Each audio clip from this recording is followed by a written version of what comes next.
With hair loss, our advanced hair restoration solutions won't just bring back your hair. They'll help you face the mirror with confidence. Is facing you sexy beast. Edmonton is facing with respect to Dallas. Do you expect a different Stars club tonight? Here's Rossi tonight. The 1-0 lead. We told you Ross's been feeling it, and Vasily Podkolzin buries his second of the year. Jack Russell. 24-hour repair with no overtime rate. Legacy even heats your shower with hot water tank. Call Legacy. Call Legacy. And with no interest and no payments for 1 year, it could only be Legacy Heating and Cooling. Winter in Alberta doesn't mess around. And neither does Titan Supply. For over 50 years, we've earned the trust of our customers across a variety of industries. Because we lead with integrity, honesty, and respect. I'm Joe. And I'm Brent from Titan Supply. When the weather hits hard, we're fully stocked with rigging, lifting, and hauling gear that works as hard as you do. Titan Supply. Built on trust, driven by safety. Serving Edmonton, Grand Prairie, Red Deer, and Calgary. Let us help you face the weather the Titan way. Visit titansupply.ca. Wendy's most important deal of the day has a fresh lineup. Pick any 2 breakfast items for $4. New 4-piece French toast sticks, bacon or sausage wraps, biscuit or English muffin sandwiches, small hot coffee, and more. Limited time only at participating Wendy's. Taxes extra. Hi, I'm Al Hamilton, first captain of the Edmonton Oilers. Prostate cancer is the most common cancer in men, and here in Alberta, we're fighting back. This November, every dollar you give helps the Prostate Cancer Center fund early detection, testing, and life-saving support right here in our province. Let's keep it in Alberta for our fathers, brothers, husbands, and friends. Visit keepitinalberta.ca to start your... We can look after the men in our community. Big play last night. Here's Shed. And I think Doc is thinking about Friday with the finish. Sausage wrap, biscuit or English muffin sandwiches, small hot coffee, and more. Limited time only at participating Wendy's. Taxes extra.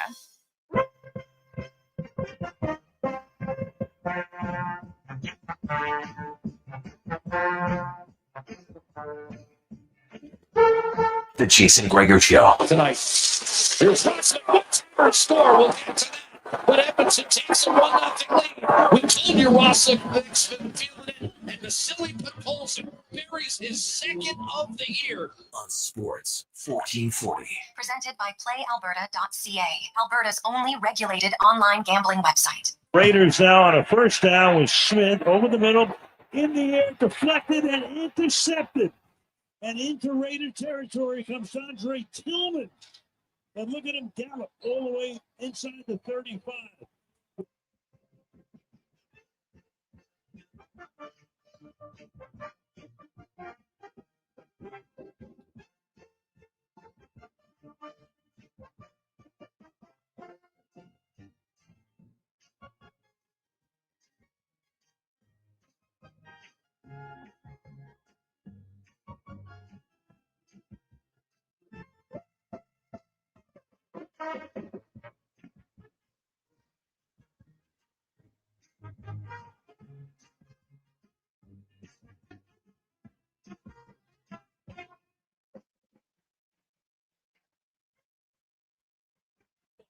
Positive Friday. How are you? And welcome to the Jason Gregor Show on Sports 1440, sports1440.ca, YouTube, Facebook, X, and Instagram. And I'm telling you, it is a positive Friday. Man, I love every day in our show, but there are days when you're just like, man, we got a killer lineup today. I love sports. I love different topics on different things.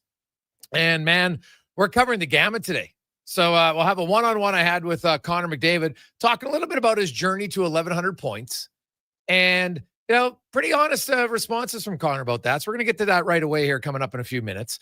Then we got Rick Westhead, investigative reporter. Just had his new book comes out. Well, it's actually out now. And we will discuss that in depth. Looking forward to it. It's one where I think his book, We Breed Lions, Confronting Canada's Troubled Hockey Culture, and how I think it really represents societal's issues as much as anything else, right? I think there's lots of very good people in hockey. I think there's some that still need a little bit more guidance, which we can say in society as well, right? There's lots of good moms. There's a few bad ones. There's lots of great dads. There's a few bad ones, right? It happens. And you need to address it. We can't pretend that it's not there, because it clearly is. So we'll talk to Rick about that. Also, Lorianne Munzer will be by, and I think Lori have something to say about Rick, but also what Connor McDavid has to say.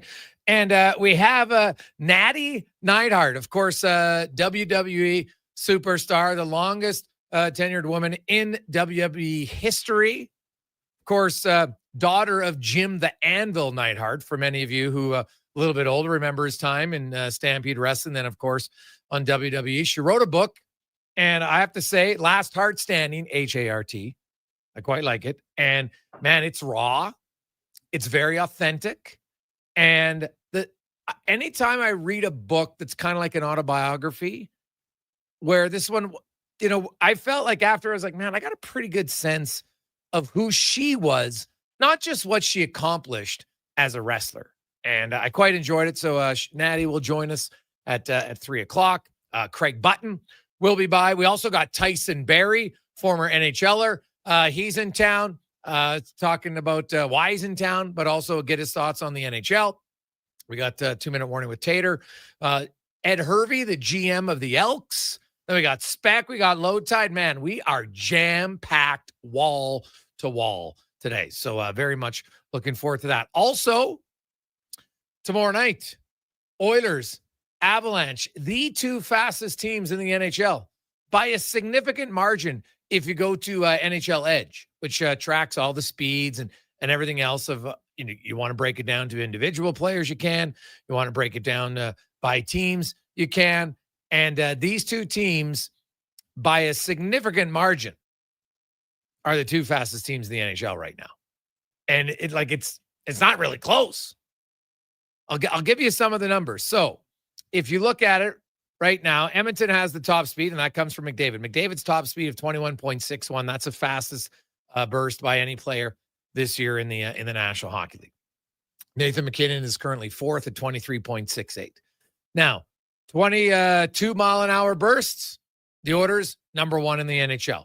20 to 22 mile an hour bursts, Colorado's 1, Oilers 2. 18 to 20 mile an hour bursts, Colorado 1, Oilers 2. And they're quick. So you're going to the game on Saturday, expect it to be a fast-paced game. And by the way, rare that both teams will play after 3 days without playing a game. Colorado and the Oilers both last played on Tuesday, so they will be fired up to get rolling tomorrow night. And if you want to go, we actually have a pair of seats in the lower bowl where the Oilers attack twice. We'll auction those off for Gregor's grads today. So if you want to go, lower bowl, great seats, fantastic seats to see the Oilers and the Avs. Just text in 833-401-1440, 833-401-1440 with your bid, and we'll give those away. All right. So now let's get to Connor McDavid, and I caught up with the captain of the Edmonton Oilers, who of course fresh off scoring his 11th point. We got into seeing how much does Connor remember about his journey to 1,100 points, but also just, are you able to ever kind of enjoy it? Do you ever sit back and be like, you know what, this is kind of all right? I'm sure when you're a superstar like McDavid, and make no mistake, he's a superstar, that, you have goals, and whether you make it public or not, it's fine. But I'm sure he's somebody who wanted to get to 1,000 points. 1,000 points, a pretty big deal in the NHL. And now just every milestone he reaches, he keeps going up that pyramid, if you want to call it, that there's just fewer and fewer guys in those clubs, right? He just joined the 1,100 point club. In that club, there's 69 people, right? He's the 69th. Then you get to 1,200.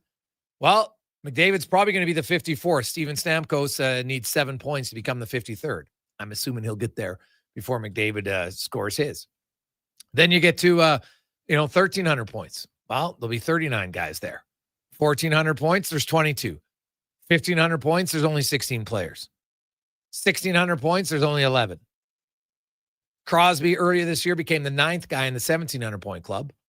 There's only 4 in the 1,800 point club. There's only 2 in the 1,900 point club.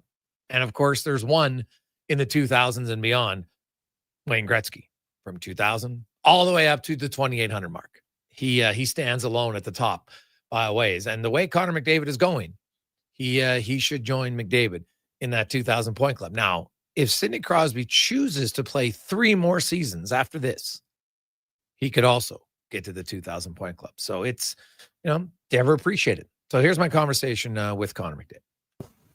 Connor, 1,100 points, 69th guy to do it, 4th fastest to do it. So I want to have a little, how good's your memory? What's your head there? Do you remember your 100th point? Against Florida? Oh, good Florida. one. Okay. Yeah. Your 200th point. No, now we're gonna get. It's your birthday. Vegas. Oh yeah, 21st okay. birthday. All right. Okay. Now you just scored your 1,100th point. Yeah. You scored your 600th point in the exact same building. Okay. Yeah. 4 years earlier, Yep. St. Louis. Yep. So out of like milestone points, and I've actually looked, you scored 29 points in the 11 games when you're going for a milestone. Do you go into a game knowing that you're close to 1 or 3 or 5? No, not really. I would say as we got closer to 1,000, I knew, probably after 900 where I was at, and then you always remember your 1,000th one. I remember that was 18 points in, and now do the math. It's not hard to figure out. It's nice even numbers. So I get a pretty good idea now. I'm sure now I'll kind of forget about it, but kind of around the 1,000 started to know where I was at. Like, I know that it's a team sport and you try to avoid the individual stuff, but at the same time, are you ever able to like take a step back during it and kind of appreciate, like, you know what, like I've had some goals and I'm accomplishing them and I'm doing pretty good? Do you take the moment to allow that? Probably not enough, really. There's always something on the go. There's always the next thing. There's always the next game. There's always the next job to do. There's times when you sit back and you realize how fortunate I've been to play in this league and have some success and but probably not a good enough job in the moment, realizing how special it is to reach some of these milestones. I think that's fair. It's kind of human nature. We're always like, it seems weird in hockey. It feels almost like that you're being arrogant if you actually kind of celebrate what you're doing. But it's how many guys do it, right? Yeah. Being the 4th quickest, you're going to be 3rd quickest pretty much the rest of the way to all these milestones, 12, 13, 14, all the way, and on pace to probably be the 2nd guy to 2,000. I know that's a long ways away, but would that help? Taking a few moments to kind of smile and laugh about it, maybe have a glass of wine with Lauren about it? I think as the numbers start getting a little bit bigger, you understand your time in this league is it's not infinite. You get to spend a short period of time in this league, and as the numbers get a little bit larger, you start to understand your time is not, obviously not coming to an end, but you're never going to reach these milestones again. You're never going to get to have your 1,000 point or 800 point again. So that is nice to having gone through it to sit back and to reflect sometimes, and these milestones are a nice way to do that. So hopefully as the career goes on, there's lots more and there's lots more time to relish, I guess. And as a guy who's amongst the elite, you probably respect how hard it is. I was crunching Ovi's splits, and so he's the only guy who can do 300 goal splits because the only guy who scored 9. Yeah. His first 300 took him 473 games. His next 300 took him 517, but his last 300 took him 514. He actually scored his last 300 goals faster than his first. Can try to put that into you get you can 1,500 to 2,000 same pace. Yeah, you can. You can put it in perspective. Obviously, Father Time is undefeated, and he obviously is somehow beaten that. So pretty impressive. I mean, obviously impressive, amazing. Didn't realize he would have done his last 300 faster than his second 300, but pretty impressive. And Connor and I spoke about it afterwards, and he mentioned, goes, we just kind of had a philosophical conversation about how it is difficult for I think anybody, like any parent out there, afterwards, like, geez, I wish I would have being able to remember those moments with my kids at certain ages more, right? So, we're talking a sports milestone here, but really every opportunity in life, we're probably all guilty of it at times to not truly appreciate, when you're in there. What was the line from I think it was Andy in The Office when he said, I wish you knew when you were in the best time of your life. Right? Something like that. I butchered it. I don't know the exact quote, but I think most of you who watch The Office know what I'm talking about. That was one of the best lines from that show. And I think it's true. And, for McDavid and what he's accomplished, like I find it interesting that, he's got this, but people always add a but. Some people, I should say, not all. But, well, he hasn't won a cup. That's irrelevant. One doesn't connect the other two. You can't win a cup in the regular season. You have the regular season records. That's what that is. When we're talking your 1,000th point, it's not including your power play. It's not including your playoff points. It's the regular season, right? He has 1,100 regular season points. He already has over 100 playoff points, but they're different. But some people, I don't think they can comprehend that it's different. One doesn't guarantee the other or doesn't minimize the other. If he never wins the Stanley Cup, does that mean he's not a great player? Like, you will have some people that actually will believe that, and that's fine. But it would be a foolish take. Well, I didn't win a cup. Teams win Stanley Cups. That's just the truth, right? Remember Ovechkin? Remember all the narratives around Ovechkin? And then he won a cup, and then suddenly all these people are like, oh my God, he's such a great leader, and everything changed. Like, give me a break. Be consistent.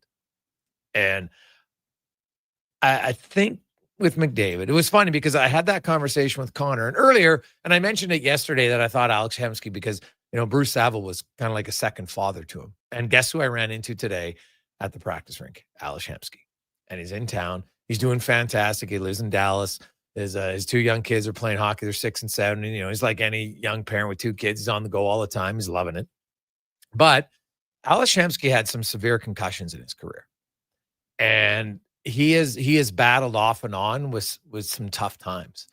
And he went for a treatment. He was telling me about it, and so enthusiastically. And he was just like, feels like a different human, right? He went and he did this whole psychotherapy treatment for 5 days. And it was all for him. It kind of rewired his brain. And, he got introduced to a Navy SEAL. There's lots of players, lots of people who have brain trauma, or if you had trauma in your childhood, this is a different type. It's not drugs. It's a different type of medicine that goes into it. And he says it's changed his life. And he's going to come on. We're going to talk about it in a bit. But he was in such great spirits.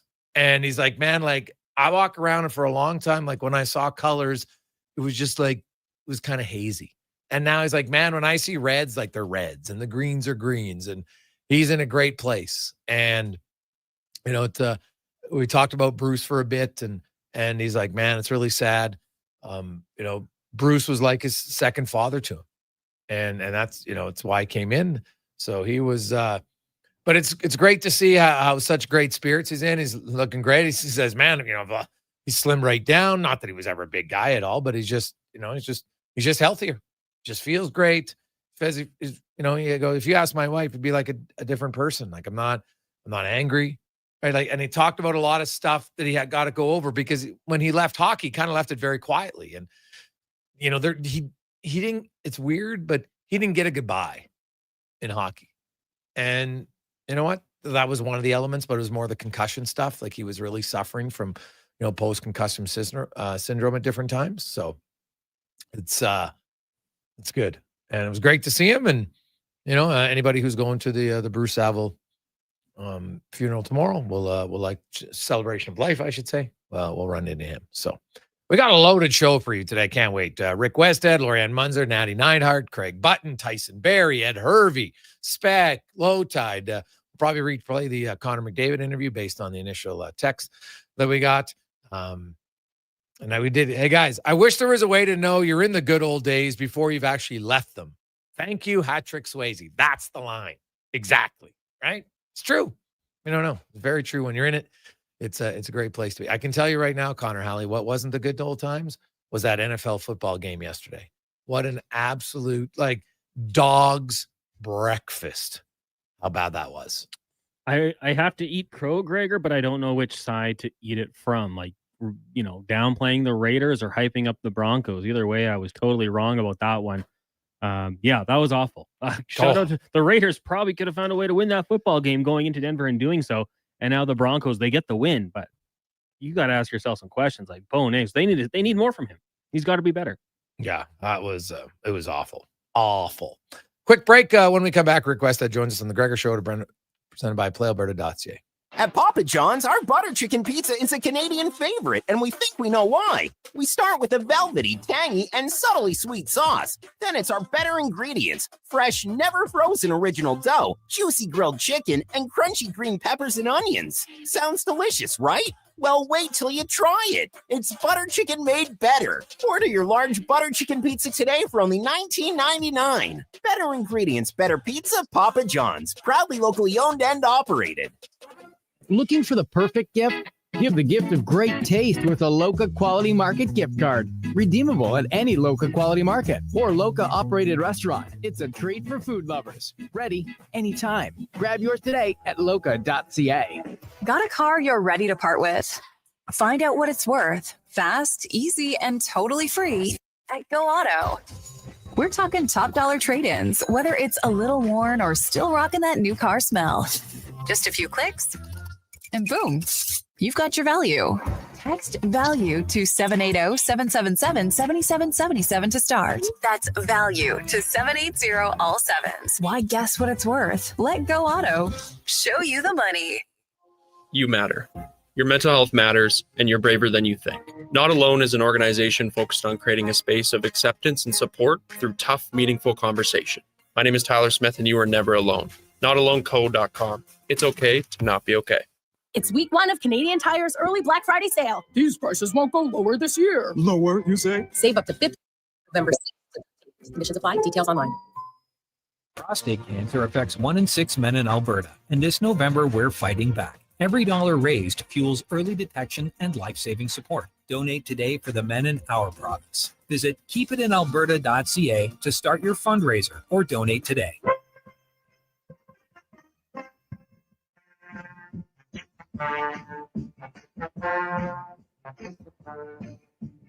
Portions of this hour brought to you by Northwest Crane, available for all your lifting and equipment needs, specializing in selling and servicing cranes. Get lifting at northwestcrane.com. The Jason Gregor Show, the best of Edmonton sports talk and beyond. This is Sports 1440. Presented by PlayAlberta.ca, Alberta's only regulated online gambling website.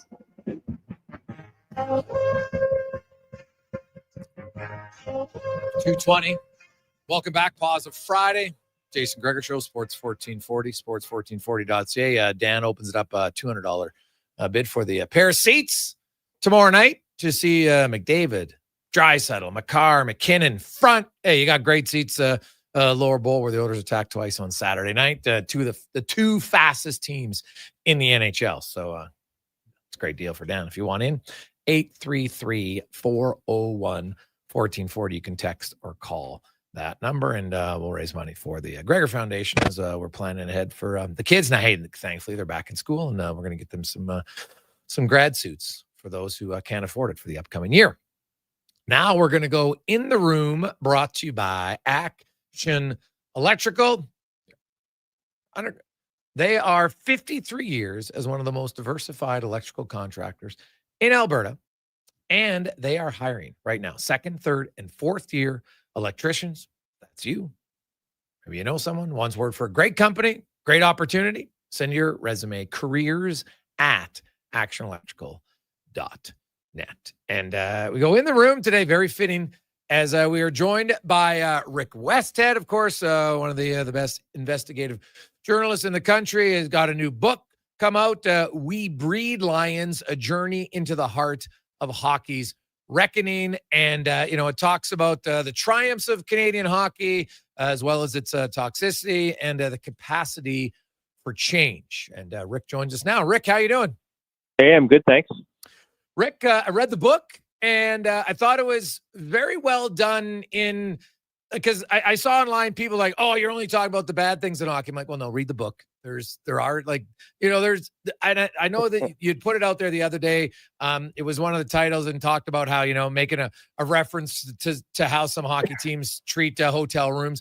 And I think that's true. And at the same time, I'm reading that. I'm like, yeah, but I know as a coach in U13, that's unacceptable. And we don't do that. And the kids have a great time. So like anything in society, we have good and bad. And in hockey, we're going to have good and bad. And I thought the book wasn't just about the bad. It does talk about the good of it. And I really like the capacity for change factor. How do you think it happens?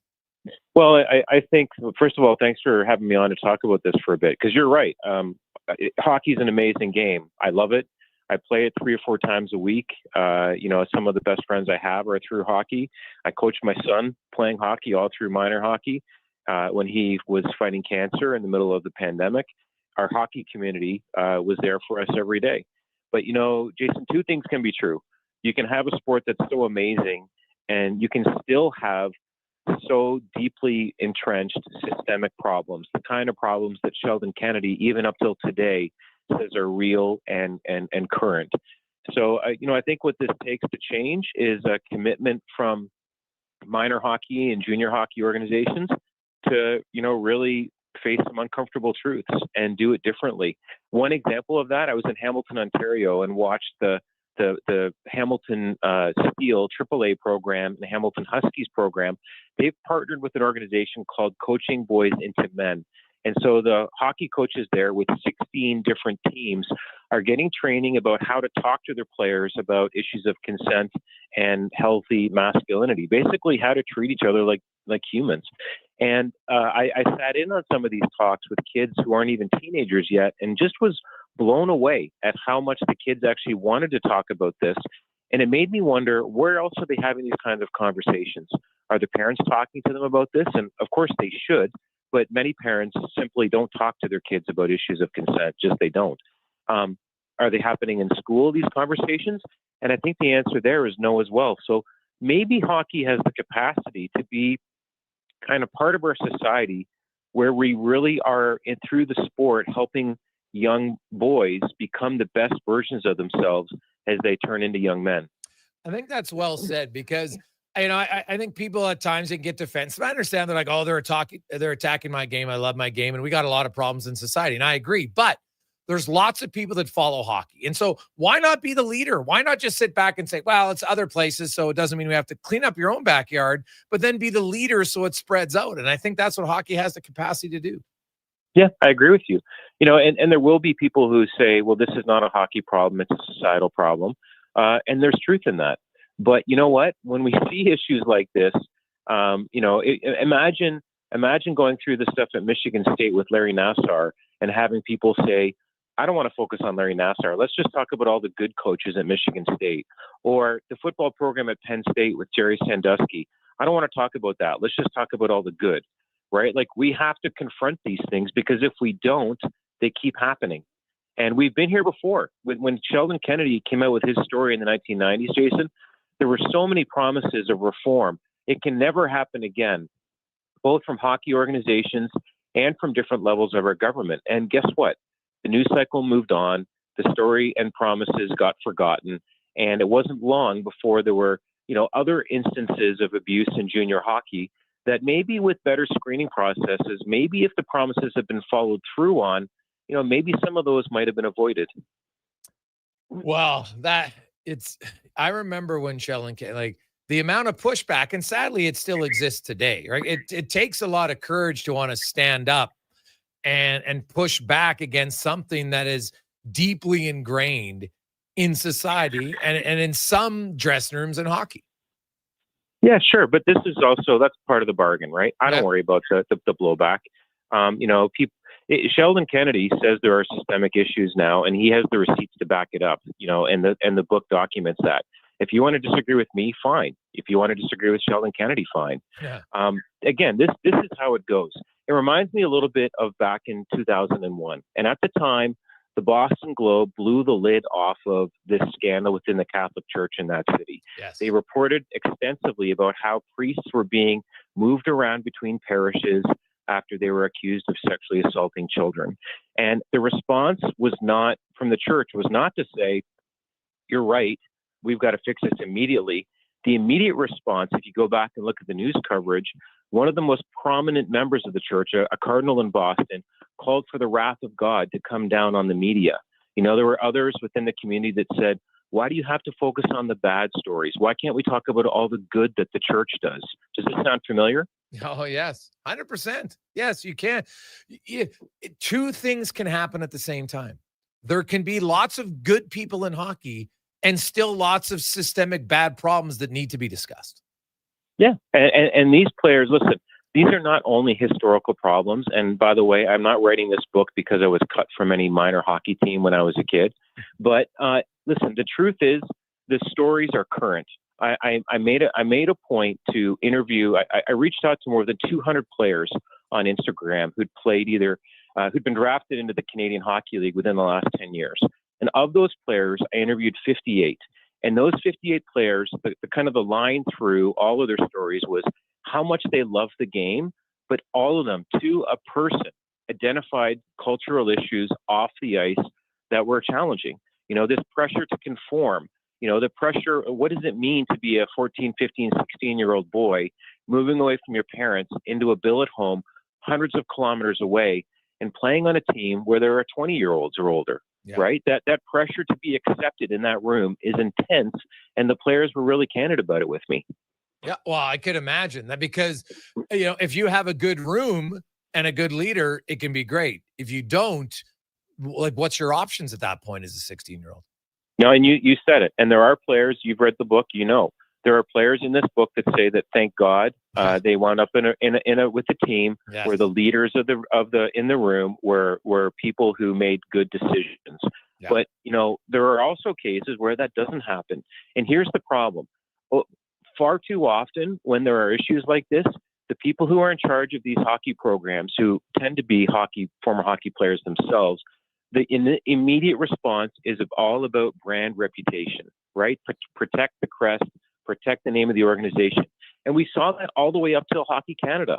It's only because of the journalism over the last couple of years that we've learned that Hockey Canada, for decades, maintained this secret slush fund that was used to pay off sexual assault allegations. And that slush fund was built using minor hockey registrations without parents being told where that money was going, right? So from top down, the response through the years has been to keep things quiet, to turn to non-disclosure agreements, etc. And I think we're at a point now where there's a number of people who want to talk about this and want to fix this game because it's a great game that should be made as safe as it can be so that parents, when they're dropping their kids off at the rink, know, hey, I have every confidence that these teams are doing everything they can to make my kids safe. Rick Westhead joins us. If you want to read his book, you can get it now. It's called We Breed Lions. It's an in-depth look into hockey's culture. You know, it does talk about the great parts of it, but just isn't blind to the areas that need to improve. And Rick, I coach U13. I can tell you, I'm at that point where, you know what, you want the dressing room. I remember when I played, you know, boys joke around, and luckily I never played in an environment that I never had any negative experiences in my life. You know, the worst hazing that I remember was that they were gonna shave your pubes at the time, and I fought back, and luckily one of our leaders on the team said, "We ain't doing that. It's over," and that was the end of it. And looking back, I was like, nowadays it's funny because half of society publicly grooms themselves anyway. So I look and say, you know what? Hey, maybe they're ahead of their time. I say jokingly, but luckily I never had to go through anything bad. But I'm aware that lots of people did. I've talked to lots of guys who have, and it's not good. And I think we're naive to think it doesn't happen because we just saw a case of it in Ontario that happened here. Like it still exists. What in all your conversations, and you talk to lots of different communities, whether it's hockey, any sport really, it doesn't have to be hockey. I think in any dressing room, what's the best way to address it and monitor it so it doesn't happen in your team? Well, I mean, I think you've got to get buy-in from the coaches that this is a real problem, right? Like one of the stories in this book that I talk about is with a player named Marcus Patterson who played Junior A in Ontario. And he sat down in a restaurant with his father and me. and for the first time told his dad that in the 2019 season when he played Junior A, that he had to go through the hot box. So for people who don't know, this is where, your first-year players, you're on a road trip together early in the season, and somebody taps the first-year guys on the shoulders, says, go to the back of the bus. And when they get there, they're told to strip. And after they strip, they're told to get in the bathroom. So you have 5 or 6, 16, 17-year-olds jammed together in this bathroom. The lights are turned off. There's some coins thrown through a vent, and they're told you can't get out of there until you give us this exact, amount of money back. Well, don't tell me that those sorts of things are happening without the knowledge of the coach who's sitting like 10 or 15 rows away, right? So the first thing we have to do is really have coaches understand that this is unacceptable. And by the way, Jason, what's your perspective on this? Like, in what way is that hot box experience team building? How does that make sense? Yeah. Well, yeah, it's funny because I can say I actually was on, I remember in junior football, they had it for rookies. What they had to do was they fit the, 3-4 rookies in the bathroom and they had their underwear on, but they had to try to get dressed in there. And that was it. Like, nothing bad. And the players kind of laughed because you had to work as a team to try to get one guy dressed. And once he was dressed, then you could have the other guy dressed. But there was nothing like derogatory. There's no touching, nothing like that. And that to me, players kind of thought it was fun because you had to work as a team to figure it out because you didn't have a lot of space and how you would help Bob get his shirt on while you were trying to, pull your sweatpants on. So I think there are things you can do. Yes.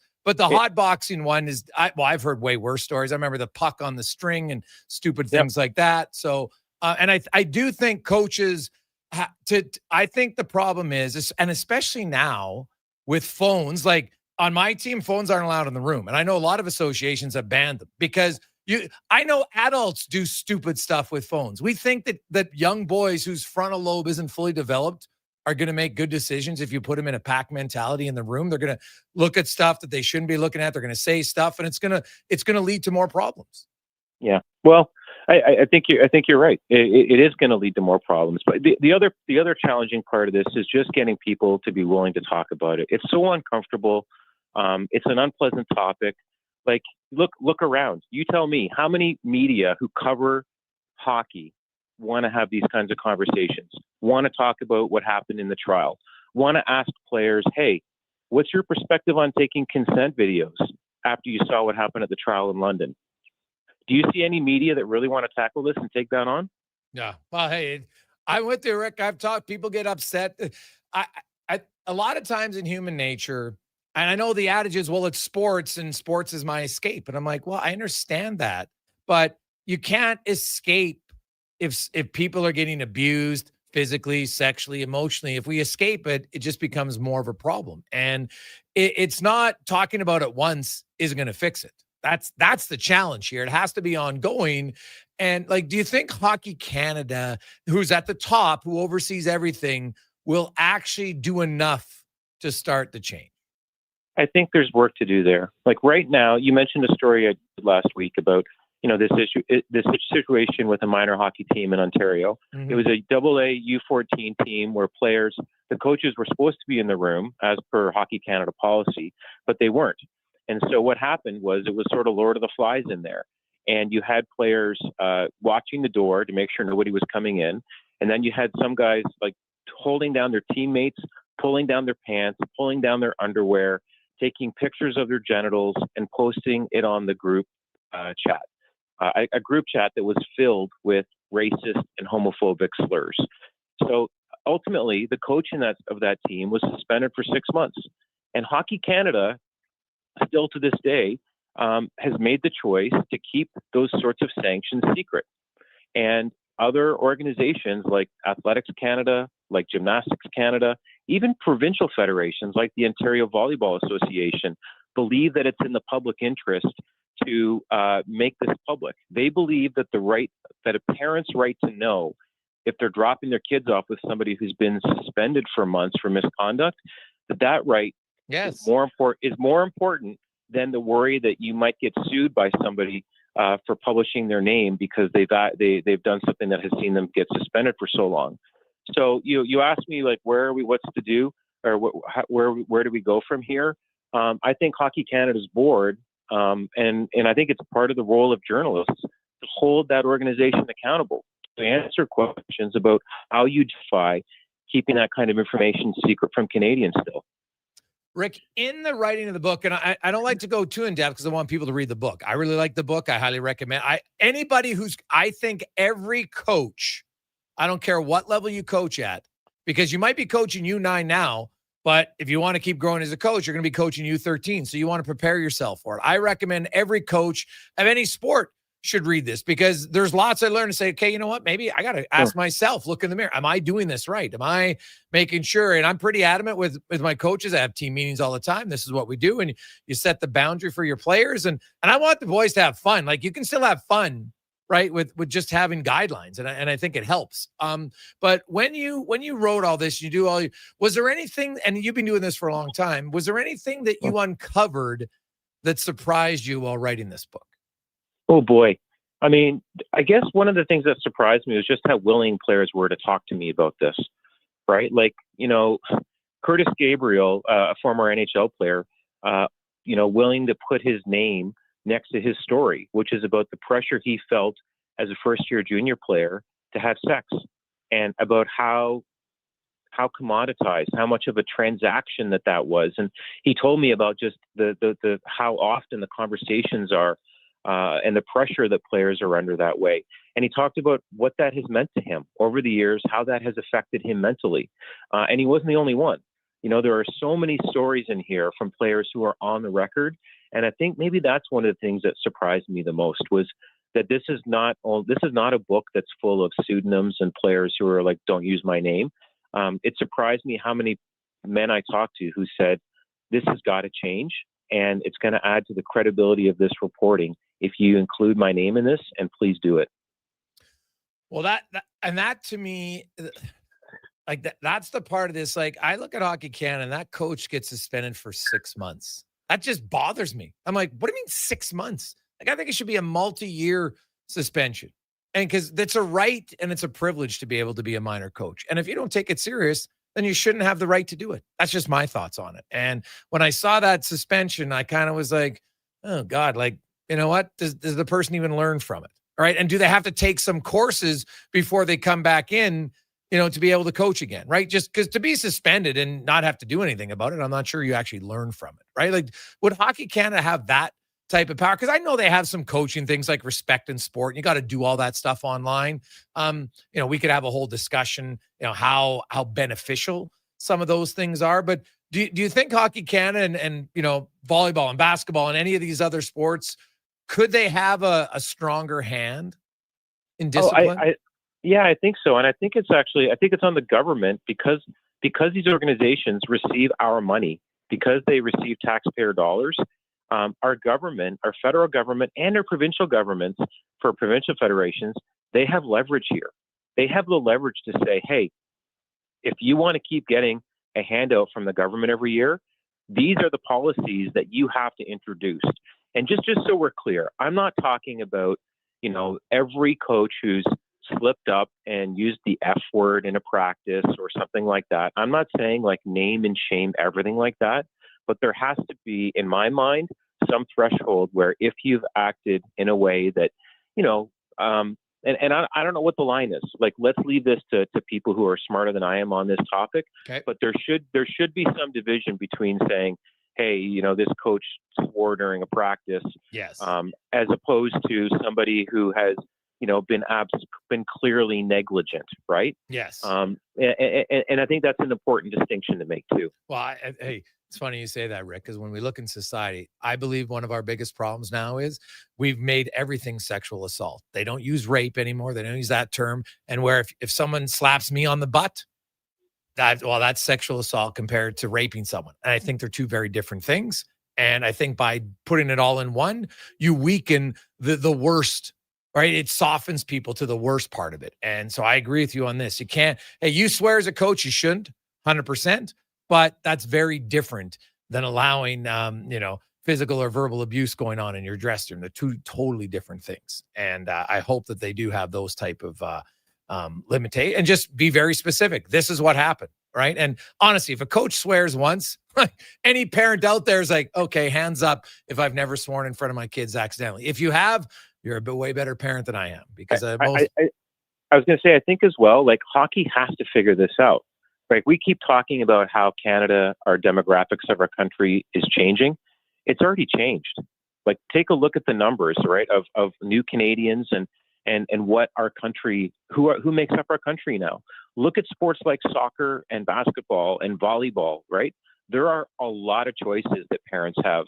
And the number of folks, one of the other things I talk about in this book that we haven't touched on yet is the commercialization of minor hockey, right? Look how expensive, if your kid is playing elite AAA hockey, parents know how many thousands of dollars that takes every year for everything from, coaches for edge work to, shooting to, like all of the different things. It can be a money pit.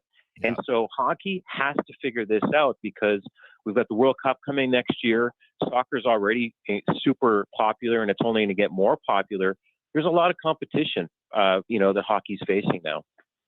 Rick, fantastic book. I really appreciate it. And I couldn't recommend it more to anybody who's definitely a parent, but you're a coach because you're in a little bit more of a position of influence and power in minor sports. And there's lots of good things to take away as a coach to ensure that, you're doing your best, that these type of things don't happen in under your watch. Yeah. So great job. Yeah, great interview. Thanks, Jason.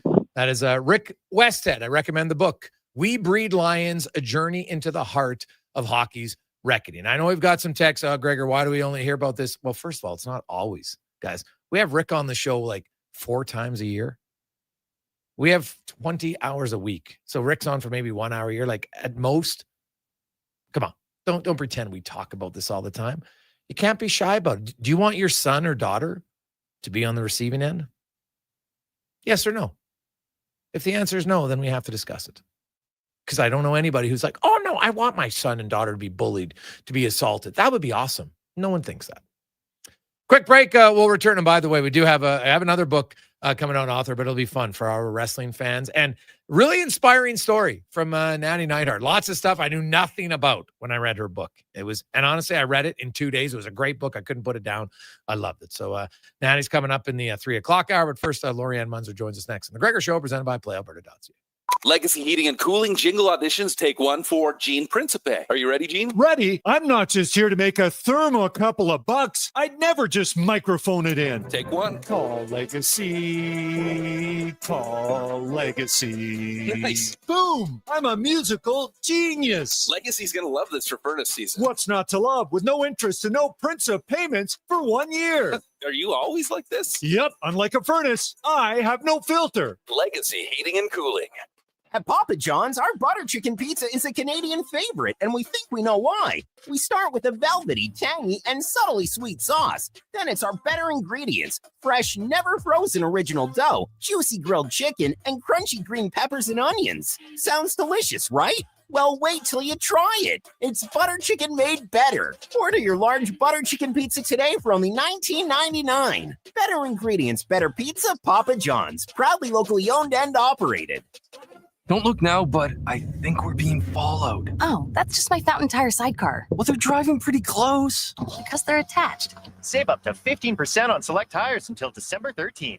Cool. Plus, get up to $125 off a set of 4 Goodyear tires. Anything else? Get $50 off a $150 service when you buy those tires. Well, that's handy. Yep. And weird. Well, I love my Fountain Tire sidecar. Book your appointment online today. Restrictions apply. Fountain Tire. We're on this road together, Canada. Your all-access pass to the world of sports is Edmonton's only sports radio station.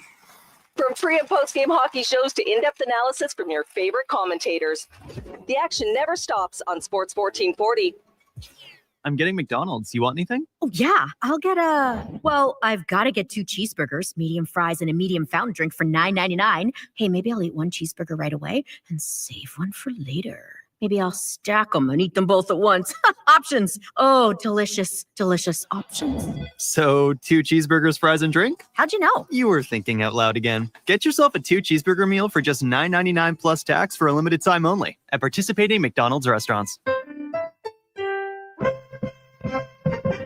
Portions of this hour brought to you by On the Rocks. The Oilers are back in action, and OTR is ready to be your hockey headquarters. $5.75 Molson Canadian and 69-cent wings. Plus, play, score, and win every game. See more at OnTheRocksYEG.com. hat tricks, touchdowns, and home runs. Get it all with the Jason Gregor Show on Sports 1440. Presented by PlayAlberta.ca, Alberta's only regulated online gambling website.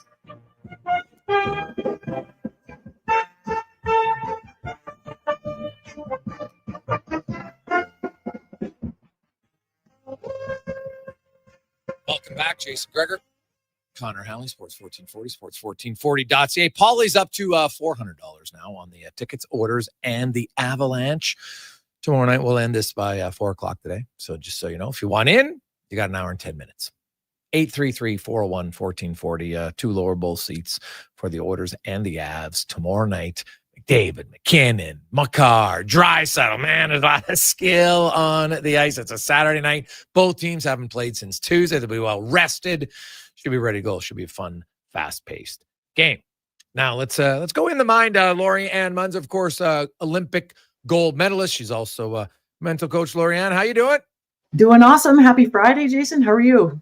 I am very good. And we just had Rick Westhead on, and I'm actually going to have Nattie Neidhart on, and she actually talked about, it was very interesting. I would recommend you read her book. She was very raw in the book. It's not just about wrestling. Obviously, that's what she does, but a lot of it was about, the challenges of self-doubt and questioning yourself at times. And that's something that I think happens in a lot of walks of life. And really, it was interesting because, where she grew up in her family, it was like you're in a real big family, and you had to be a real big personality, or you were just kind of quiet and you just kind of fit in. And that's how it went. And that's really how it is sometimes in a dressing room on any type of team, even maybe if you're on a cycling team where, some people are a little bit more outgoing, others are a little bit quieter. And depending on your personality, some fit better in certain ways. When you talk to athletes about fitting in, how important is that aspect to have success in athletics? Oh my goodness, Jason. It's a loaded one, really, because fitting in means different things for different athletes. It depends on your age. It depends on the team. It depends on, are you a winning team? Are you kind of a come from behind team? Or are you like last, always picked, that sort of thing? And it's just, where are you? And I call it self-identity, or it's just identity, because we all have an identity, but then there's the identity that we're supposed to be in the limelight, right? So like when you're racing, when you're off the track, or you're, out of the rink, that sort of thing. And we're not taught that we really, we have 2 identities. We have an inner one we hold, the real us. We have an outer one when we're in and around people. And sometimes there's that conflict between, well, who am I supposed to be? Because it's not that we're afraid of the dark, as you say, we're afraid of the light, of our greatness, of being successful. And what is it that you're going to do? What do you want to do? And the problem is, we don't know who we are because we spend more time talking about other people, thinking about other people, than going, well, how am I wired? And I love using the word wired because sometimes, people with ADHD or neurodivergent people, we got a couple wires crossed, and we do things differently, right? We do things faster. Some things we don't get. There's empathy, there's forward thinking, there's a ton of things going on. And a lot of the time it's always, well, look at the media, look what's going on. This person has tons of money, they're going out, and sometimes it's just a smokescreen. I remember I was living on a shoestring budget, $16,000 a year. I probably worked 2/3 of the year. And I'm seeing all the national team riders that are doing really great stuff. And I'm going, I don't even have 5 nickels or a couple bucks to put together to call home when we're in France. And then you just go, well, the self-image, the self-doubt creeps in really fast.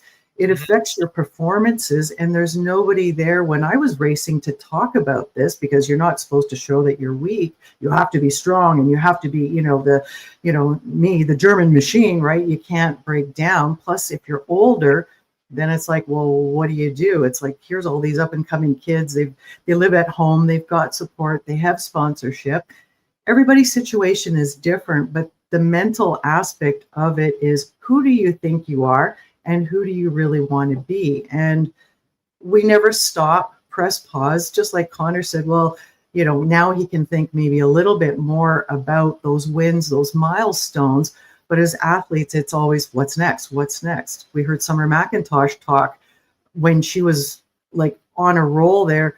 And it was like, well, what's next? What's next? And I'm thinking, my God, woman, like, press pause, enjoy these moments. I know she's going to have more of them because she's only 18, but enjoy those moments when you're in them because they go by so fast.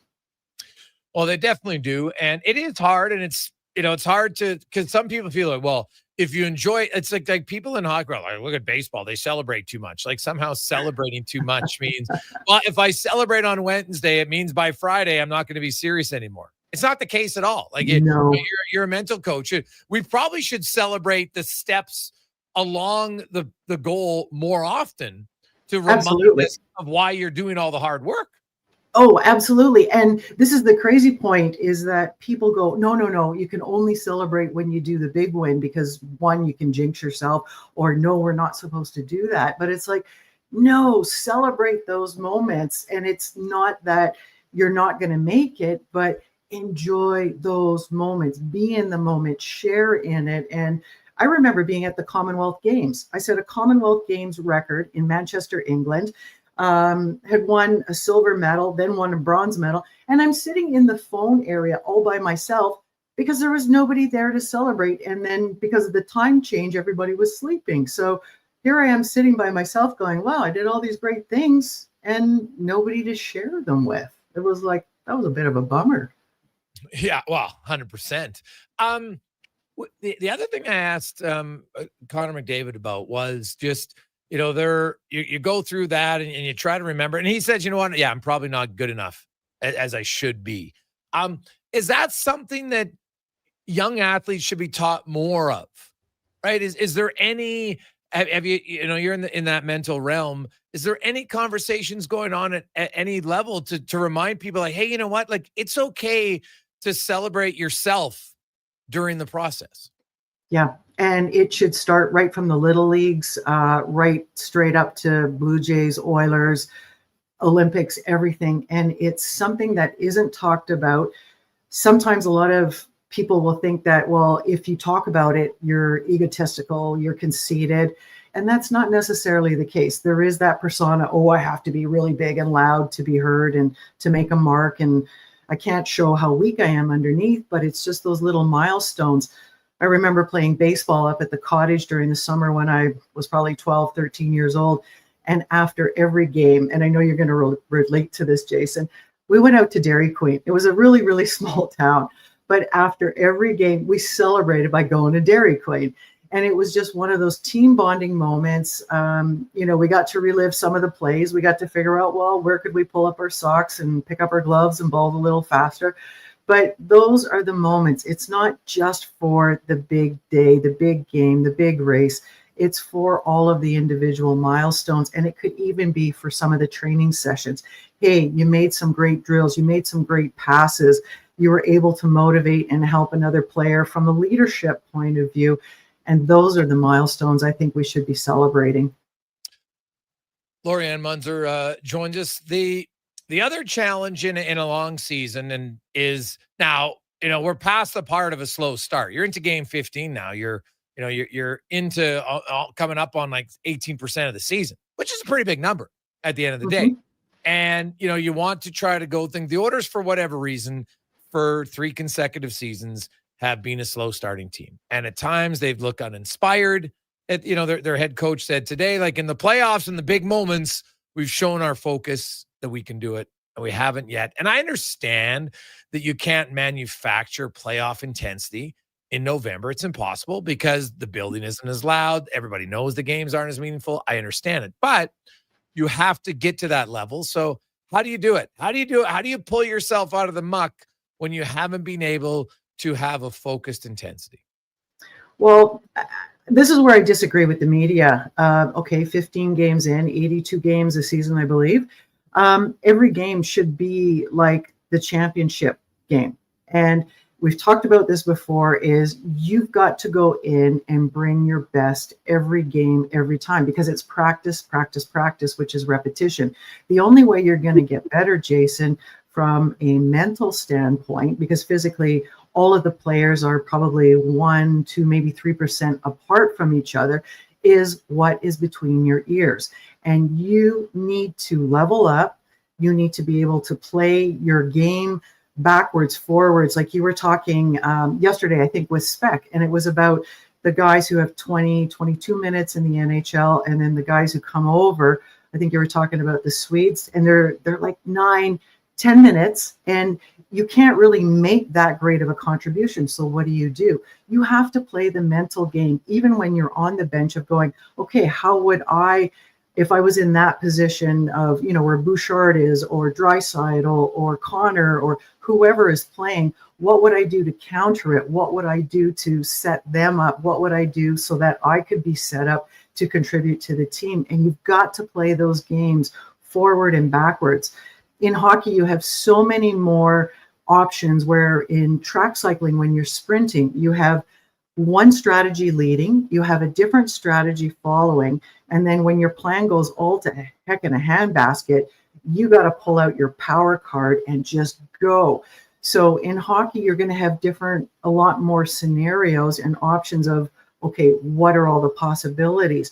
If you can figure out what every possibility is, you are the master chess person in your mind, that when you get on the ice and the puck comes to you, or you've got the puck and you have to shoot it, your mind has already done it. It's already seen it. So it's like it's already real, so that when it happens, boom, you're prepared, and you're not going to flop. You're not going to miss, the shot or the ball or the move. And that is when games are won. But you have to do it every day, every game. It's not, just when we get to the playoffs.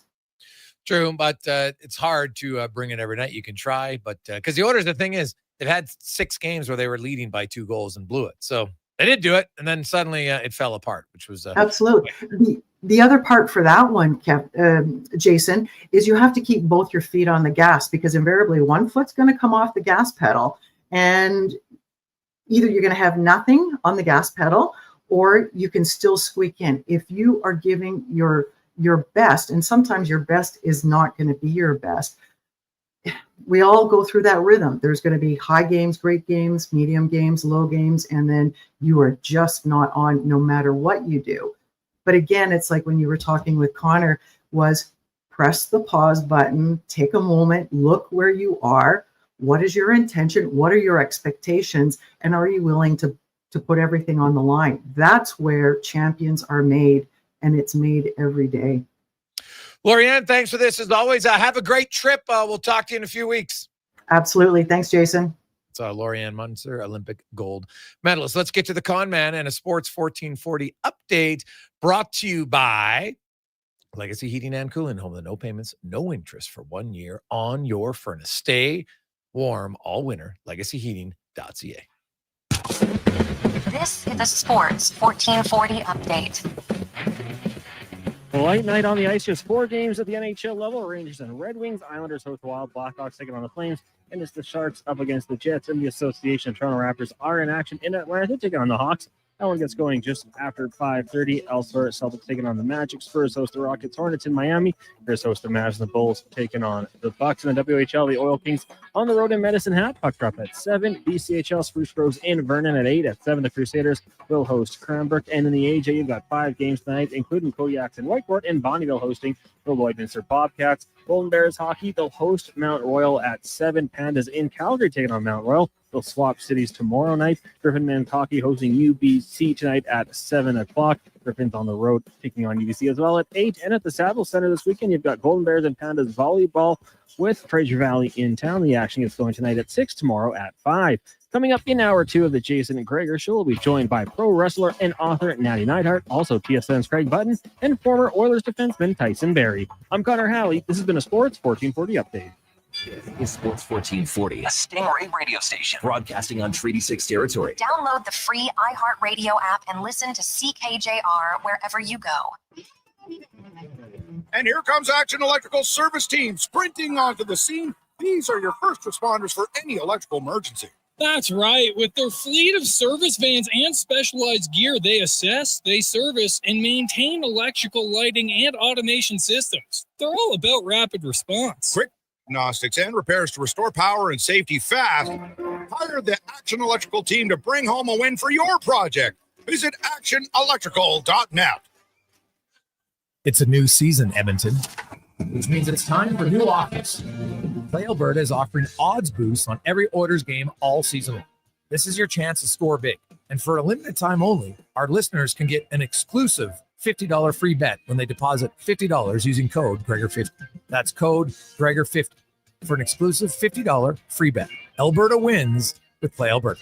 Must be 18 plus to play. If you gamble, please use your game sense. PlayAlberta.ca.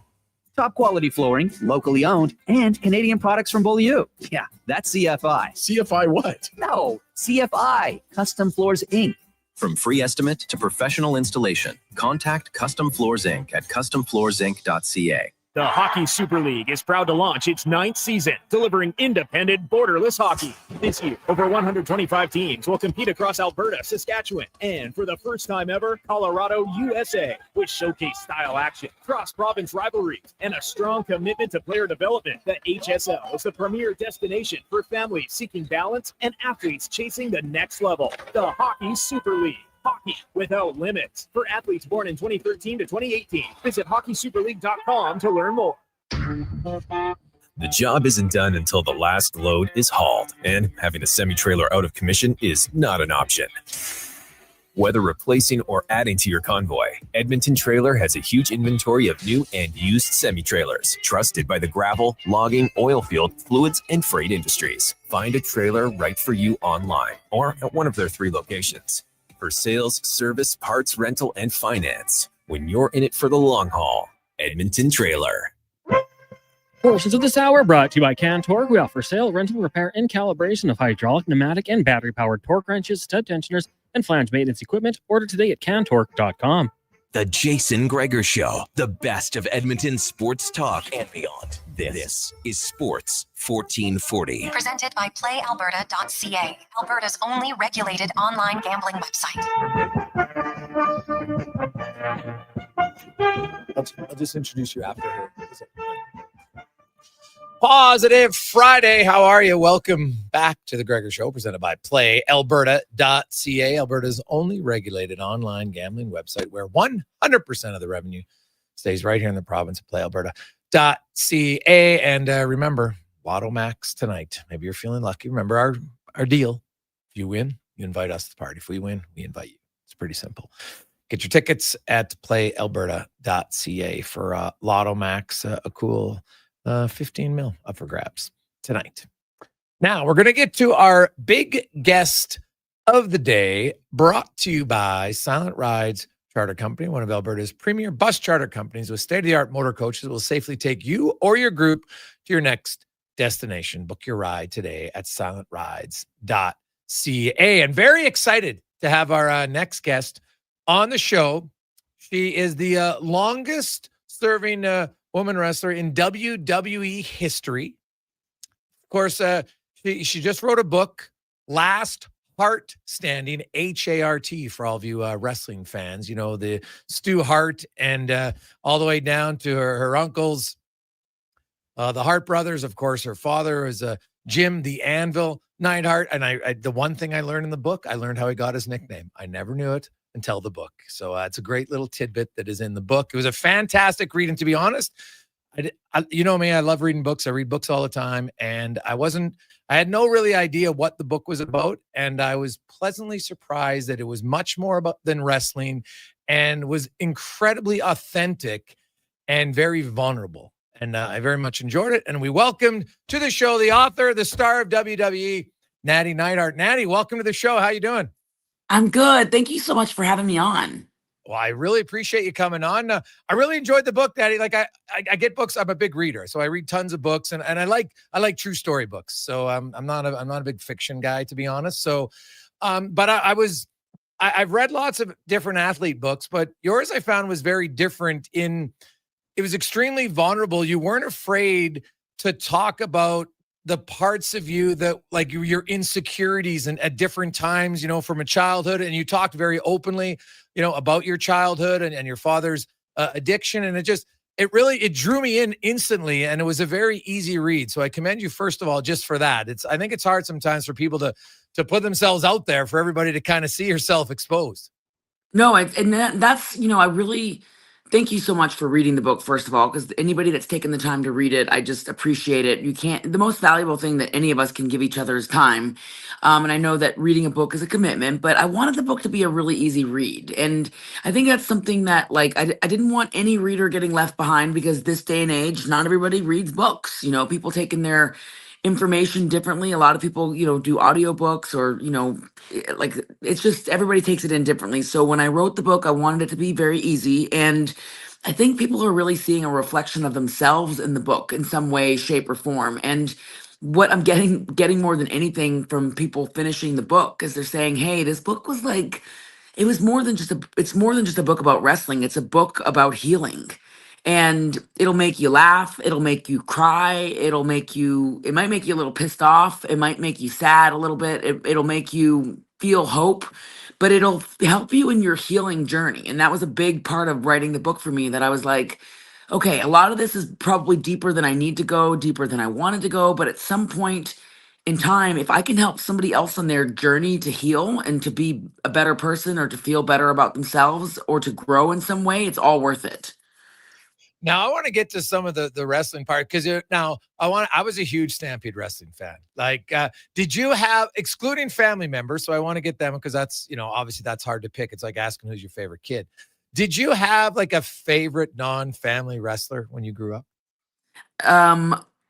Yes. I mean, listen, growing up around wrestling, there was a couple that I loved. I was a big Shawn Michaels fan. I loved the Rockers when I was growing up, like Shawn Michaels and Marty Jannetty. Whenever they would wrestle against my dad and Bret Hart, my sisters and I, like, we just both, like, my little sister Muffy and I had a crush on. She liked Marty Jannetty. I liked Shawn Michaels. Macho Man was another one that I like. I loved his colorful costumes, the sequins.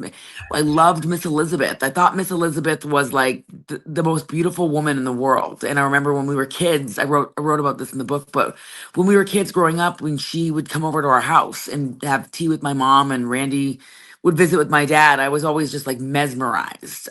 Brutus the Barber Beefcake was another one. He was a good friend of my dad's, but he was just like he was a fixture in our house. Hawk from the Legion of Doom, Iron Sheik, like these were, again, Rick Rude. They were characters in my childhood, which I had the pleasure of writing about. So many names to mention, but yeah, I had a very colorful childhood with a lot of cool wrestlers involved.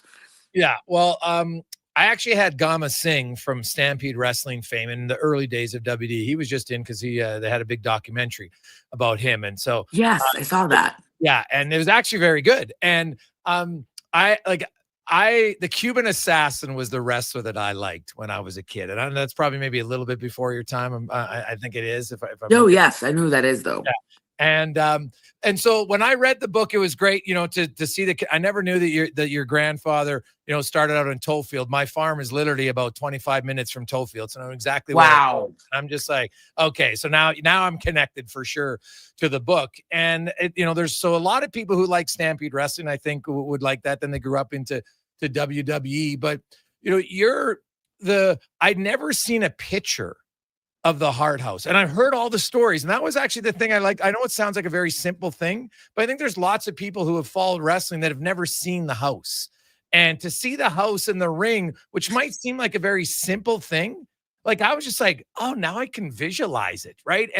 But the only thing was the dungeon. Like, I've heard about the dungeon. How often did you wrestle in the dungeon?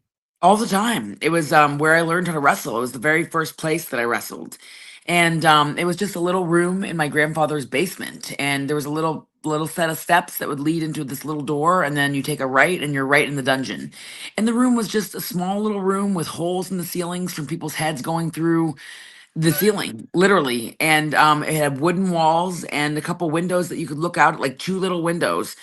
And it was a dirty old mat. And my grandfather, I mean, it was not fancy. It was really, really cool though. But my grandfather trained some of the greatest professional wrestlers in the world in the dungeon. So I was down there all the time, multiple times a week, especially when I first started taking my first bumps in wrestling. My first, we in pro wrestling we call them bumps, but like when I first started getting body slammed, so to speak. Yeah. So the dungeon was a very special place. But now my husband and I we have our own dungeon, and we've tried to replicate what my grandfather started back in the 50s, because the dungeon was started in the 50s by my grandfather, Stu Hart.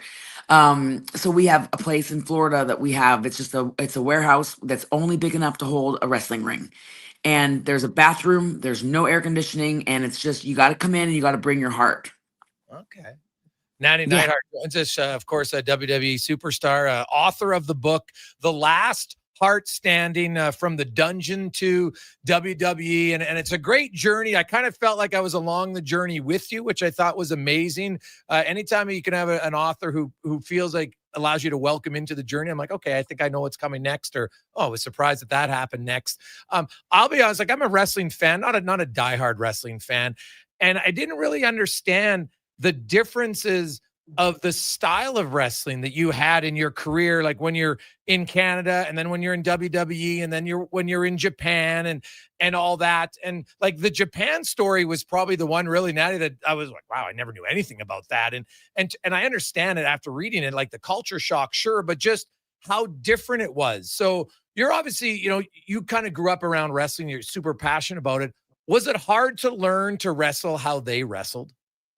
I mean, wrestling speaks a universal language. So in my book, The Last Heart Beating, I was able to talk about, the different styles, but at the end of the day, the wrestling, it's just wrestling speaks a universal language. So I went to Japan I was terrified when I first went to Japan. And then I, met the women there and connected with them and really bonded with them. And I was scared, but I also just knew I had to start somewhere. And that's a big message in the book, is like taking a chance on yourself, and that you can be really, you can be new at something, you can be nervous, and the style can be totally different. But at the end of the day, like, I just had to dive in. I had to dive into all the things that I was afraid of. Even writing the book, Jason, it was really like, I was intimidated to write a book. I was like, I had been putting it off for a long, long time. And then I was like, why not? You know what? Just do something that scares you. So when I was signing my brand new contract last June with WWE, this contract will actually take me to the end of, by the end of this contract, I'll have been with WWE for 20 years, uninterrupted, which is unprecedented for a female in WWE to do that. And I just was like, it's time for me to take some risks. It's time for me to do some stuff that scares the shit out of me, excuse my language. And it's time for me to just like dive in and just get started, And so that's how I approached wrestling in Japan. That's how I approached wrestling in England. That's how I approached wrestling in Canada, in the US, in Mexico. It's scary, but you just gotta, sometimes in life, you just gotta do stuff that scares you, but that also sets your soul on fire, if that makes sense. It does. Now, my apologies. I have the book right here, and for some reason, I read the title and I still said, "Oh, it's okay. No worries at all. It's a Freudian slip." So my apologies for that. But you mentioned you had to overcome fear a lot, and really, a lot of your initial fear was you were just scared to say you liked wrestling. Why? I mean, I was, for me, I was afraid of trying wrestling. I was afraid of failing. And I think when you're growing up in a male dominated industry, my grandfather, he didn't really encourage his daughters to wrestle or his granddaughters to wrestle. It was his sons. My grandfather had eight kids, 8 boys and 4 girls. He had 12 kids total, but his 8 boys all were wrestlers and his daughters all married wrestlers.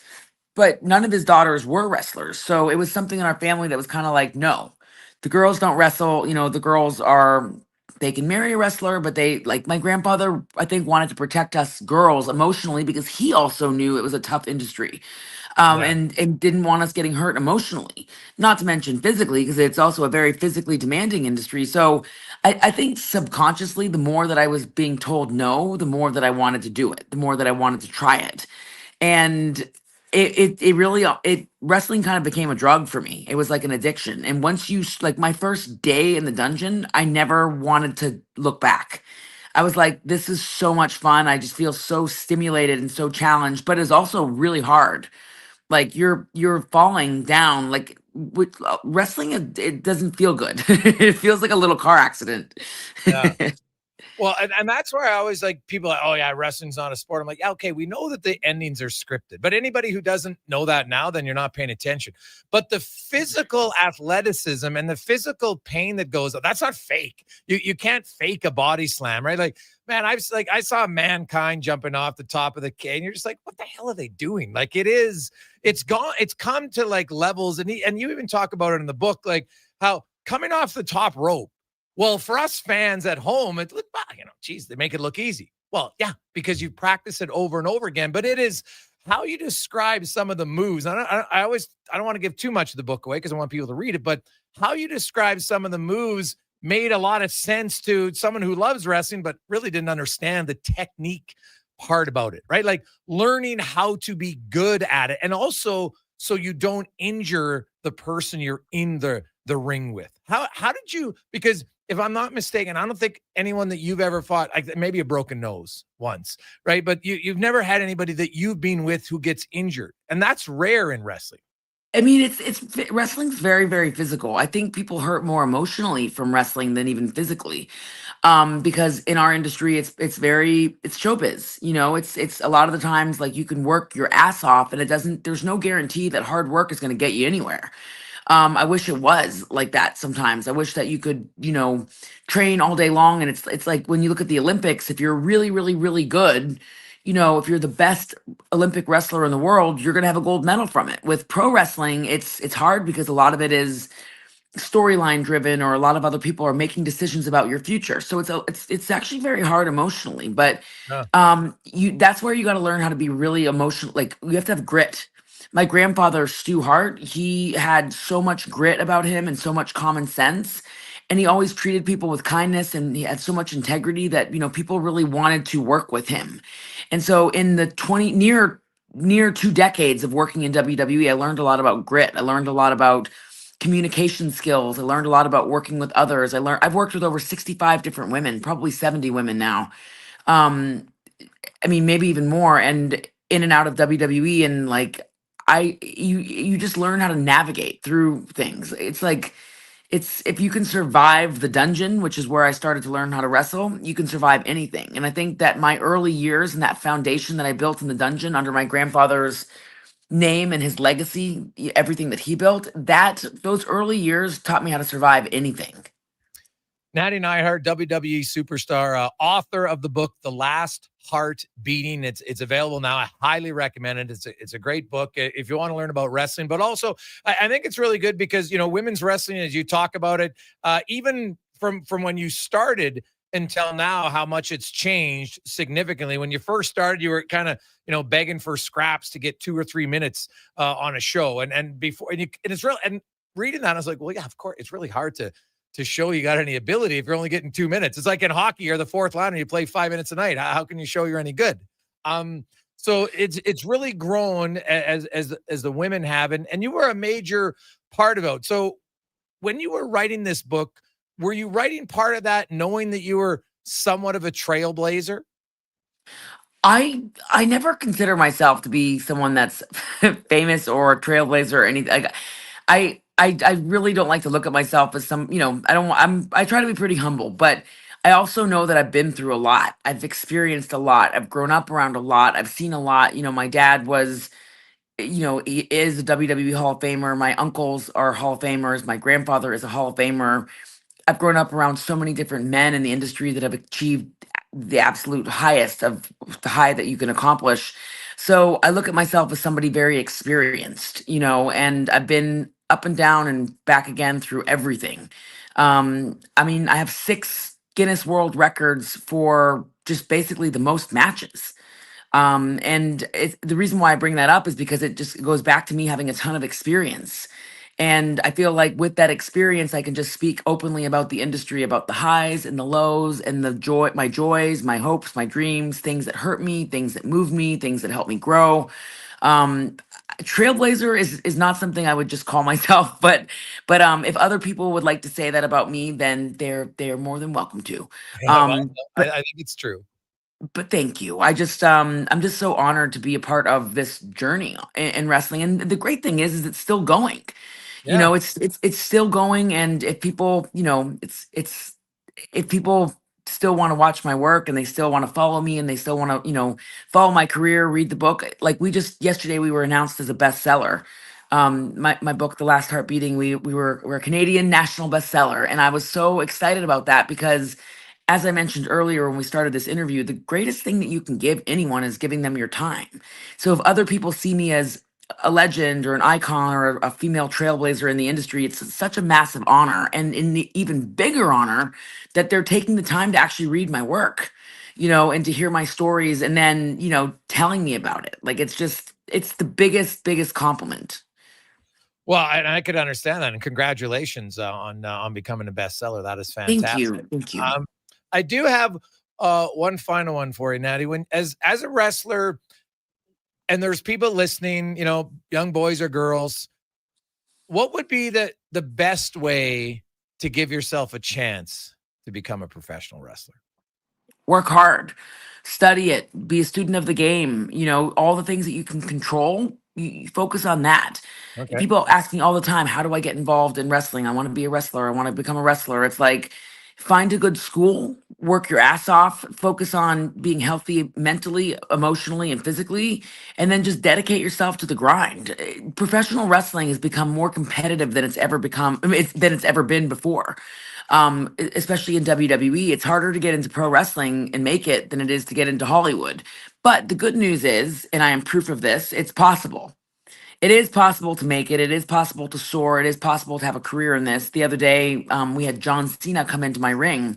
My husband and I have a private, facility called The Dungeon, which we renamed after my grandfather's dungeon.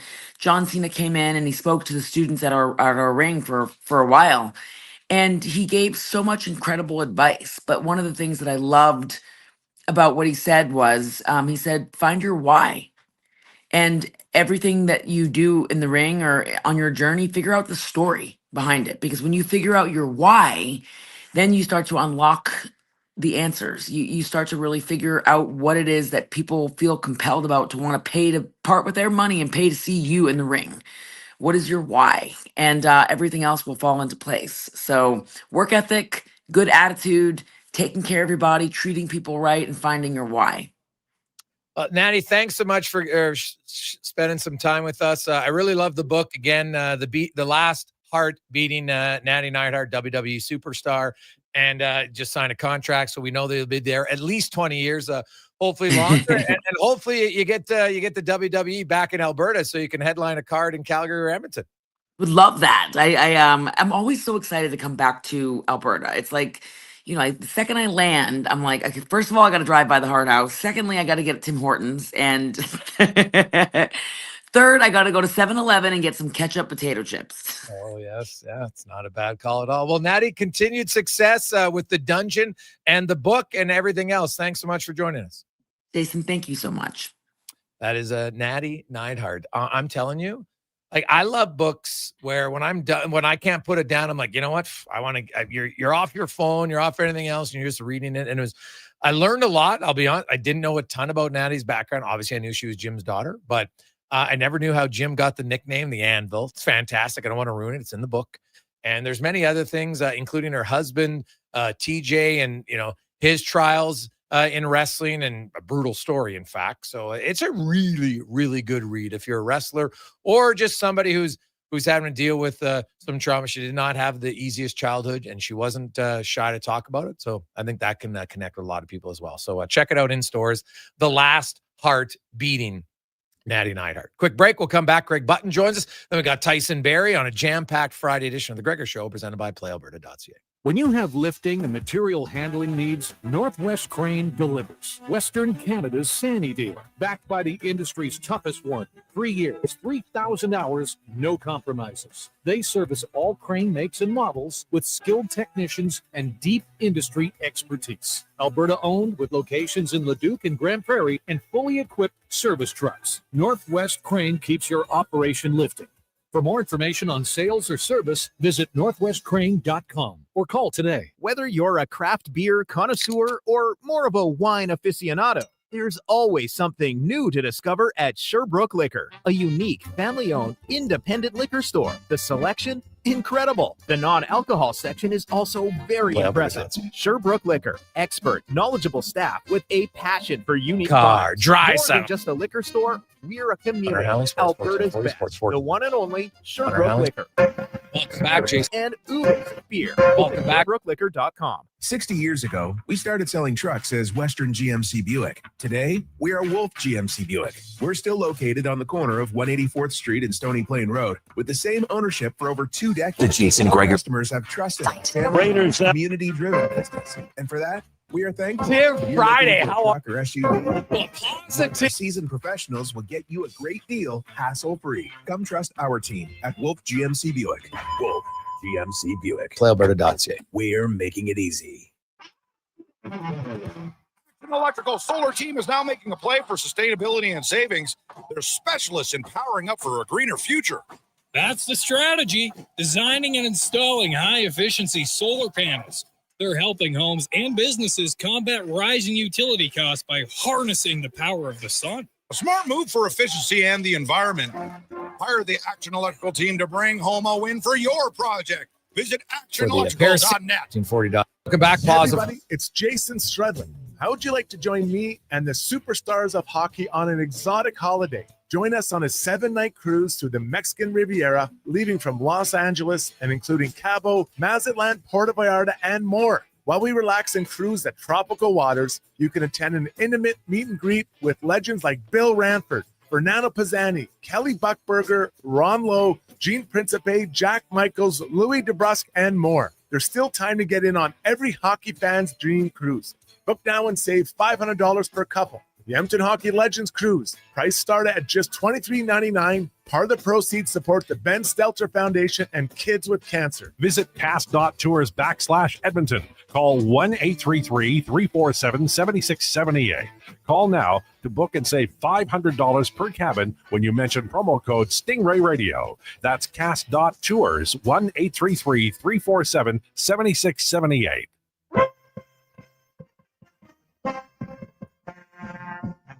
Portions of this hour brought to you by Japa Machinery. Japa is digging deep on their 50-year history of supporting Alberta's construction industry with their line of special edition blackout excavators. Visit japamachinery.com for all the details. The Jason Gregor Show, the best of Edmonton sports talk and beyond. This is Sports 1440. Presented by PlayAlberta.ca, Alberta's only regulated online gambling website.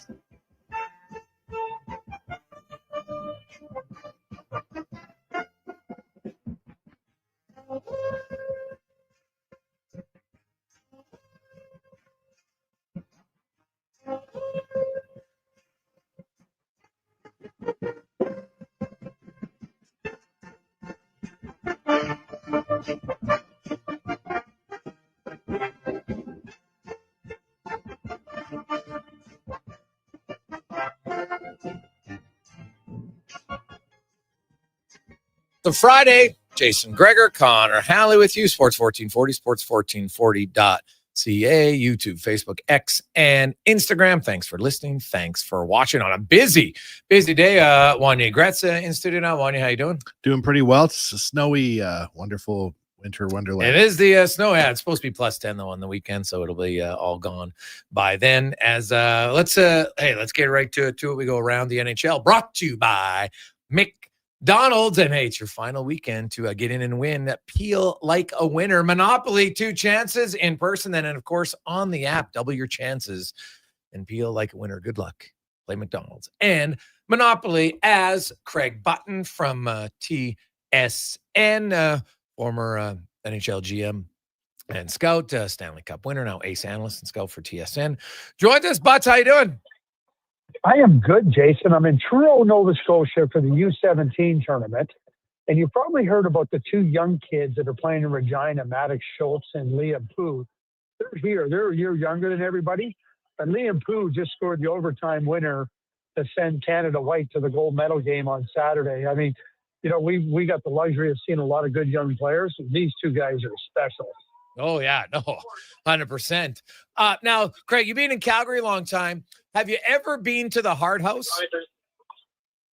The Hart House? Yeah, like the Stu Hart, the family, their big wrestling house where the dungeon was? I have not been there. Okay. All right. Well, we just had Nattie Neidhart. That's why on she's the WWE. She's the granddaughter of Stu Hart. She's in WWE. She just wrote her book, Jim the Anvil Neidhart's Daughter. And they had a picture of it. I never even see. I've heard about the house, but I know it sounds like such a simple thing, but she actually had a picture of the house. And I was like, okay, this is awesome. Like, I've always thought about it. I've just never seen it. And it's for wrestling people, it's like a big deal. Like, I just like to go see the dungeon. Yeah. You have to think that it's a WWE or wrestling museum in there. You'd have to think that would what it'd be like, right? I'll have to find a way to go get over there. Dude, you're gonna have to. Yeah, I thought in all your trials driving around Calgary on your bike, and you could play every pickleball court in the city. I thought you would have seen the Hart Mansion by now. So yeah. Yeah, well, maybe there's a pickleball court down in the dungeon. Oh, God, man. Well, if there was, you'd have been there for sure. I know that. Yeah. If there was one across the street, you'd be like, I know where the pickleball court is, but I don't even know what this house is, but I know what the pickleball court is. Now, speaking of young players, you're watching some good, young, promising players. Right now, Craig, I know it's early, but the Anaheim Ducks, they look legit. They just threw a touchdown in back-to-back games against the Panthers and the Dallas Stars. And Cutter Gauthier's got 11 goals. Leo Carlson is like a man-child. And that team looks really good early on. They do. But, you think, Jason, about the steps they took last year, and they did. They took real significant steps last year in their play. And, then they make the coaching change. Joe Quenneville's a very good coach. I mean, that's an understatement of all time. He's a great coach. And I think that you get to a point where you're trying to take the team to another level. Joel has done that. They're ready to go to that next level. I mean, Carlson now, you talk about Gauthier, McTavish, the blue line, and they got a lot of good young prospects. I mean, Seneke is playing there as a 19-year-old, but it's a really good team. And you think about it this way, too. I mean, they're scoring, and Dostal, hasn't really performed at the level that we saw him perform at last year. So they get some of their goaltending in order and some of the little bit better defensive play. They can be a real hard team to beat. And I don't think there's any question they're on their way up. Oh, yeah. When I look at the Ducks, Craig, and I look at Montreal, two exciting teams. Now, I know Montreal made the playoffs last year, but, they like 91 points. They got a lot of young talent. But the one thing I noticed different, the Ducks are just bigger, right? And like Montreal, a lot of their skill is smaller skill, where the Ducks, they got a lot of bigger skill. Yeah, and when I look at Montreal, Jason, I think that's one of the areas they're going to have to bulk up in, and I use bulk up figuratively and literally, and maybe not so much in the skill area because the skill is good, but you can't be small deeper down in your lineup. You're smaller deeper down in your lineup, you're gonna have a problem. Yeah, and I think that when you look at where Anaheim is built and their skill is big. But they're big throughout their lineup, and I think that really helps. You think about Troy Terry, who's really a good player, and I mean he was I don't want to say wallowing over there, but he just didn't have any real legs in the game because there wasn't enough support around him. Now you watch what they're doing, and I mean they're deep. They're a deep team with size and skill, and the blue line is built nicely, and then they got some good young players, and you just continue to think about how good the Anaheim Ducks are going to be, and I don't think there's any question they're going to be a really good team. Craig, it's an ongoing evaluation. It's something you've done your whole career, right? It's ongoing, and what the evaluation is on November 7th might not be the same on December 7th. Right, so I'm well aware that things can change, but my goodness, the way he's played this season, it's going to be really hard to picture a scenario where Macklin Celebrini isn't on Canada's Olympic team.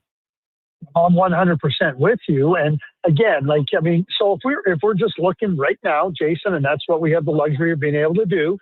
And Macklin Celebrini is one of the best players in the NHL, full stop. Now, when we start to look at Team Canada and we look at what he can add to that team, I mean, this is a complete player. I've said it often. In 2006, Canada could have named Sidney Crosby. They didn't. Yeah. I think it was a mistake. And he was only halfway through his first NHL season. You're looking now at Celebrini. He's got a year under his belt. He's been a dominant player at 16, a dominant player at 17, an excellent player at 18, and he's no less dominant right now. So, no, Jason, you will not get an argument from me with respect to Macklin Celebrini. I mean, is he not, and I ask you this question, Jason, is he not moving into lock territory for the team? Oh, it's closing in on because he showed he can play wing, which he did at the World Championships. And not only is he a scorer, you know what, like he's pretty solid defensively on a team that isn't, filled with a lot of, it's not like he's surrounded by Selke guys all over the place or Norris Trophy winning defensemen. You know what I mean? Like they don't have a great cast there, which leads me to my question though. What about Connor Bedard? Where do you put him in his chances? Okay, so it's a good question, and here's how I'm going to answer it because I've thought about this.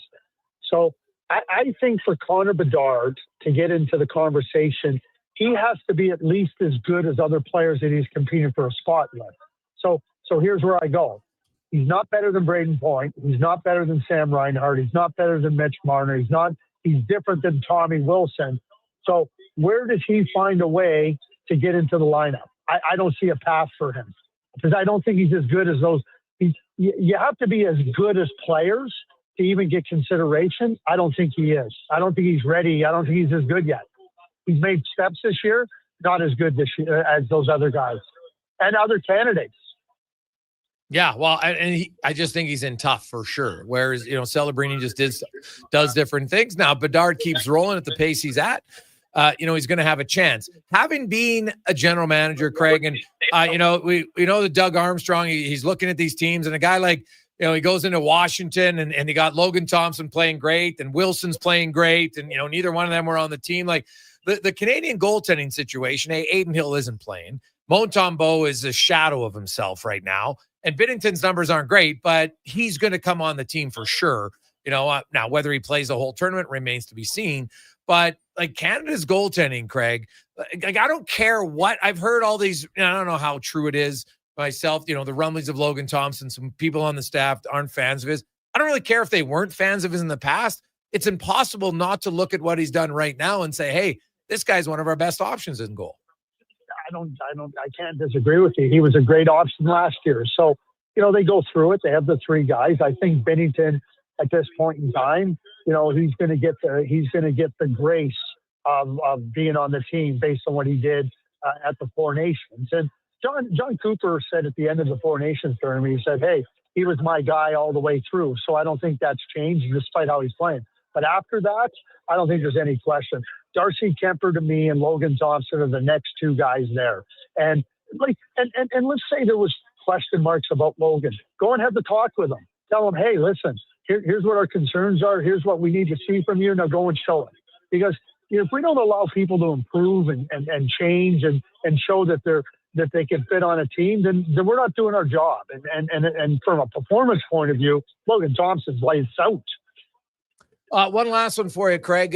How much stock do you put in regulation wins in the regular season? Like if a team has to win in 3-on-3 is part of the regular season, shootouts, all that. Now those two go away in the playoffs, but does it, in your evaluation, if a team is winning, but they're not winning in regulation, is that a concern? I don't know. I mean, when you get to the end of you say winning, okay, so like when we put in the regulation wins, that means at the end of 60 minutes you were winning. But if you win in overtime or a shootout, that means that the other team wasn't beating you at the end of regulation. And ask Patrick Waugh and the Montreal Canadiens of 1993. They won 10 overtime games. You think they think that regulation wins matter? You know what ultimately matters is finding a way to win. It's a little bit different in the playoffs, obviously, because games are so tight. But you have 5 minutes of overtime, then you have the shootout. I mean, yeah, regulation wins mean that you had a little bit more ability to emerge at the end of 60 minutes. But finding a way to win is important. So you're going to tell me that if you have 10 overtime wins in the Stanley Cup playoffs, that means less than a regulation win? You just need to find a way to win. That's the way I look at it. Craig, enjoy the tournament, and we'll get a full scouting report from you next Friday on the show. Yeah, you can count on it. Take care. Awesome. That's Craig Button from TSN. Yeah, they got some good young players in that U17 team, guys who are still a few years away from being drafted, but some really good young players. We'll take a quick break. When we come back, Tyson Barrie former NHLer, former Edmonton Oiler. He will join us. We are going to talk hockey and also his foray into life after hockey next on the Gregor Show, presented by PlayAlberta.ca.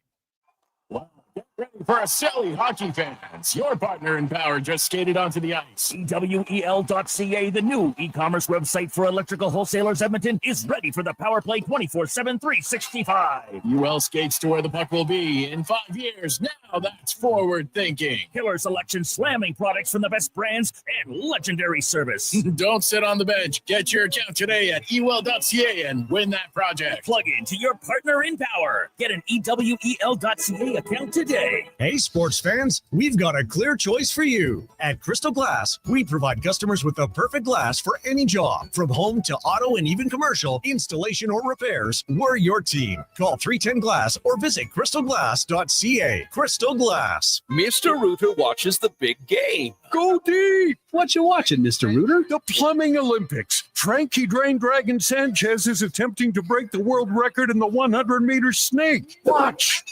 Wow! Did you see that? He snaked out a 50-pound clog. And in the middle of that wad, a gold medal. What theater? Yeah, that's very cool, Mr. Rooter. For a plumber who's good as gold, call Mr. Rooter.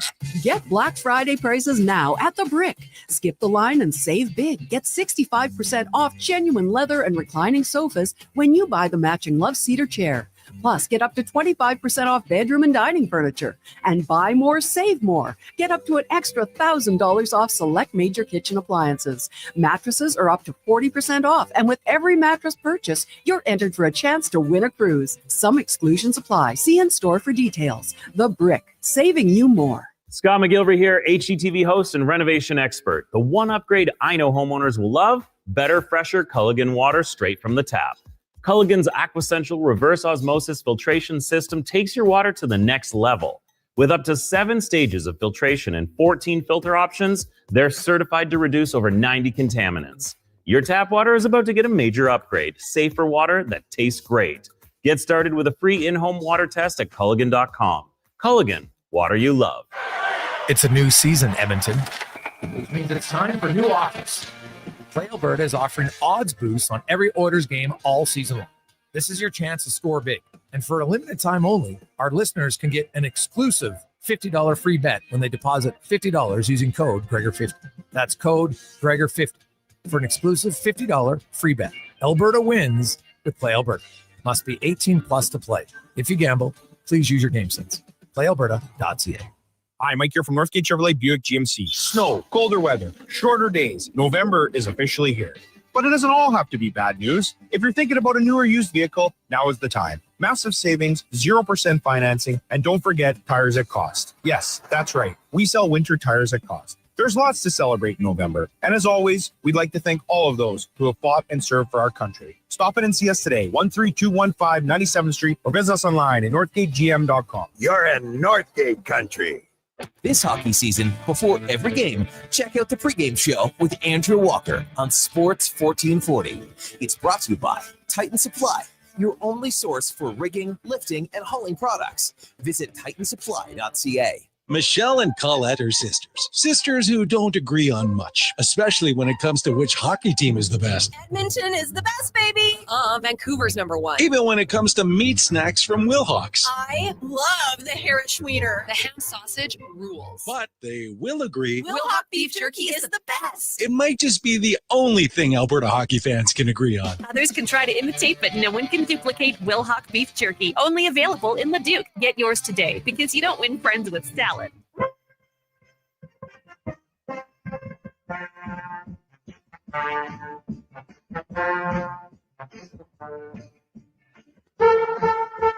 Portions of this hour brought to you by Papa John's. Enjoy a taste of Hawaii with Papa John's Aloha Trio. Try the classic Hawaiian, Super Hawaiian, or Hawaiian barbecue chicken pizzas for only $19.99 each at papajohns.ca or on the Papa John's app. The Jason Gregor Show, the best of Edmonton sports talk and beyond. This is Sports 1440. Presented by PlayAlberta.ca, Alberta's only regulated online gambling website.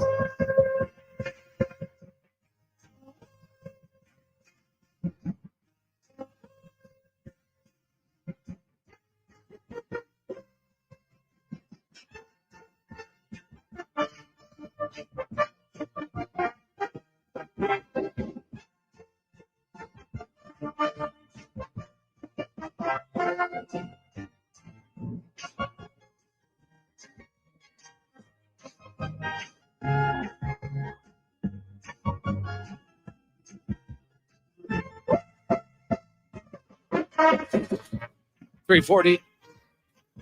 347.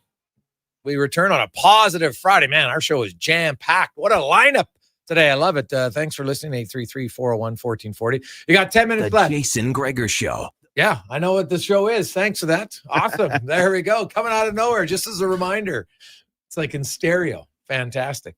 But we got 13 minutes left if you want to go to the Oilers Avs game tomorrow. Currently $400 top bid for the tickets. Lower bowl 2 seats. Oilers attack twice. Should be the fastest game in the NHL this year. The 2 fastest teams, according to NHL Edge, the Avs and the Oilers, and both of them with 3 days without hockey. So they should be fired up. Our next guest starred actually for both of those teams as a member of the Colorado Avalanche and also a member of the Edmonton Oilers. He was for over a decade one of the top scoring defensemen in the National Hockey League. Now he's retired and is venturing out into to different ventures, and he'll be back in Edmonton tonight and tomorrow. Tyson Barrie joins us. Tyson, welcome back to the show, man. How are you doing? Good, guys. Thanks for having me back. Well, I appreciate it. So how's retirement treating you? I know your sense of humor is still intact. I saw your interview where you joke. You said, well, I knew it when the other teams basically decided for me rather than me. So obviously you've never been afraid to kind of have some fun with yourself, but how has retirement been? Like, is it hard? Do you miss the game? Not yet.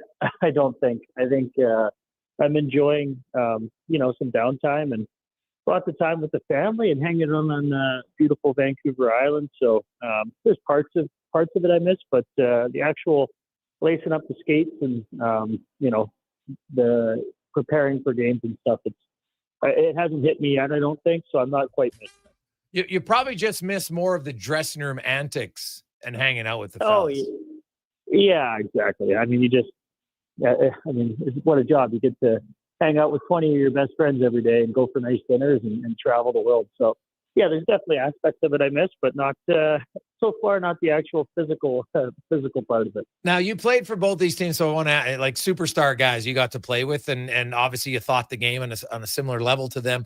Who was more serious on game day, McKinnon or McDavid? I don't know. That's maybe Davo. Maybe.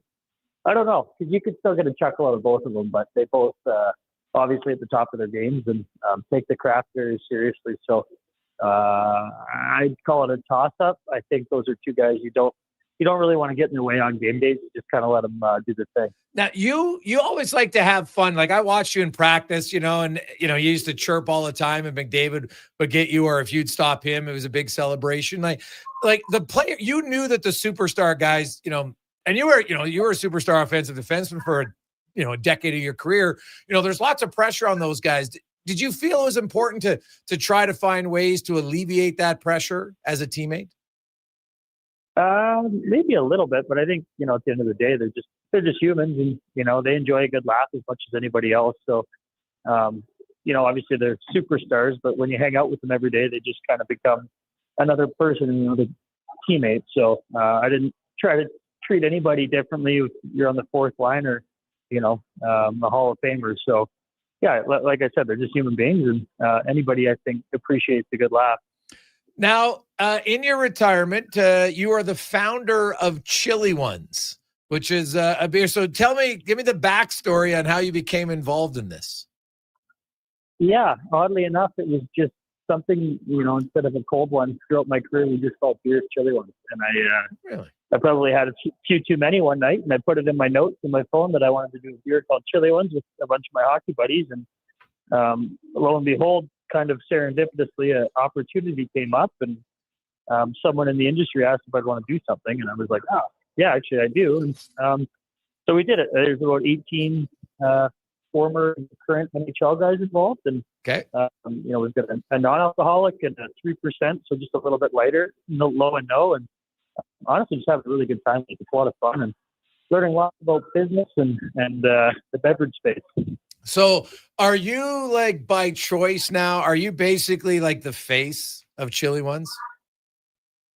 We actually just announced yesterday that Nathan McKinnon is our non-alcoholic brand ambassador. So I think he'll be more of the face than I will be, but I am certainly involved day to day.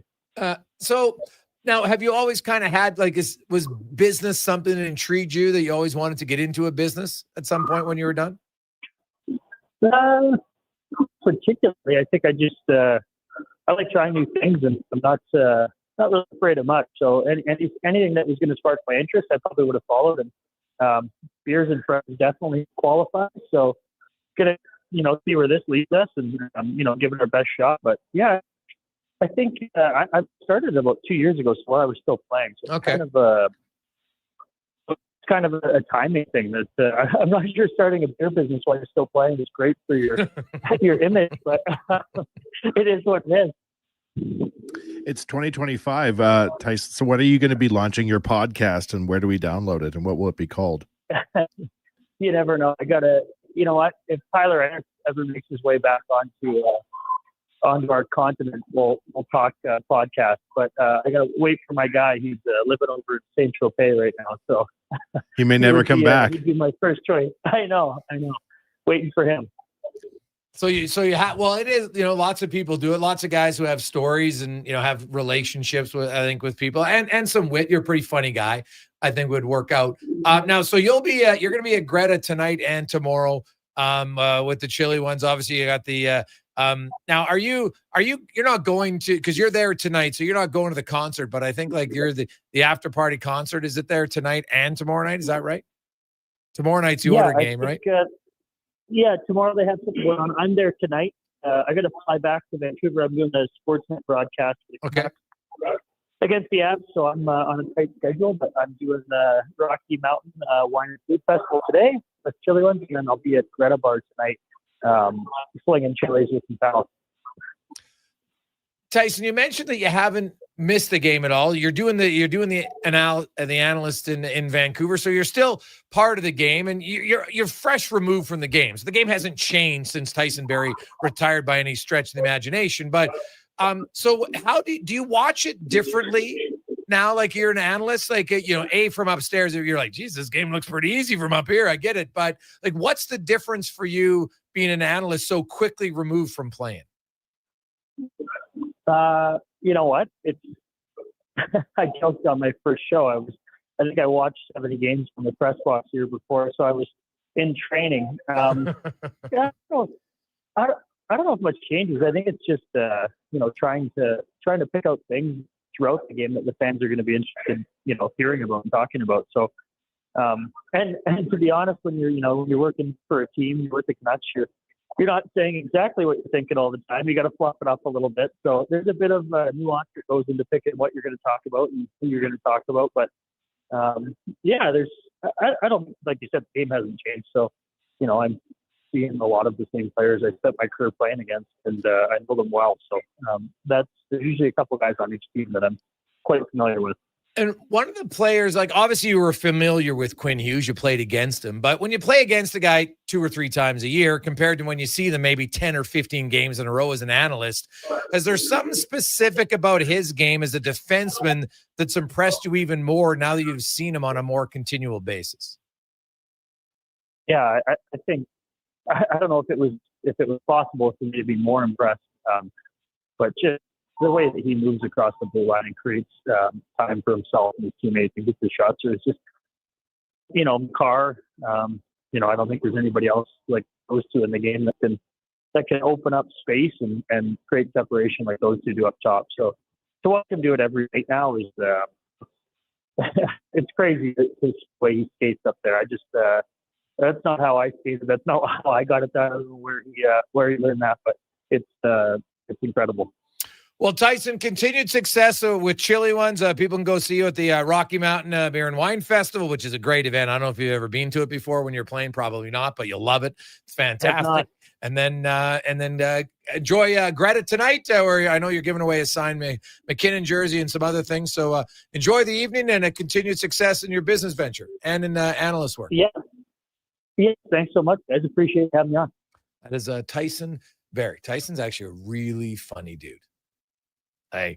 If he did a podcast, he would be a guy that a lot of people would listen to. He's very witty. And I think there was a lot of, like, I still remember people saying, oh yeah, I remember when Tyson Barrie was on the power play, and the people that now who love Evan Bouchard were like, well, anybody can do it. And now that Evan Bouchard's on there, they're like, well, no, not anybody can do it. I'm like, oh, really? You mean, so you're saying there's actually skill needed to run a power play? Shocking. Because you used to say, wow, just Barry's not that good. And I was like, the guy for a decade was one of the best offensive defensemen in the NHL. I think he had the 7th most points over 11 or 12-year span in the league, right? So, no, he was, and the thing about Tyson Barrie, all you got to do is look at his numbers. Come playoff time, his game elevated. It was even better. And I won't be surprised if he has success in business, just more so from his personal interactions with people. Really nice guy, really funny. And when you talk, there's certain players that are just more popular as teammates than others. Just because, like, not every guy can be a funny guy. Guy might be a really good teammate, but he's not as outgoing. So, you notice him, but you don't notice him as much. And Barry was one where people you talk to was, oh yeah, one of my favorite teammates. Just, it's like, he's not listening because he's napping, but like Struds was that guy. I wasn't as skilled as Tyson, a little bit tougher, but definitely wasn't skilled, but he was very well liked in his room. And that allows players to stay around, just like at work. I'm sure there's somebody listening right now, and there's Bob in accounting or whatever. And you know what?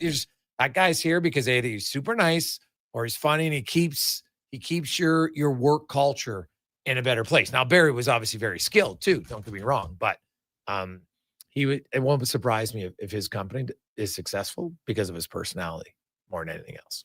So it's coming up to 4:00.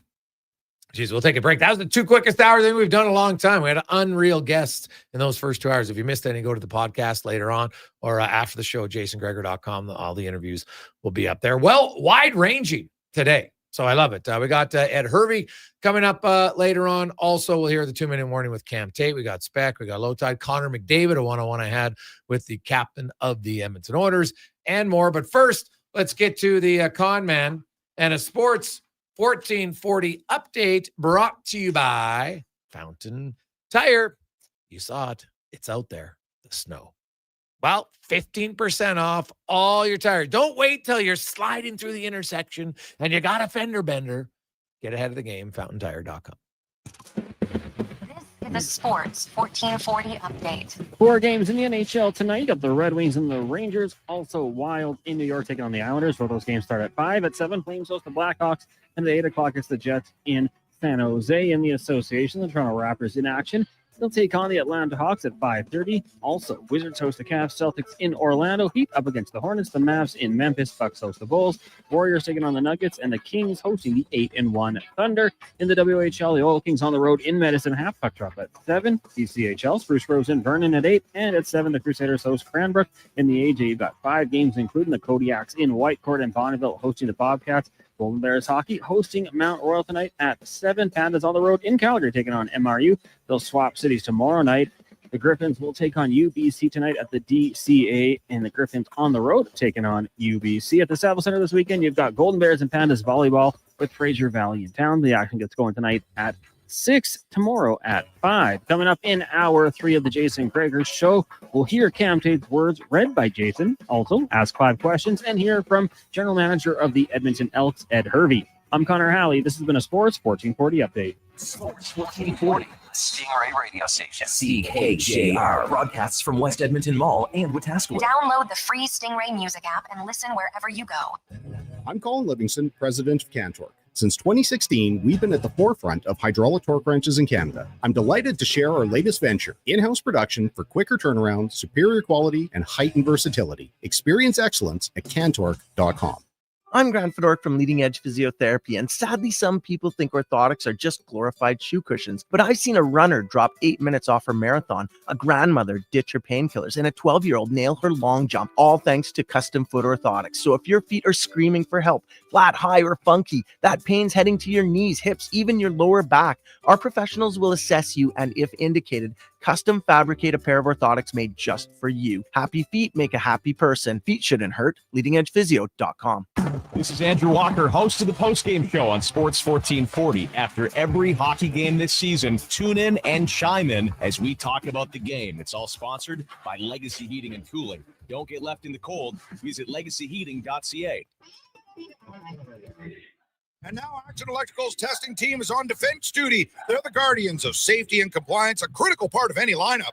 Precisely. They perform rigorous safety and code compliance testing for commercial operations. 7 Think of them as DCHL the Spruce referees, ensuring everything is up to standard before disaster Pause. strikes. Their preventative plays are legendary, spotting faults early. Hire the Action Electrical team to bring home a win for your project. Visit actionelectrical.net. I'm getting McDonald's. You want anything? Oh, yeah. I'll get I've got to get 2 cheeseburgers, medium fries, and a medium fountain drink for $9.99. Hey, maybe I'll eat 1 cheeseburger right away and save one for later. Jason Gregor Show, Maybe presented by I'll stack PlayAlberta.ca. them and eat them both at once. Options. Oh, delicious, delicious options. So 2 cheeseburgers, fries, and drink? How'd you know? You were thinking out loud again. Get yourself a 2 cheeseburger meal for just $7. $9.99 plus tax for a limited time only at participating McDonald's. 3. It's week 1 of Canadian Tire's early Black Friday sale. These prices won't go lower this year. Lower, you say? Save up to 50% November 6th to 13th. Conditions apply. Details online. Backed by popular demand, Folsom Prison Revisited. The story of one of the greatest concerts in history returns to the Jubilee Auditorium November 22nd. Step back in time before, during, and after this iconic Johnny Cash performance. You'll relive an event that changed the life of Johnny Cash and changed music forever. Tickets at Ticketmaster.ca and the Jubilee box office. Brought to you by Stars and Stories Live.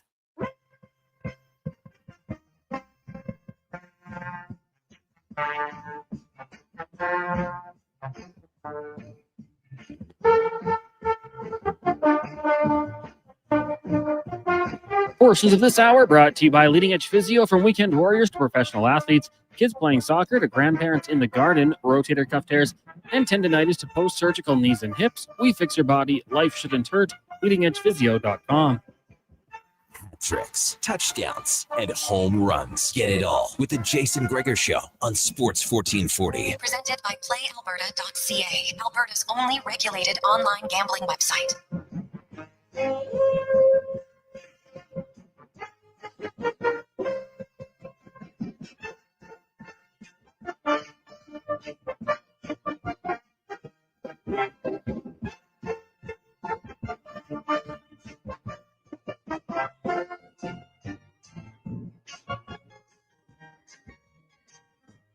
Just after 4 o'clock, welcome back.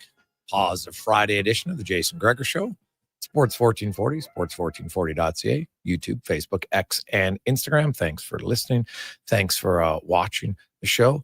As always, we appreciate it. And congrats to Paulie. You're going to the game. We'll get in touch with you, buddy. Thanks for that. Gregor Show is always brought to you by PlayAlberta.ca, where you can get in the game. $20 million tonight for Lotto Max. Get your tickets at PlayAlberta.ca. Casino, live dealer, lottery, instance, and more, all in one place. PlayAlberta.ca. The Edmonton Oilers taking on the Colorado Avalanche tomorrow. They had some new combinations on defense. Nurse was with Regula today. They're going to play together tomorrow. Knobloch basically outlining, because, I liked how they were playing together. And then, unfortunately, Regula got injured. But liked it, so he'll put them back together. Kulak is going to play with Jake Wallman, and they'll keep Bouchard and Ekholm together. The Oilers' top 2 lines remain the same: Nugent-Hopkins, McDavid, Mangiapane, Draisaitl, Centering, Podkolzin, and Roslovic. You did have some change in the bottom 2 lines today at practice. Henrique was with Frederick and Noah Philp playing the right side, whereas Tomasic was centering Savoy and Howard. What was interesting, though, and then Curtis Lazar centered Janmark and Hyman. Hyman's not going to play tomorrow. There's a chance Janmark can play. I don't know how close it is. Like, you would think maybe he would have practiced on a line today. Now, he did take all the regular shifts. They had 5 lines on the ice today at practice. So I guess there's a chance he could play tomorrow. But there was a lengthy conversation with Knobloch and Tomasic after practice for, I don't know how long, 15, 20 minutes. I can't remember that. Now, it might have just been talking about the fact that, Tomasic, he's seen his ice time dwindle. He's not on the number 1 power play. So maybe it's just a raw speech from the coach. We'll see. But, So you might see Janmark in the lineup tomorrow. And if that happens, then there'll have to be some line juggling, someone coming in or out. I could see, I guess, if Janmark comes in, maybe, he plays on a line with Philp and Howard per se, and maybe on a line with Frederick and Henrique. And then you have Philp with Howard and Savoy, possibly. We'll see what they do. But the last home game, well, we've seen before earlier on home games that he had Tomasic centering Savoy and Howard, and they was getting a lot of offensive zone starts because he had the last change and he was the home team. So I could see something like that tomorrow. So we'll find out. Stuart Skinner is going to start in goal for the Edmonton Oilers for those who are watching or going to the game. Now, Connor McDavid was pretty adamant about, hey, like this, we can't be talking about the start. We're 15 games in. We're well past the start, is what a key message of his was today, and that they just gotta play more consistent, right? He feels like they're maybe getting clogged down a little bit in the neutral zone, although the head coach said we're actually lead the NHL in zone entries, so clean zone entries. But the one big thing for the Oilers that they want to clean up is they'll do good work to get a lead, and then they blow it. 6 times the Oilers have had a 2-goal lead that they've relinquished into a tie. 4 times they lost. 2 of them they came back and eventually, they beat Montreal late on goal, and they won in overtime in the other game. But that's 4 losses where you've relinquished a 2-goal lead. So, and then there's 2 other times you've done it. So that's 6 out of 15 games. Like, you're rarely leading by 2 goals, but every time they have a 2-goal lead, they've blown it to get the other team back in the game. So that's a trend that has to change. Are you a believer of the old adage that it's American Thanksgiving when you start to look at your concern for teams? Like, is there a point, a quarter pole? Well, the American Thanksgiving used to be, that was a good indicator of if you're in the playoff race or not. But this year, there's so many teams that are close. There's so many more overtime games early on that there's way more points that are available to teams. So that's keeping everybody closer. Like, you look in the Eastern Conference, what is it? If you're in Philadelphia has 17 points, they're 8th place. And then Buffalo and the Rangers are 16th, and they got 14. And Columbus has 14, and they got a game in hand. So there's not really anybody that far out of it now the Calgary Flames are 6 points back, and St. Louis is, well, even St. Louis finally won. So as terrible of a start as they had, they're only 4 early on. So I don't know if the American Thanksgiving will be as much of a guideline this year as it has in the past, just because now they're still 2 weeks away for that. So I guess there could be some separation here in the next 2 weeks, but based on what we've seen, man, it is, you get a point and you get a point and you get a point for overtime right now. Like, it's wild how many, what is it? 60, how many over? I think it's 62 games already that have gone to overtime. Like, they're on pace to crush the most overtime games we've seen in the NHL. In the Stanley Cup, in the salary cap era. So if that's the case, then do I think these teams are as good? No, but their point totals will keep them like they think they're in the mix a lot longer. Are teams playing for the point? Is that what the shift is? No, I don't think so. I think it's a little bit that leads aren't safe. So that's a good thing, right? Like, there's been more comeback wins early in the season than we've seen before. So, like, Order fans can attest. They don't like it, but the style of game, there's probably a little bit more skill now. And usually when you make a giveaway in the past, maybe it didn't come back to haunt you right away. But, they're looking at statistics of how many goals are being scored within 5 seconds of a turnover now. And it's pretty high this year. So, teams have the ability to make you pay, I think, maybe more on your giveaway. And we've seen some pretty egregious giveaways, like right in the defensive zone, in the slot, and different places that increase the opposition's chances of scoring on those turnovers. Say what you want about the Oilers season so far. There's been entertaining games. Like, it hasn't been boring defensive hockey. No. Right? Like, teams blowing 2-goal leads for the casual viewer is quite entertaining. Well, it's funny. Like, you look at the Colorado Avalanche. So they come into town tomorrow night. They currently today, now I know there's some games tonight, but right now the Avs have the most points in the NHL. They've only lost once in regulation, but they've lost 5 times in overtime / a shootout.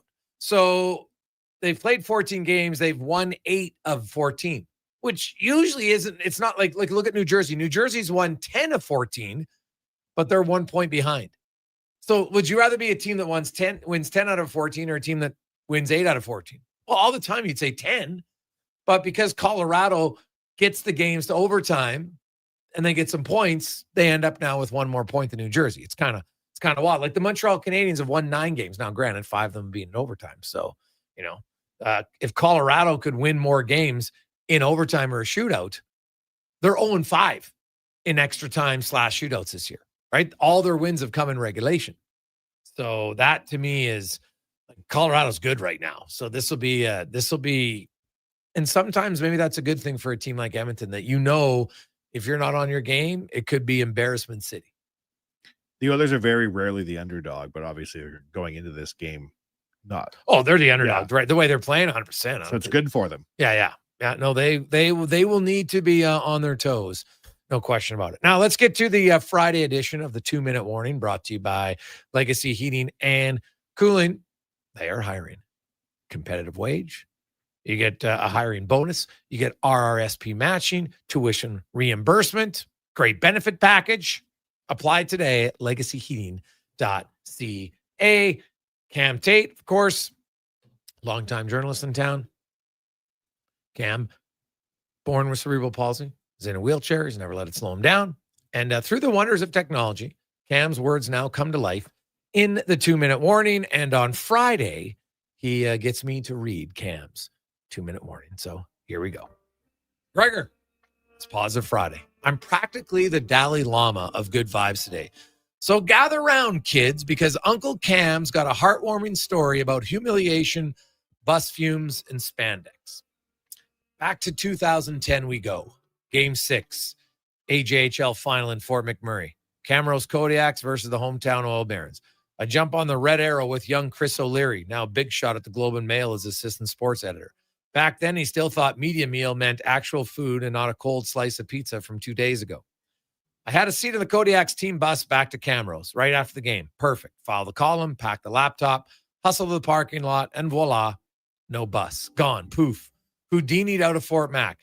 Not even a gum wrapper left behind. They lost and pulled out of town faster than someone spotting a parking ticket officer. Meanwhile, young Christopher is celebrating with the winning coaches, sipping Ryan, talking forecheck strategy like he's Scotty Bowman. I walk in and say, make mine a triple, and casually ask which way to the YMCA before frostbite sets in. The league scrambles up a spare hotel room, spare being the key word. The mattress had the structural integrity of a mashed potato. Then the Oil Barons, sweet fellas, offer me a team tracksuit, 3 sizes too small, because nothing says compassion like squeezing a full-grown sports writer into Lycra design for a bantam goalie. Next morning, Chris and I catch the Red Arrow back to civilization. I roll through my front door looking like I'd auditioned for Survivor, Greyhound edition. My late wife takes one look at me, unshaven, tracksuit riding north and south, and without missing a beat says, if I had any spare change, I'd give it to you. Positive Friday, everyone. Cam Tate, 2-Minute Warning. Oh, Tater, always talking, missing the bus. Tough one. Well, who just left him on the bus, man? Jeez, it's kind of a rookie move. There's no communication there. So, that was nice of them to offer the sweatsuit, tracksuit to Cam Tate. I actually had the pleasure of broadcasting play-by-play the longest game in AJHL history. And they even gave me a memento for it. I've got it still, a little pack, because it's the longest game in AJHL history. 5 overtime games in Camrose. So we were doing the games back on anysportanytime.com, myself and AJ Jacobek. So what did that look like when the goal finally went in? Who scored and who won? Oh, God, I can't tell you who scored. No? No, it's like the individual player. No, I don't remember that. I was just like, oh, like seriously, when you're doing 8 periods as a play-by-play guy, like after a while, like you know, your voice is a little tired. Now, obviously the players, I'm sure, are the same way, but you know, you're trying to make it exciting. It's just like, oh my God, when's this thing going to end? How many people were in the stands? Like, did they stay till the end? No. Like, I think the game, I want to say by the end of the game, there's probably maybe like 50% of the crowd was still there. Yeah, so decent amount, but like it ended at, had to be close to like 1:30, 2 o'clock, right? Because the game started at 7. You're playing 8 periods. Like, it was a long time. I sat down to watch that 18-inning marathon Blue Jays game. And like, I don't really love baseball, but I want to be part of the crowd, right? And so I watched the game, and it's like the 13th inning. I'm staying there. I'm like, man, this is crazy. This game's going forever. And I'm like, wait a minute. I don't like baseball. And I just turned it off and went to bed. So you didn't watch the whole 18 innings. I think at 15. 15. Okay. That's pretty long. Yeah, it's not bad. Well, at that point, I was pot committed. I'm like, how could I quit now? I don't want to be a quitter. Plus, it's my job, and I was intrigued. I wanted the Jays to win, but it was, and there was quite a few chances. Like, okay, they're going to end it here. It's going to happen, and then it did not happen. And then obviously the ending for the Jays sucked for them, but it's just how it goes. That's an all-time World Series game, though. Yeah, well, there's two now that have gone that long. Oh yeah, but I just mean in terms of like the quality of game. Oh no, that series, like they were talking. Well, they wrote a piece, I think it was in The Athletic, and they broke down all the plays of just Game 7 alone. And they said Game 7 was one of the greatest sport. Like when you're looking at sporting events that has lead changes, great plays, throwing guys out at home plate, so many different aspects that happened in that game. And they deemed it one of the greatest sports games of all time. And it's hard to argue against it, right? Like goes into extra innings. You got bases loaded. You got guys on. You think, oh my God, they're going to win. And how many times do you think they were going to win? And they didn't win. So it wasn't good. Before we go to break, I would just like to do a big shout out to everyone. We sold out the Pizza Pig Out last night and raised lots of money for kids sport. They'll give me an official tally later today or Monday. So thank you. Got to meet a lot of the listeners and lots of people last night who came out and, for the pizzerias who supported Unreal, we'll wait to get the voting tally in. Cause man, every year, like there is unreal pizza. And I always try to try different ones that I haven't tried before, but we had 22, 23 different pizzerias and they bring like 3 or 4 different types of pizza. So you can't try everything. It was funny. Eddie Steele. I don't know how many times he went up for because there was so much pizza. Like there was never a shortage. Like this is the one time where like sometimes you feel sheepish. You feel, oh, geez, I'm going up for seconds or thirds. No, this was like encourage, keep going, try more. And like Eddie Steele, I talked to Matt O'Donnell, there's quite a few former offensive linemen. They're like, this is unbelievable, man. Like Eddie was just like, I haven't eaten like this in a long time. This is great. But like he was sitting at his own table. He had a spare pizza box. He goes, God, this looks terrible, doesn't it? But he was just like loving life, just sitting there, crushing pizza after pizza. I've never in my life seen that much pizza as I did at the Pizza Pig Out. Oh, no. In one place? No chance. Well, we had the biggest pizza we ever had. I took a video. I put it on Instagram last night. And like, I don't know. It was like 5 by 5 feet. It was massive. Who brought that? Honestly, I didn't even look. Is it a commercially available pizza? No, I don't. I think they made it special for the Pig Out. Yeah, they had that one. And then there was another one I saw from afar. There was like a huge triangle shape, like a shape, how most pizzas, and the box was a triangle, but it was like, 50 times bigger than a normal piece of pizza. Like it was massive. This is a new trend for like food marketing, right? Yeah, they just brought it for the Pizza Pig Outs. They made it special for that, which is pretty cool. So I have a picture of the box. I should know the name of it, but it's on my phone. So there was like 23 pizzerias. I'm trying different ones. That's why I have to take notes because I have my notepad. So I know which ones I'm talking about specific, but it was awesome. So thanks everyone who came and supported Kids Sport yesterday. We will take a quick break. When we return, the GM of the Elks has already made a few big signings. What's the offseason look for the green and gold?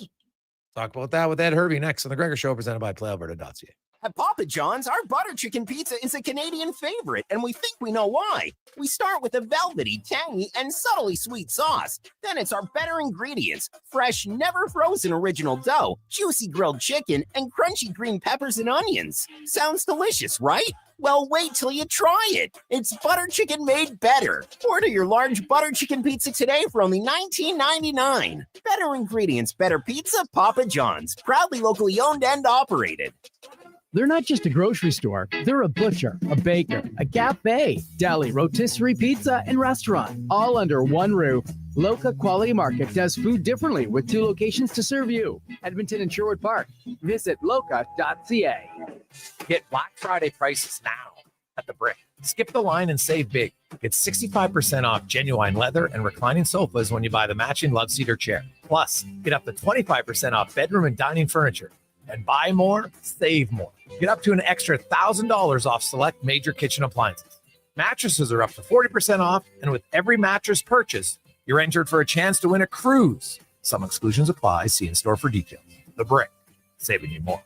Start your day with a blast Sports. Kevin Carius, along with Brandon Douglas, brings the fire, the fun, and the fearless takes. Weekdays, 7 to 11. Text Kevin, 883-401-1440. Mornings with Sports 1440. The Junior Prospects Hockey League sports season is now underway. The JPHL offers elite athletic and academic opportunities for players in the 14U, 15U, 17U, and 18U divisions. All games are broadcast live on Silent Ice TV, featuring a showcase-style schedule and competitive matchups across Western Canada. Players work with experienced coaches, trainers, and elite hockey personnel. Learn more about Western Canada's fastest-growing elite hockey development stream at juniorprospectshockeyleague.com. Hey there, this is your wake-up call. It's time to change to your winter tires. Unless you want to be sliding and swerving around icy roads like you're some kind of dummy, head to Big Toy Shop and get it done right for a great price. We won't lie to you, inflate your bill, or waste your time. Time to change your tires. Big Toy Shop, 8315 Argyle Road.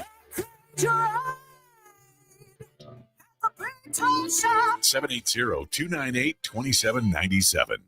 Game day sauce.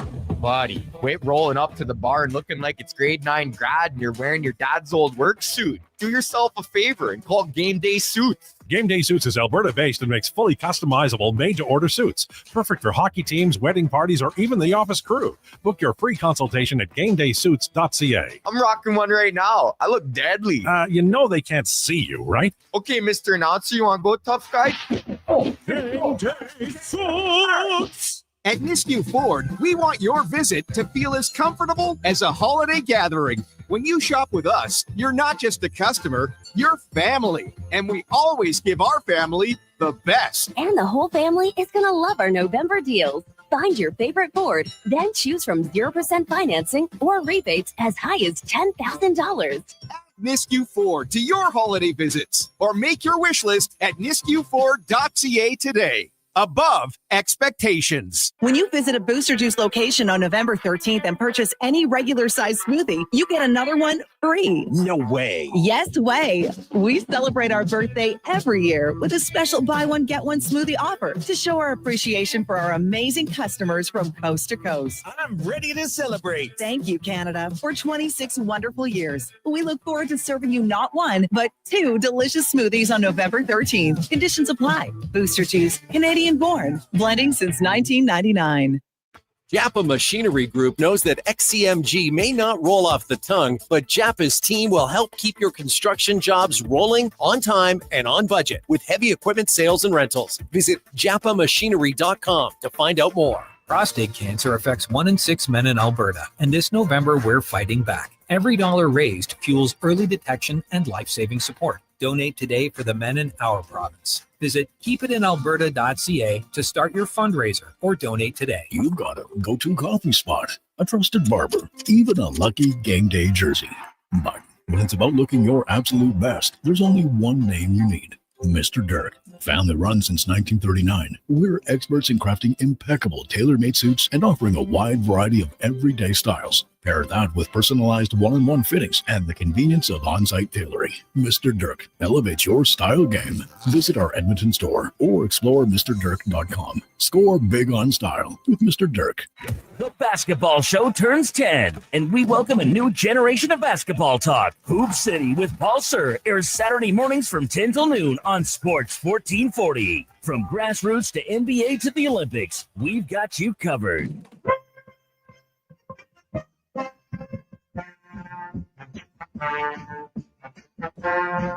Portions of this hour brought to you by Cantor. What's the best way to beat the tariffs? Buy Canadian. Cantor's products are not only made in Canada, but right here in Edmonton. Save money. Support Canada at cantor.com.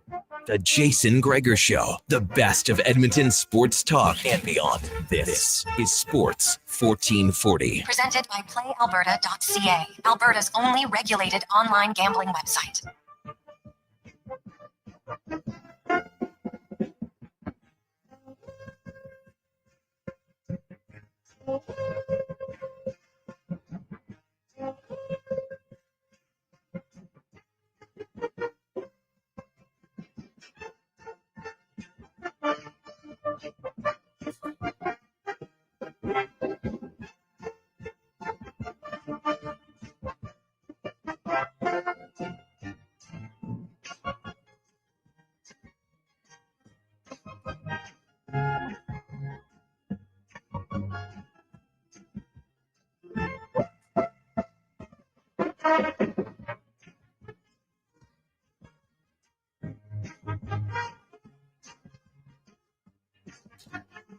.425, welcome back. Positive Friday, Sports 1440, sports1440.ca, YouTube, Facebook, X, Instagram, anywhere where you listen, watch. Thanks so much. Also, you can get us on the app, iHeartRadio, Radio Player, or the Stingray app. Watching us online as well as Orders Nation, YouTube. So we're everywhere. It's great. Listening, watching, we love. Of course, football's ongoing. CFL down to the Final Four, the West and East semifinals coming up on Saturday. Got lots of NFL, college football, and more. And also the start of the offseason, well, really started a few weeks ago. Lots of big signings already for the green and gold. And the general manager of the Elks, Ed Hervey, is going to join us momentarily. All right, I thought he was on, but we will get him in a second to because I'm very interested to see. I think we mentioned this question earlier about like what's priority number one. Well, it's quarterback, right? It's always got to be quarterback because you need a quarterback in this league, and so Cody Fajardo, I would assume is coming back. And then the challenge is, if Trey Ford's not the backup, then who's going to be the backup? And will it be one with experience or not? Well, we'll find out here momentarily as Ed Hervey does join us now, the general manager of the Edmonton Elks. Ed, welcome back to the show. How you doing? Ed, are you there? Yep, I'm here. All right, buddy. Good to hear from you. I know the offseason's already started. You signed quite a few of your key guys to extensions already. You got Rankin done late in the season. You got Julian Grant. You got Terrell Ford. You had mentioned when you took over with Chris Morris that you wanted to build continuity. There wasn't going to be a massive changeover. Obviously, there's changes every year. But how important is it to ensure that you have the majority of your nucleus, and how confident are you that you'll have majority of your nucleus coming back next season?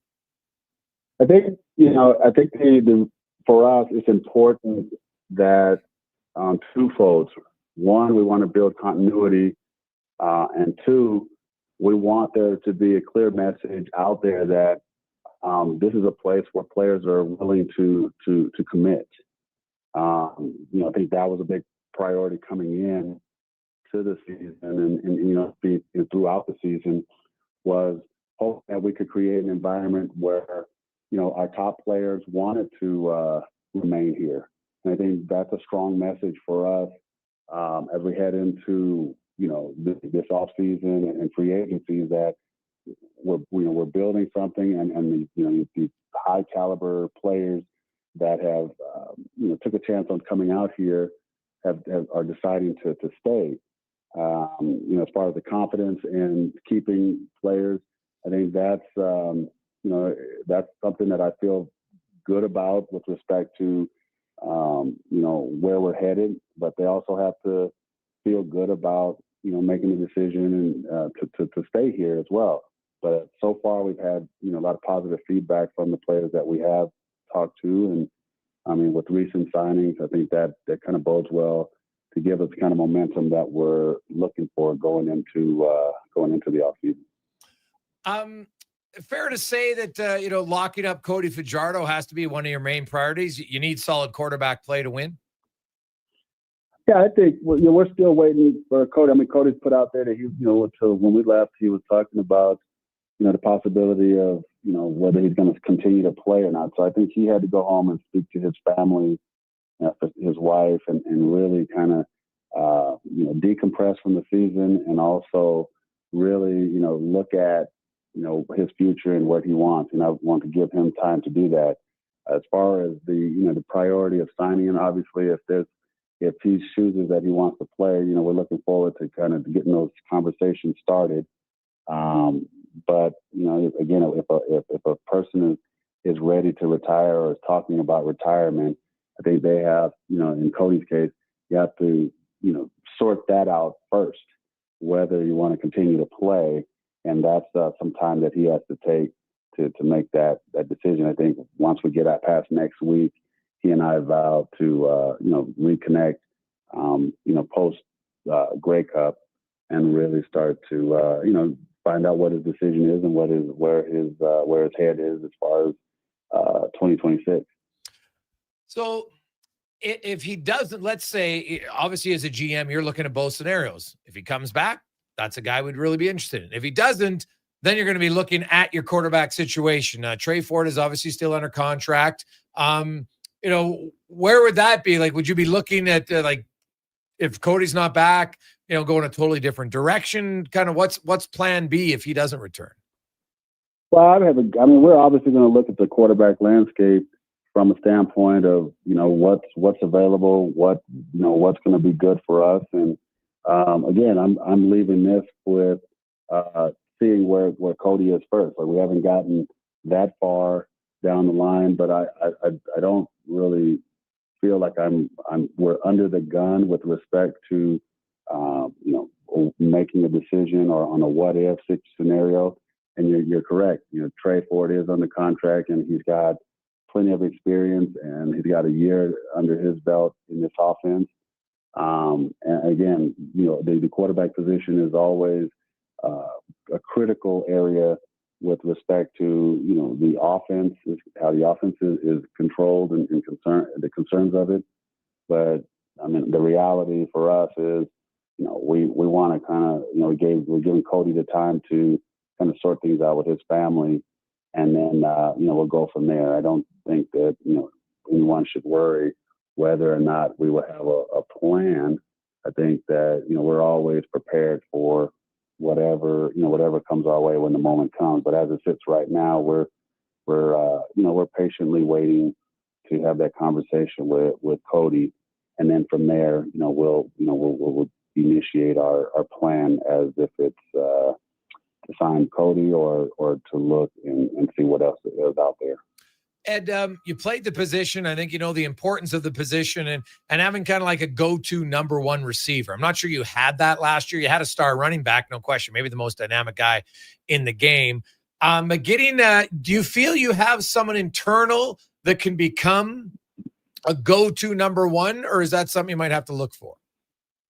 No, I think that I believe that we do have receivers here. We had young receivers, and I think that what's always mistaken, and you hear people talk about what they think people don't have. Everyone always compares it to the guys who are at the top. Right. And if you go back and look at each receiver, that when in their first year, nobody ever heard of any of those guys.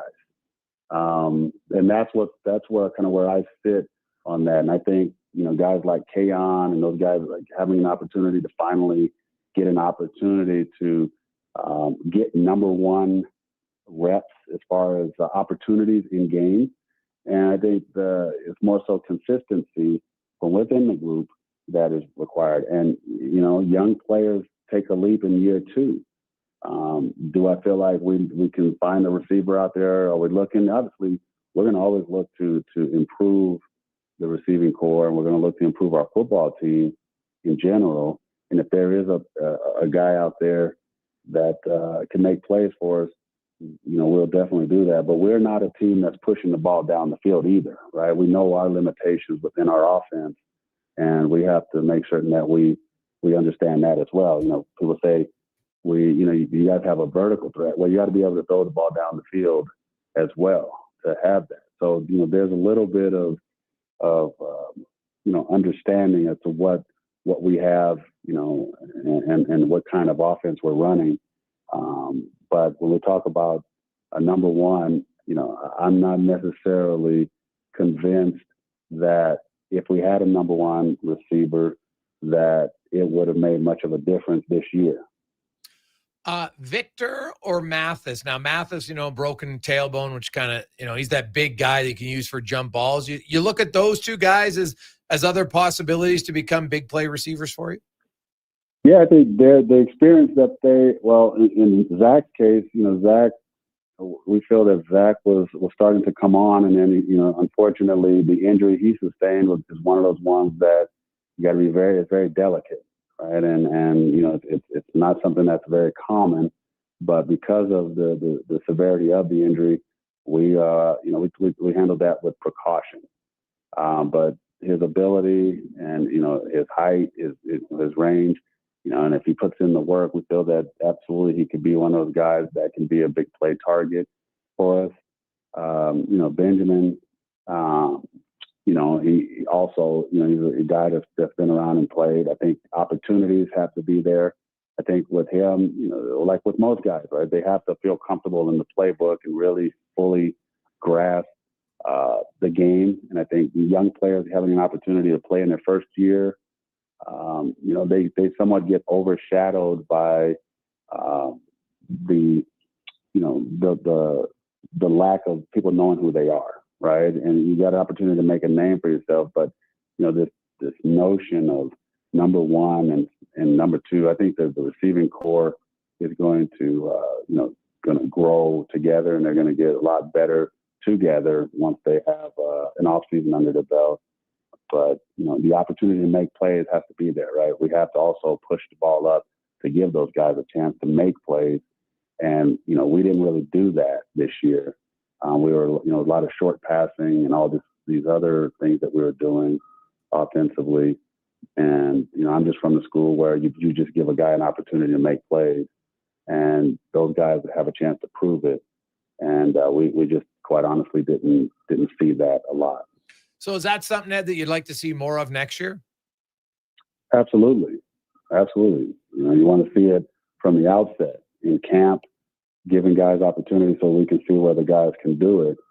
And again, right, if you go and you bring, difference makers, as people say, and all these other positions, are we willing to throw the ball up to them is the big question. So, I think that's kind of the concern, when you're talking, when I'm looking at it, I'm not certain as to who, people will be referring to when they say, oh, go get, when you have a number one. It's about how are you going to use that player? And that's where, where I sit. And, when someone provides that answer to me, then I have a better idea of what we're looking for from an offense. Ed Hervey joins us, GM of the Edmonton Elks. Ed, your secondary was young, but man, you had some guys who really came on, I thought, in the second half of the season and, made some plays in your secondary. I know you'd mentioned at this, you kind of knew there would be a little bit of growing pains. There's a lot of youth on your team, and you expect a lot of that growth. Just specifically in your secondary, did you have a few guys who maybe came on and played better than you were expecting? We felt, again, you never know. Like, I'm not going to sit here and mislead the audience into believing that, we felt that, everyone in the back end was going to be this high caliber all-star player, but we felt strongly about the abilities that they possessed, and we felt very good about, with time, they would develop. With time working together, they would trust each other, and with that same time, they would start to play well together. And that was, the patience and from within this building that we felt that it would come together. Someone that I thought played better than I expected them to play. We had essentially three rookies out there playing, with Logan and Garnes and Ross. And I think they all came in and made their plays. I'm very, very happy for all three of those guys. Because again, and I got to give JC and Aaron Grimes and D-Mac and those guys a lot of credit for what they were able to do, and Danny Nesbitt on the defensive side for, constantly working to get those players ready to go. But again, I think the future is bright, and if those guys continue to work, again, those are making the plays that they were making in critical points of the season, especially the last 2/3 of the season. I think our fans should feel really good about where the defense is heading. And, it all starts with, just the trust that those guys have in one another. So when we get into next season, we're talking about continuity of the roster, continuity in the defense, and specifically continuity in the back end. those guys will get out there in training camp and really hit the ground running, because the terminology of the playbook won't be foreign to them, nor will the league and waggles and everything else. So we're really excited about where that group is going to potentially could be going into next year. Are you expecting the majority of your coaching staff to return? I mean, yeah, so far, I mean, that's more Mark, discussions with Mark. I think that I'm sure there'll be a tweak or two, as you know, in the CFL, nothing ever stays the same, but, I don't necessarily see massive changes in the coaching staff. And over at Elks Nation, we're doing podcasts throughout the off season, obviously about the Elks, as the name would suggest. Who would you recommend we try to talk to on the current roster? Who are some entertaining guys that are a 2025 Elk we should talk to? Well, define what you mean by entertaining.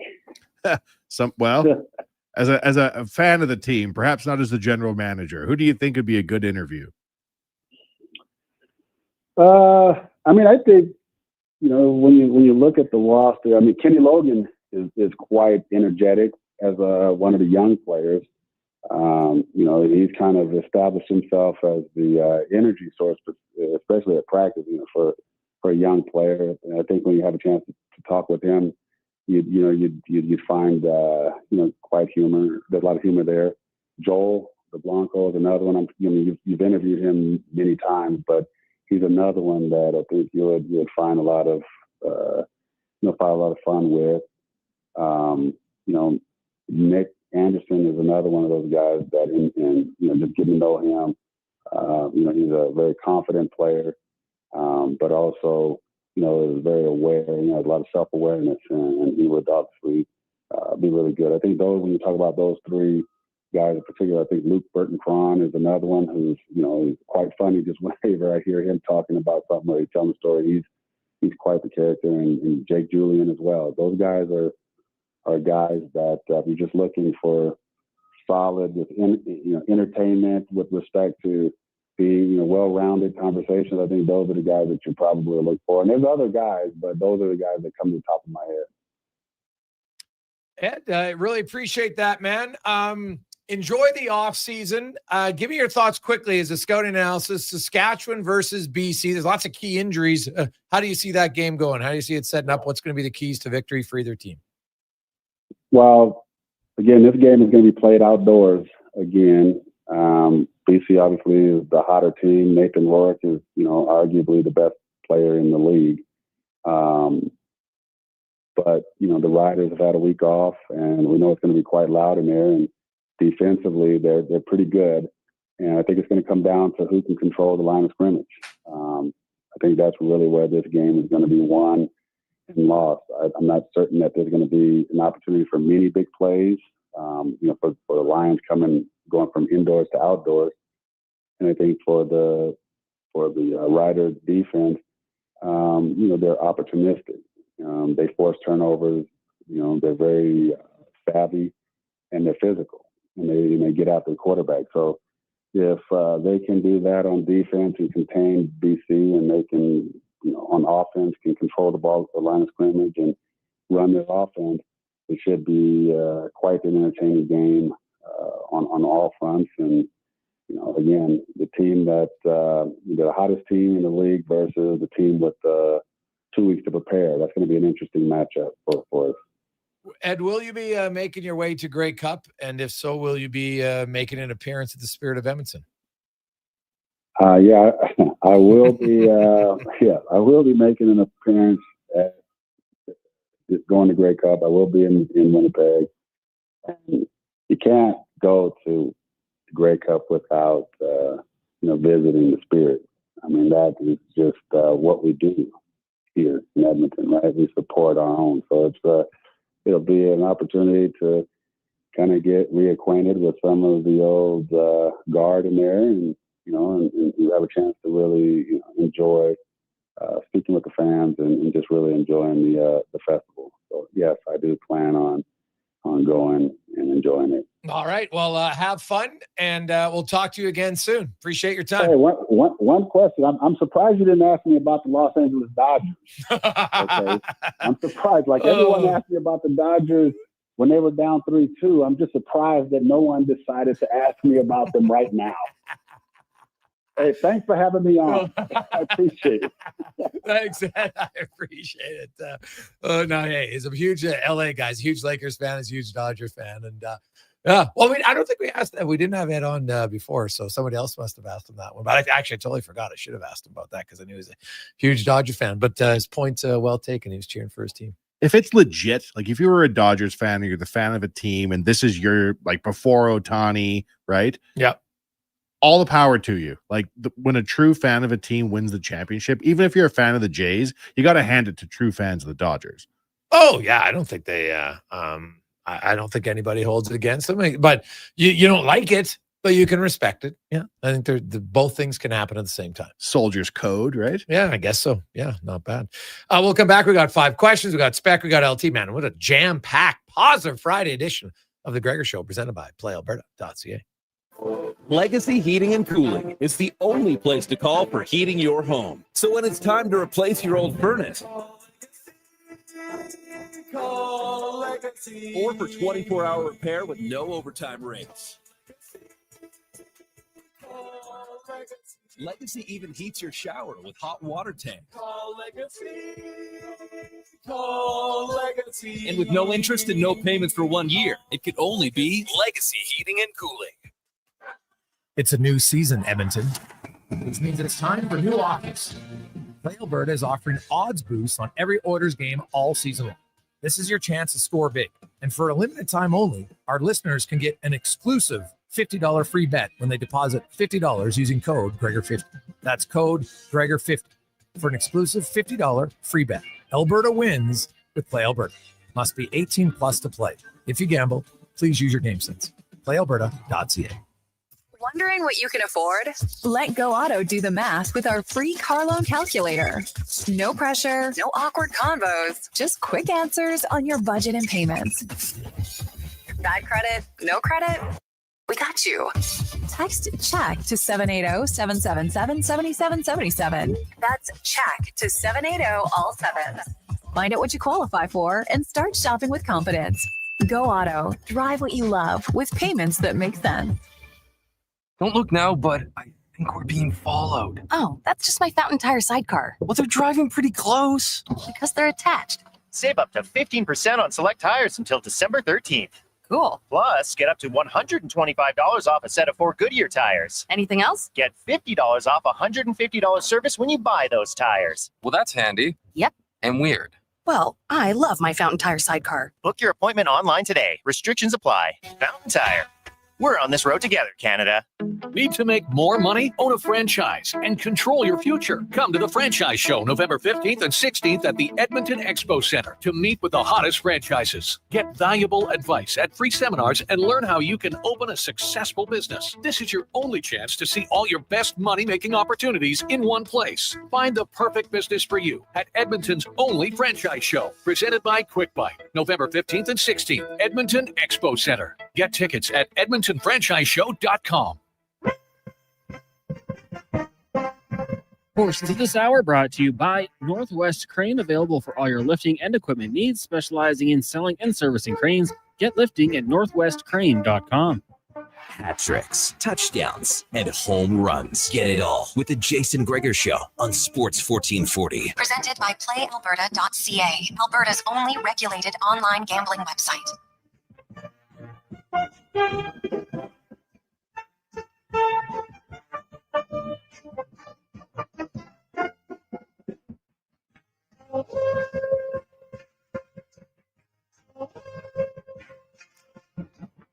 Positive Friday. Welcome back.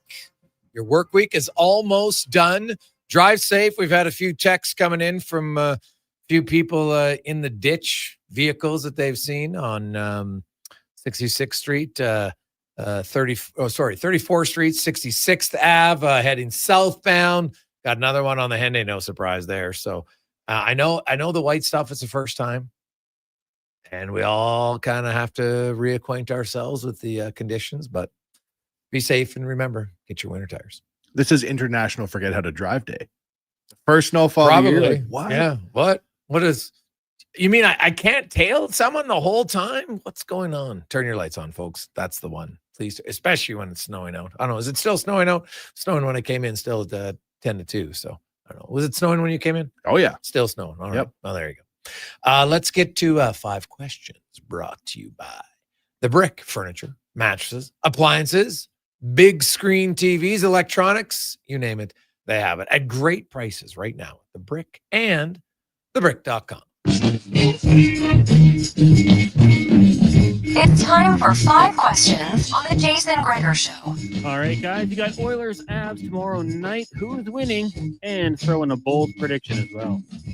I'll never bet against the Oilers, Connor. You know how I do my business. Now, I recognize it might not be an obvious Oilers win, so I'll make the bold prediction saying the Oilers beat the Avs. Did you last week say they'd lose one of their games? I did, and then felt guilty because they went 0-2 over the weekend, and I was like, that's on me. Well, the Avs, it's funny. The Avs have 1 regulation loss, but they have 5 overtime shootout losses. So they've been overtime 6 times already. So have the Edmonton Oilers, which is wild in a very short period of time. So bold prediction, no overtime game. And I'll say bold, and I'm going to hate myself for this because bold's a low scoring 2-1 game. Shoot me now. But there you go. All right, question number 2. I think heading into this season, if you said the Oilers or Avs was your Stanley Cup pick, it wouldn't have been looked at too crazy. Right now, though, who are your top 3 Stanley Cup contenders, even though it is very early in the season? Oh, God. I haven't seen enough to change to say, well, is Barkov going to play? That changes everything for me for Florida. If Barkov's not playing, then they're not in. They're just not a contender without him. So then I would go Colorado. I would go Edmonton, and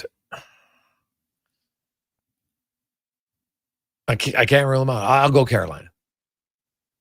I would, again, never bet against the Oil, the Avalanche, the Devils. Does that sound unreasonable, Connor?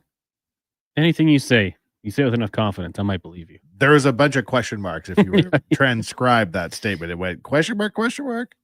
I'll take it, though. Question number 3 for you guys. Great chat, Tyson Barry. Today seems like one of those guys you'd like to have a beer with, maybe a chilly one, even. Who is one other player above the rest? Easy, Gene. Hey, he did us a favor. No, it's funny. I liked it. No, I liked it. Who is one other NHL player right now, one above the rest, that you would like to have a beer with? Come on, now you got to have a beer with the Iceman. He's literally made of ice. That beer would be cold as ice. I was going to say he has to be legal to drink in the United States, but he is 21. I tried to eliminate him from contention. Can't eliminate the Iceman, Connor. Brad Marchand. That'd be a fun one. Question number 4. CFL playoffs tomorrow. Lions, Riders, Ticats, Als. Who's winning and meeting in the Grey Cup? I'm going Montreal and BC. So, yeah, that means I'm taking both the road teams. But that's what I'm going to do. I had it written down as the Riders and the Ticats because if the Elks aren't going to be in, it's nice to see the people of Saskatchewan enjoying Riders Grey Cup. So we'll put them in there and the Ticats too. Connor, who do you think will be there? Man, I kind of like Nathan Rourke. I like him going into Riderville, and then give me the Ticats. So we all have different answers. Final question for you guys. I saw this from Nate Bargatze little skit. Talked about if he went back in time, he'd have no way to tell the people in that time frame that he's from the future. He wouldn't know how. So I'm asking you guys, if you went back to 1825, you've got no technology, and all of a sudden you're in their garb, you're dressed like them, how would you prove to them that you're from the future? This is a really good question. Like a really good question. There's only one thing I could think of to prove I'm from the future. I'd have to beatbox. There's no way they've seen beatboxing in 1850. And you're like, this is how we do it in the future. And then you just hit them with some freestyle beats. They haven't heard any bangers. Would they think you're a witch? Wow. This is the Well, problem. that's the thing. In 1825, were they open to? Yeah, you'd have to approach it in a way that they would understand it. I asked ChatGPT what it suggested that you do, and the responses are preposterous. Like the fact that this is what they're suggesting. They're saying that like you should predict things that are going to occur. Well, yeah. Well, that's Back to the Future. Like that's a no-brainer. But like it says you should describe the idea of the periodic table that won't come into availability until 1869. That's one-way ticket to which town? You can't be talking about the periodic table to the average man in 1850. Yeah, the average guy. That's like right now, how many people can even name the period, like in order, the periodic table? It says predict major verifiable events like the American Civil War, 1861 to 1865. Like, Yeah, but in 1825, hey, guess what? You know what? In 35 years, there's going to be a war. No, you'd have to have something. If it was 1825, like that's a Back to the Future idea, and I understand it, but that's a really good question. So how would I prove to people that I'm from the future? Well, the thing would be, so do I know I'm going back in time, Cons, or is it just literally like I have no time to prepare? Because if I prepare, I'm going to research everything that wasn't invented in 1825 but came like right away. So now it's plausible that it's like, okay, this is something that can happen. I'm trying to think off the top of my head. I don't know what the hell was invented. That's the thing. You're going back right now. Yeah, so I'm going back right now. Yeah. So I have no time to prepare, and I'm taking no clothing, or what am I wearing? The shirt that I have? In this time change, your travel, you're going to be put into modern clothing that they're wearing. Terminator style. You land in the parking lot and the cement dips down. But here's the thing, Cons. So I'm leaving right now after the show. Right now, actually. All I got to do is show my bald head. No one had a shaved head back in 1825. No one shaved their head down to the wood. Boom. Easy for me. I just take my hat off. I'm from the future. Look, I have a razor. I was able to shave my head. No one shaves their head back in 1825. There are lots of guys walking around with probably the Costanza. They didn't know about it. You're not wrong. As I asked the Chat GPT, it says that China people shave their heads, but in the Western world, in England, people weren't shaving their heads. No chance they were. Anybody who's ever watched any sort of movie from that era, there's no bald guys in there. And if they are, they got the terrible, like, the Friar Tut. It's awful look. It also says I'd be a babe magnet first day in there right away. This is like, what? This guy's not the Friar Tuck? Unreal. And my glasses. Do I get to wear my glasses? That'd be another way. Why not? It's part of, I have to have my glasses. Says who, the time travel police? Well, they had glasses back in 1825. Weird glasses. Yeah, they had some. Well, maybe they didn't. I don't even know when glasses were invented. I have to think they were. 1268. Okay, so they had glasses, but they didn't have funky ones. Not the ones you would Yeah, want. so if I just walked in with my glasses, that'd be an easy way to show it to. It suggests you do a chemical reaction they wouldn't be aware of. Like, what? Yeah, again, Which you'd town? you'd have to be like some science people that knew all that stuff, but I can't remember when certain scientific stuff was invented. Not off the top of my head. The average person on the street isn't going to Yes. care when plutonium gets discovered. No. Good question. It is a very good question. Curious what our listeners had to say. 833-401-1440. Guys, I'd take a ballpoint pen and a Bic lighter with me. Well, that's the point. You can't take anything. Otherwise, it'd be easy. You weren't allowed to bring anything from here. That's a materialistic piece. Beatboxing's so futuristic, though. That would blow their mind. But what about language, though? What about how he spoke? Wouldn't that be enough? That would be a signal. Right. You have weird idioms. Yeah, but just certain words. How does that prove you're from the future, though? Well, because you're talking words that no one else has ever heard before. Like You might laser think beam. You might think you're nuts. Oh, you're going to get labeled. There was only two types of people in those days, witches and non-witches. Now, but here's the other thing. Have you guys ever shot a gun? I have. You go back to 1825. Most of the other guys, you got like, how are you going to have your feats of strength? Like, you guys are done. You're not surviving. You guys don't know how to shoot a gun. Like, you never shot a rifle in your life, have you? Well, they weren't. Wasn't that like the comical horn guns that you loaded? Oh, in yeah. the They probably had a top? few muskets. Buckshot. Sir, still either way. But even held a gun to know how to aim it. What if he did this? Yeah. Would that blow their mind? Like, there is so many No one people. can see it. Wow. But, Gregor could see There's so, that was terrible. There's so many people in 1825 that, like, what we know now that we take for granted, like just some simple things, right? Like how to cook certain foods, right? Be like, no. I don't want to try it this way. But at the same time, if we had to go back to 1825, I would say 95% of people in our society today could not survive. Oh, without a doubt. They wouldn't know what to do. They're like, what do you mean? I got to plan something. How does that grow?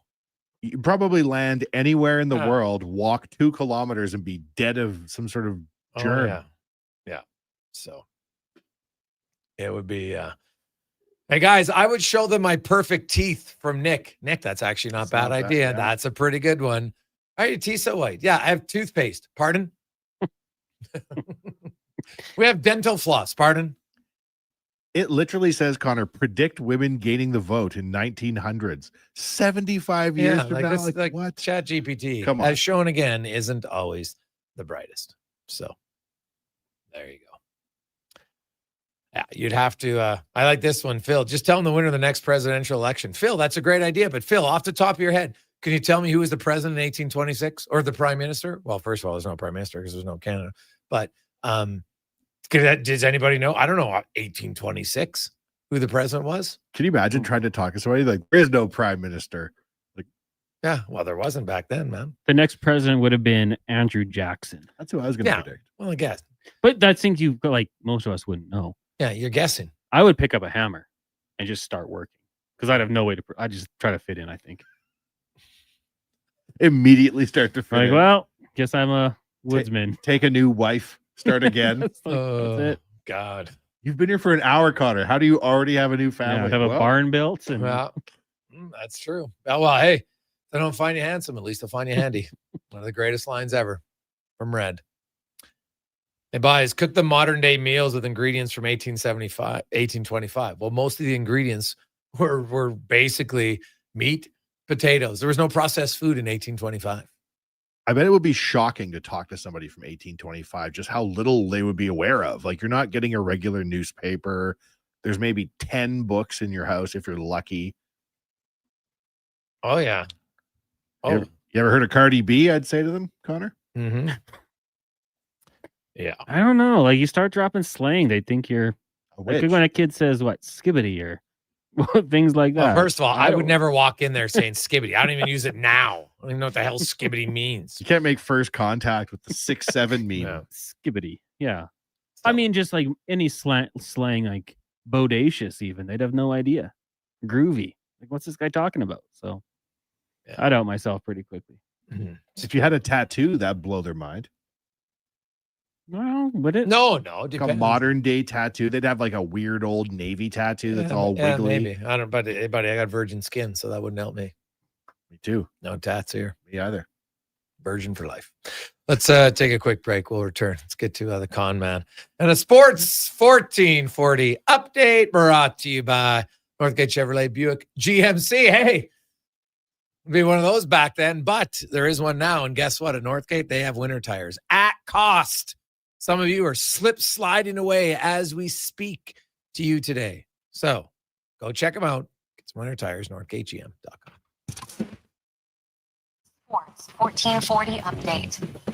Late night in the NHL, 4 games on the schedule. Rangers and Red Wings just about to get going, as are the Islanders in Wild. Later tonight, Flames host the Blackhawks and the Jets in San Jose. In the association, Toronto Raptors in Atlanta, taking on the Hawks just after 5:30. You've also got the Celtics, Magic, Wiz, Cavs, Rockets in San Antonio. Heat host the Hornets.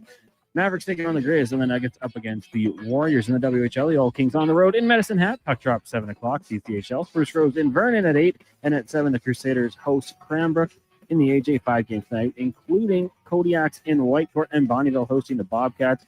Golden Bears hockey hosting MRU. Down gets going 7 o'clock down at the Drake, and Pandas hockey in Calgary taking on Mount Royal. They'll swap cities tomorrow night. For the Griffins, they host UBC on the men's side at 7. The women's out on the road in Vancouver taking on UBC at 8. And at the Saddle Center this weekend, you got Bears and Pandas volleyball with Fraser Valley in town. The action gets going tonight at 6, tomorrow at 5. Coming up in hour 4 of the Jason Gregor Show, we'll be joined by Mark Spector of Rogers Sportsnet and Alan Mitchell, host of The Lowdown with Low Tide. I'm Connor Halley. This has been a Sports 1440 update. Sports 1440 in West Edmonton Mall and Wetaskiwin. CKJR is a Stingray radio station. Download the free radio player app and listen wherever you go.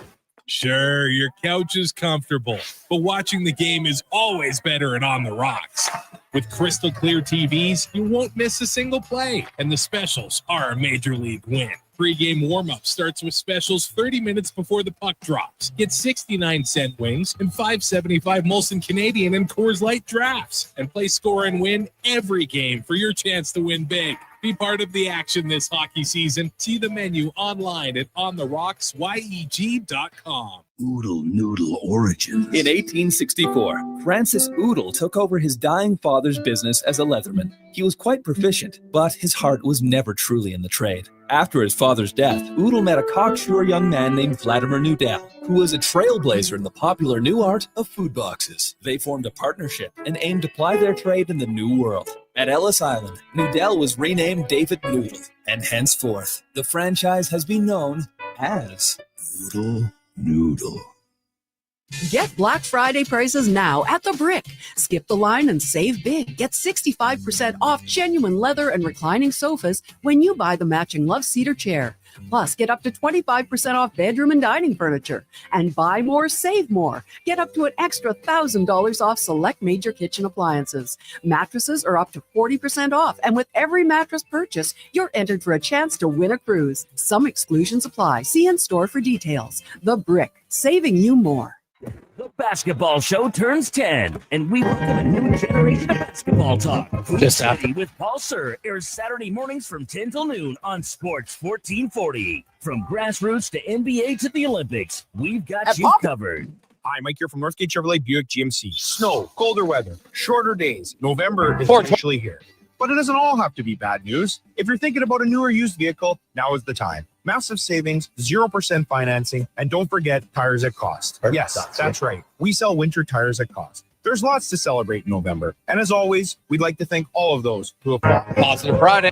Stop in and see us. 13215 97th Street or visit us online at northgategm.com. You're in Northgate country.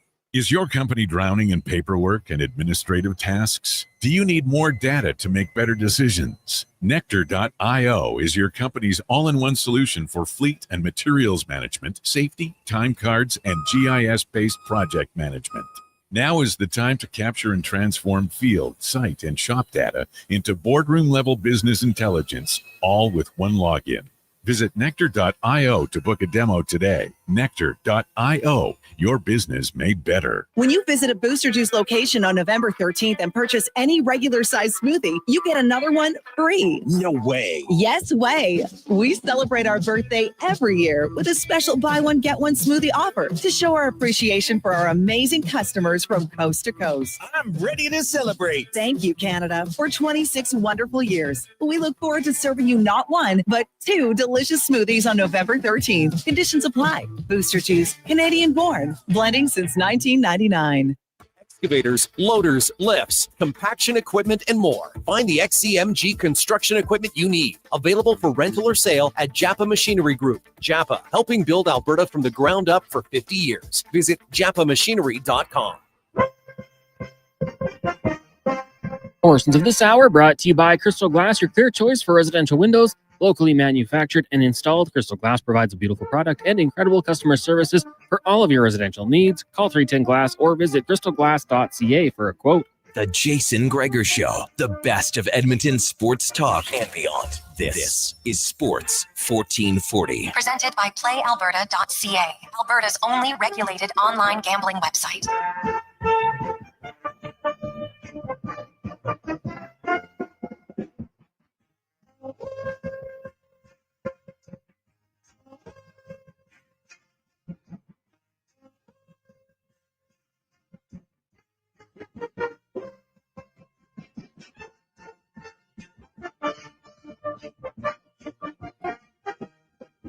Just after 5 o'clock as we roll through Positive Friday. How are you?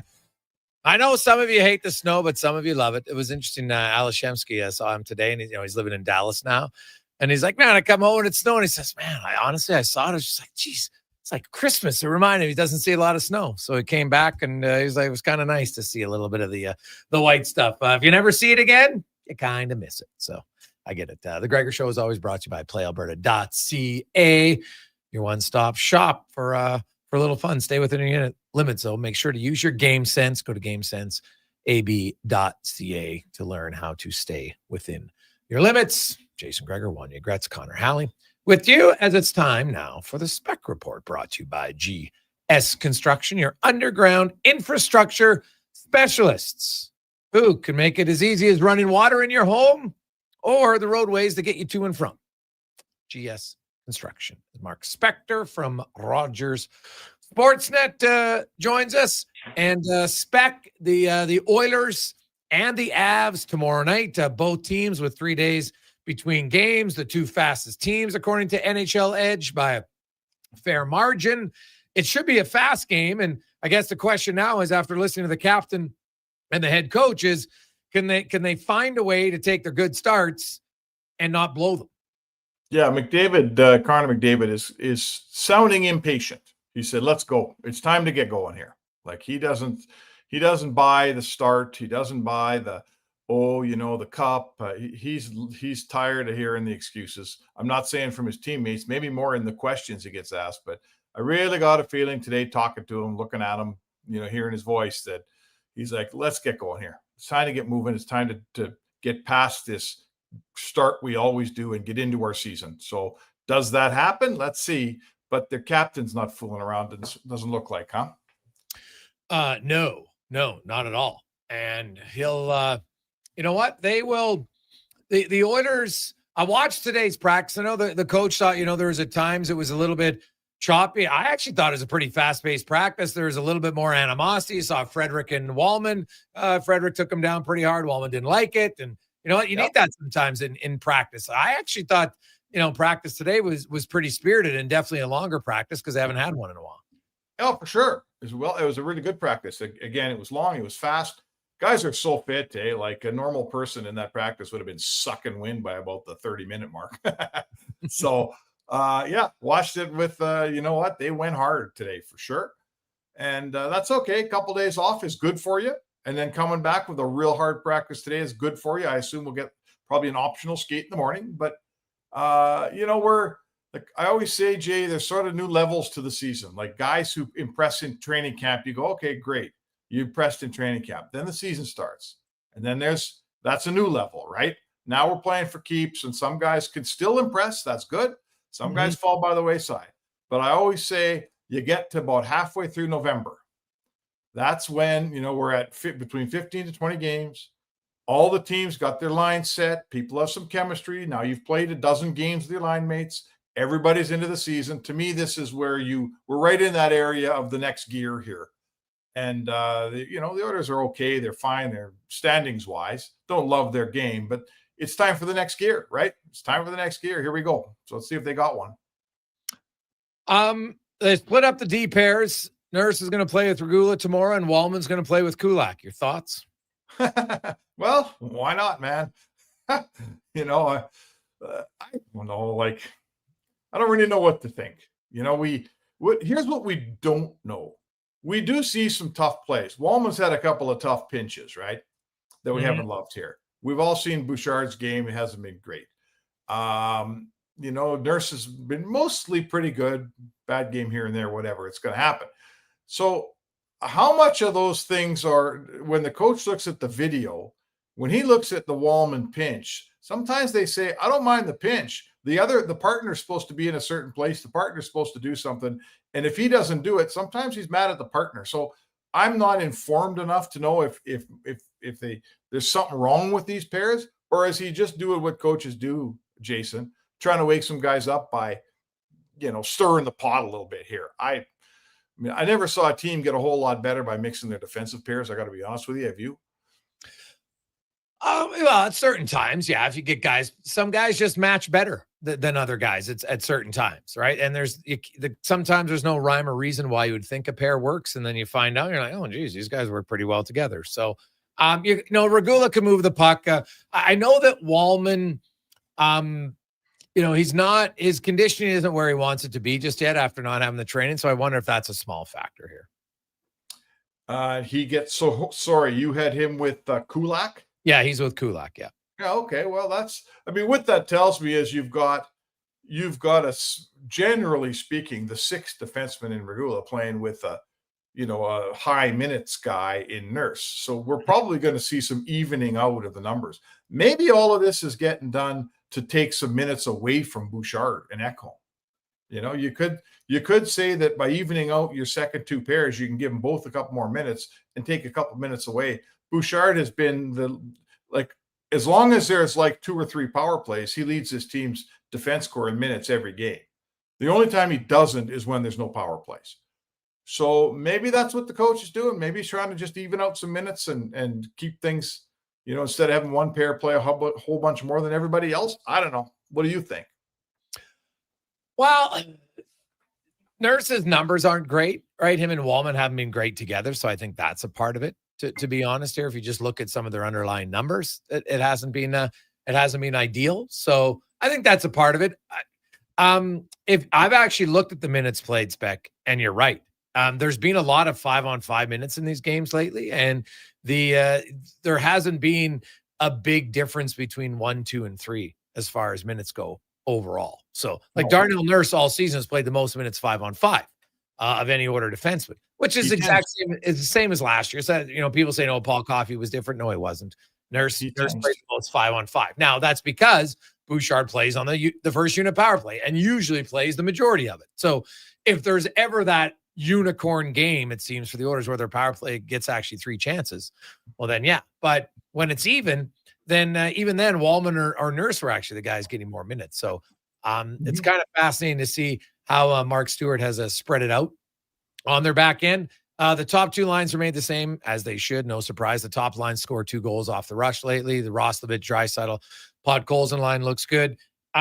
They went back to Masick at center ice in practice with the 2 kids, which is what he's used when he's on home ice before, because he can get them out for offensive zone starts. And then he put Philp on the right wing with Henrique and Frederick. Now, the one potential caveat there is, you know, he said Janmark's a maybe. I don't think, if he doesn't skate today on one of the top 4 lines, I don't see why you'd suddenly play him tomorrow when it's an optional skate. No, I don't either. I would say he's probably more likely to play Monday. I would agree with you on that.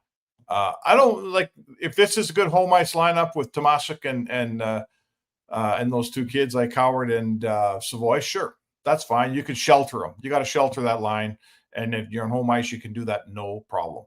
I would say the bottom 6 needs to get going here. Slowly they're figuring stuff out. Yeah, he moved his defensive pairs around. They'll get to that, but your top 2 lines are actually looking pretty healthy here, right? McDavid's wingers, Mangiapane and Nugent Hopkins, they're going okay. I don't mind a look at that line. They scored a couple nice goals off rushes lately.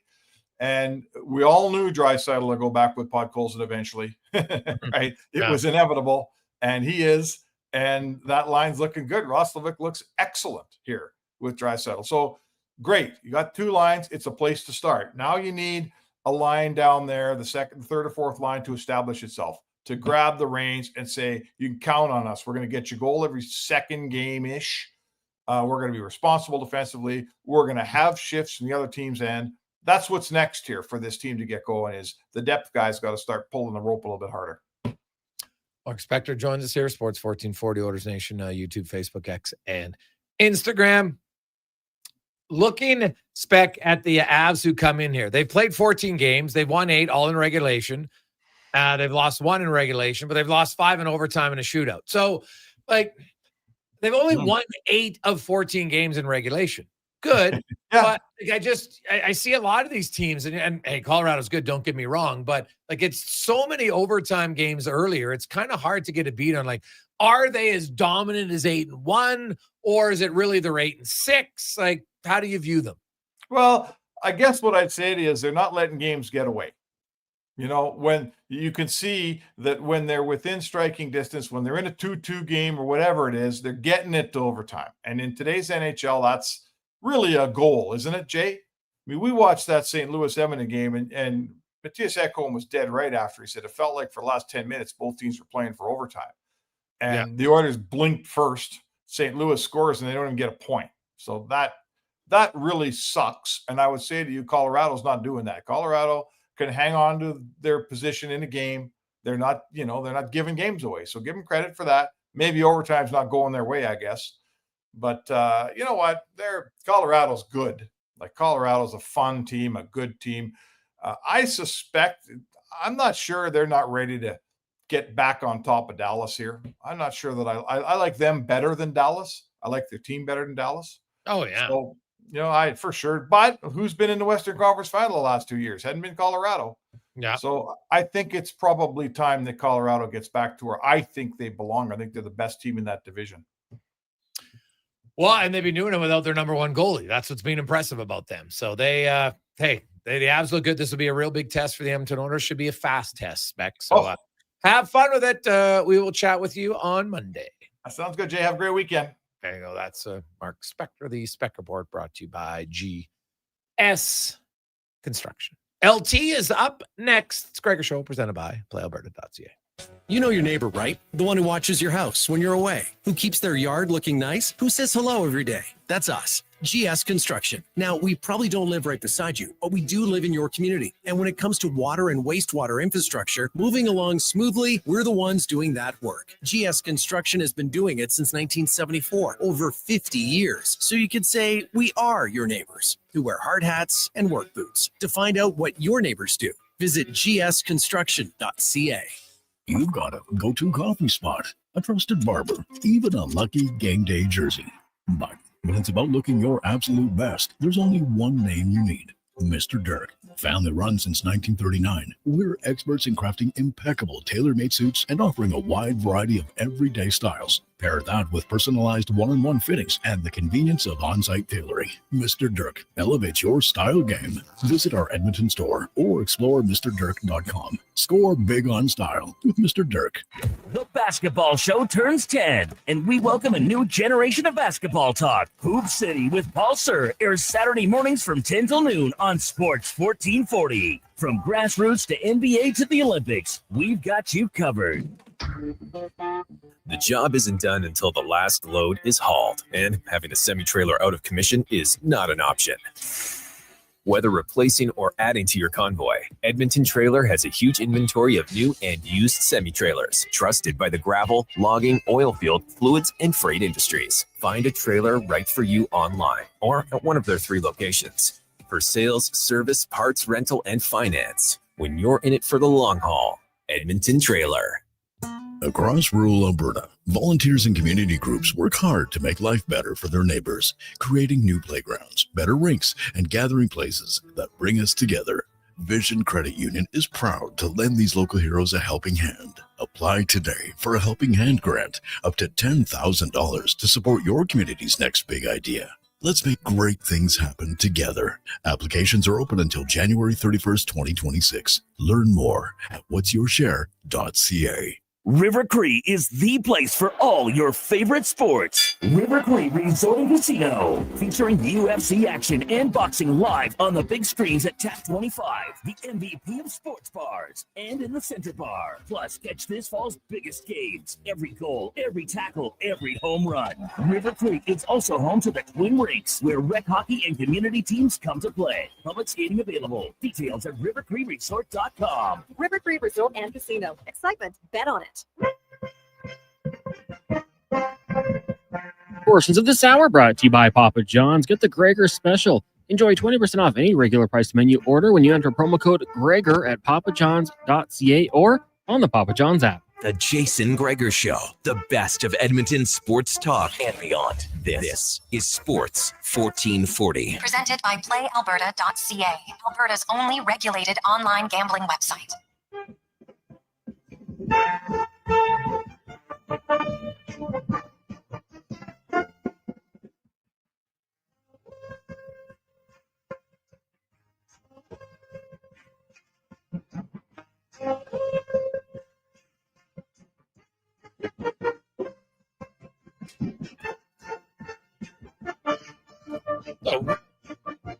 A wintry positive Friday.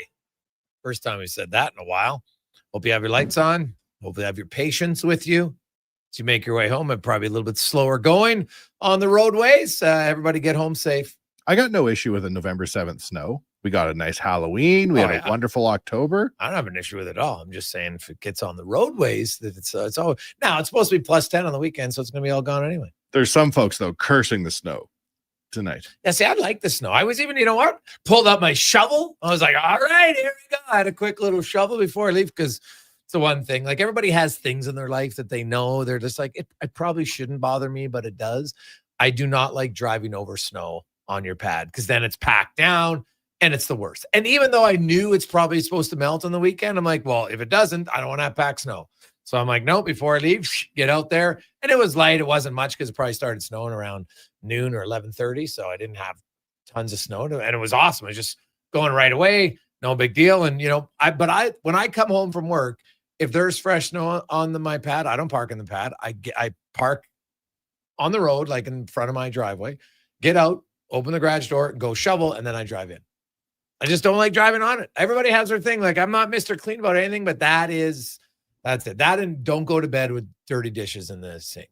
Can't do it. I can always find a weather-related reason to not do yard work. Like, it's not time to rake leaves. There's still a lot that are going to fall. Or, it's not time to shovel your snow. It'll be gone by noon. I love telling myself that when I get up in the morning. There's no reason to shovel the snow. It'll be gone by noon. And I leave. Yeah, so everybody's different. We'll see what LT does as we get to the oil report, brought to you by Go Auto. Hey, maybe you're thinking, man, I need a 4-wheel drive. Well, they got that. They got over 15,000 vehicles to choose from and all the winter tires you need. Check it out, goauto.ca. Alan Mitchell, host of The Lowdown, noon to 2. LT, are you a shoveler of your pad or do you care? I refuse to answer that question on the grounds it may tend to incriminate me. No, I don't. Look, everything Wanye said I do except worse, No. Like if I've got to rake the leaves, I'm like, well, maybe I'll do it in the spring, Fertilizer for the lawn, LT. I say that to myself. I say, they need that in the winter. It's fertilizer. You know what's funny? Like, I know my lawn, I have an okay size back lawn. It's not big, but I grew up on a farm. We had like 2-acre lawn. You had to rake leaves. Like when people say, gotta rake leaves. I'm like, you guys don't know what you're talking about. Like it was like a day-long thing, right? Now, as a kid, you had big pile of leaves, and I'm telling you, like massive pile of leaves. Jump into it is unreal. Yeah. But I'll tell you that it took a long time. Yeah. I had a small tree growing out of my eaves troughs once. And my neighbor had to point it out. I didn't even notice it. So, I keep things up, but chances are I'm last minute guy on pretty much everything. Okay. All right. Well, that's valid. I get it. I'd say to the neighbor, why don't you have a tree growing out of your eaves trough? That's what I would rebuttal with, LT. I thought it might increase the sale of the sale price of the house if I sold it, Sounds enchanting. Al, give me your thoughts. Walman Nurse split up. You know what? I like them together, but I think that, here's the thing. We're new enough on Walman. We don't know where he fits ideally. So I don't mind them moving around. One thing I like is that I think Nurse Walman fit well enough that if you had to trade Stetcher, you could let go of that, safety net because Nurse Stetcher play well together. I like Nurse Walman together, but I have no quarrel with, Walman might end up being better with a different pairing. He's a hell of a player, and he's having a great 7 points in 9 games. He's something like 11-7 in goals 5-on-5, which is +4 and a real +4, not with a bunch of empty net goals. I'm a fan, so I think Walman is a guy the coach should be able to experiment with a little bit. He's still relatively new. Oh, yeah. I think that, first of all, I don't think they're going to trade. I could be wrong here, but a Troy Stetcher trade to me only occurs if a team gets an injury. I think Troy Stetcher's, unfortunately for him, probably going to be going on waivers. I just read the tea leaves here, and it just doesn't. Yeah. 8 defensemen, 8 defensemen's the worst if you're that 8th D-man. You don't know when you're getting in because you need 2 guys to come out, right? And the Oilers have 5 D-men that aren't coming out unless there's an injury. So there's really Regula and Emberson might go back and forth, right? And then you go Regula, Emberson, and Stetcher. I think it just becomes too hard. Yeah, and then the other thing is that, and look, I really like Troy Stetcher, so I'm not trying to, be funny or put him down. But NHL teams have their number 8 guy in the AHL and ready to call up. So they're already sort of committed to that player, and he's part of the team. That's why often, guys do clear waivers when maybe you're surprised, unless there's an injury that nobody knows about. Sometimes you put a player on the injury on waivers, and then that night somebody gets hurt. That's how they lost Dermott. Yeah, well, it's very true. Interesting that he went to Masick with the two kids because he's done it before on home ice because he gets the offensive zone starts, right? And then he put Noah Philp with Henrique and Frederick. Now, the small chance, and I think it's small, that Janmark plays on Saturday because I think if he was playing Saturday, he would have skated in a full practice today on a line. Now, I could be wrong, right? There's something he has one more test to pass, but I'm like, because he was out there on a line, took every line rush with Hyman and Lazar. So clearly he was okay to do all. So I'm like, well, why would you practice when it's your only practice with a guy who and then he goes into the game and he hasn't played all year, right? Like to me, if Janmark was going to play, he would have played. He would have practiced today. So I'm going to guess him and Hyman don't play. Hyman sounds like probably not going to play till the road trip, and Janmark, if he doesn't play Saturday, will play on Monday. So he comes in, you move some guys around, but like right now, like the bottom six has gotten outscored. There's no question that it needs to be better. Is there a combination you think that works, and why in the bottom six? Oh God! You know what? I want one of the rookies to work well with Henrique, because I think that when if Nuge moves down, I'm not saying he will, but let's say he moves down when Hyman comes in. If Nuge is the third line center, I mean Nuge, Howard, Savoy, or Henrique. Henrique, Nuge, Howard, or Henrique, Nuge, Savoy. I just want one of those rookies to play on the third line for 20 games. And I know it's going to be hard. And I suspect, I don't know if Howard's going out, but they have to kind of figure out who's on the third and who's on the fourth line. I would just like to see one of those kids play on the third line with either Nugent Hopkins and Henrique, or both, because Henrique and Howard had a little bit of chemistry. They had a real nice goal. Henrique behind the net out to Howard, just shoveled it in. And Savoy's got to get going. So I'd like to see one or both of those guys with Nuge. I don't know if it's going to happen because I don't know what the McDavid line will look like when Hyman comes back. Well, I got to think the minute Zach, I watched him in practice today, and man, he's just relentless on the puck. Yeah. And I watch everything about him around the net. I'm like, oh man, like he is going to be such a welcome addition. I don't even care if he scores. Obviously you want him to score, but just the little things he does, Al, this team really misses. Oh, you know what? I agree, Jason. I remember when he first came here, I was delighted. I've watched a lot of hockey since the 60s. It's impossible or difficult to get me to be delighted about a player. But Hyman is he has a nonstop motor. He's just absolutely fearless, and he never backs down. He's always after the puck. The guy's relentless, and he won't stop. And because of that, I think he's just absolutely abundantly perfect for McDavid, because you need that guy who's going to turn over pucks, going to force the play. Everybody's always under pressure. He contests everything. They've missed Hyman. That was I honestly think, and I haven't said it before, but I honestly think that injury cost them the Stanley Cup. Oh, I think, you know what? I can understand that it definitely really lowered their chances, because Hyman does things on the ice that creates even more space for McDavid. Now, McDavid's really good on his own. We're seeing that, of course, but when it's best on best, the small little 1 or 2% difference is usually the difference in who wins or loses. And it was close enough until game 6. Game 5, 6 were tough for the Oilers, but after 4, they were good. And if you've got Hyman on that team, I think they win it. Yeah, you could be right. Al, what do you make of the Avalanche? They're 8-1, but they've lost 5 in overtime / shootout. So they've won 8 of 14. Are they dominant, or are they? I'm not sure. What do you make of them? It's funny you mention that, because I believe they're better this year. I do, than they were a year ago. But they won in 22, and then they've kind of been running in place since then. And I know they want to take a step forward, and at times it looks like they are, but they stub their toe a little bit here and there too. So I'm not saying they're like the Oilers. I think they have more things going on, and their 5-on-5 scoring is exceptional, but their power play isn't right. So I think they're a really good team, and this is a massive test for the Oilers. But I think they, like the Oilers, have some things to work on, and we'll probably see that.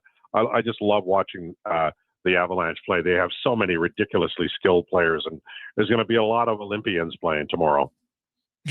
Yeah, no, that's a very fair point. Now, speaking of the Olympics, Al, Macklin Celebrini is he closing in on lock territory to make the team? Well, you know what? You mentioned the defenseman the other day, and this team is going to be a lot younger, I think, and he could be. This Olympic team is going to be different than I thought it was.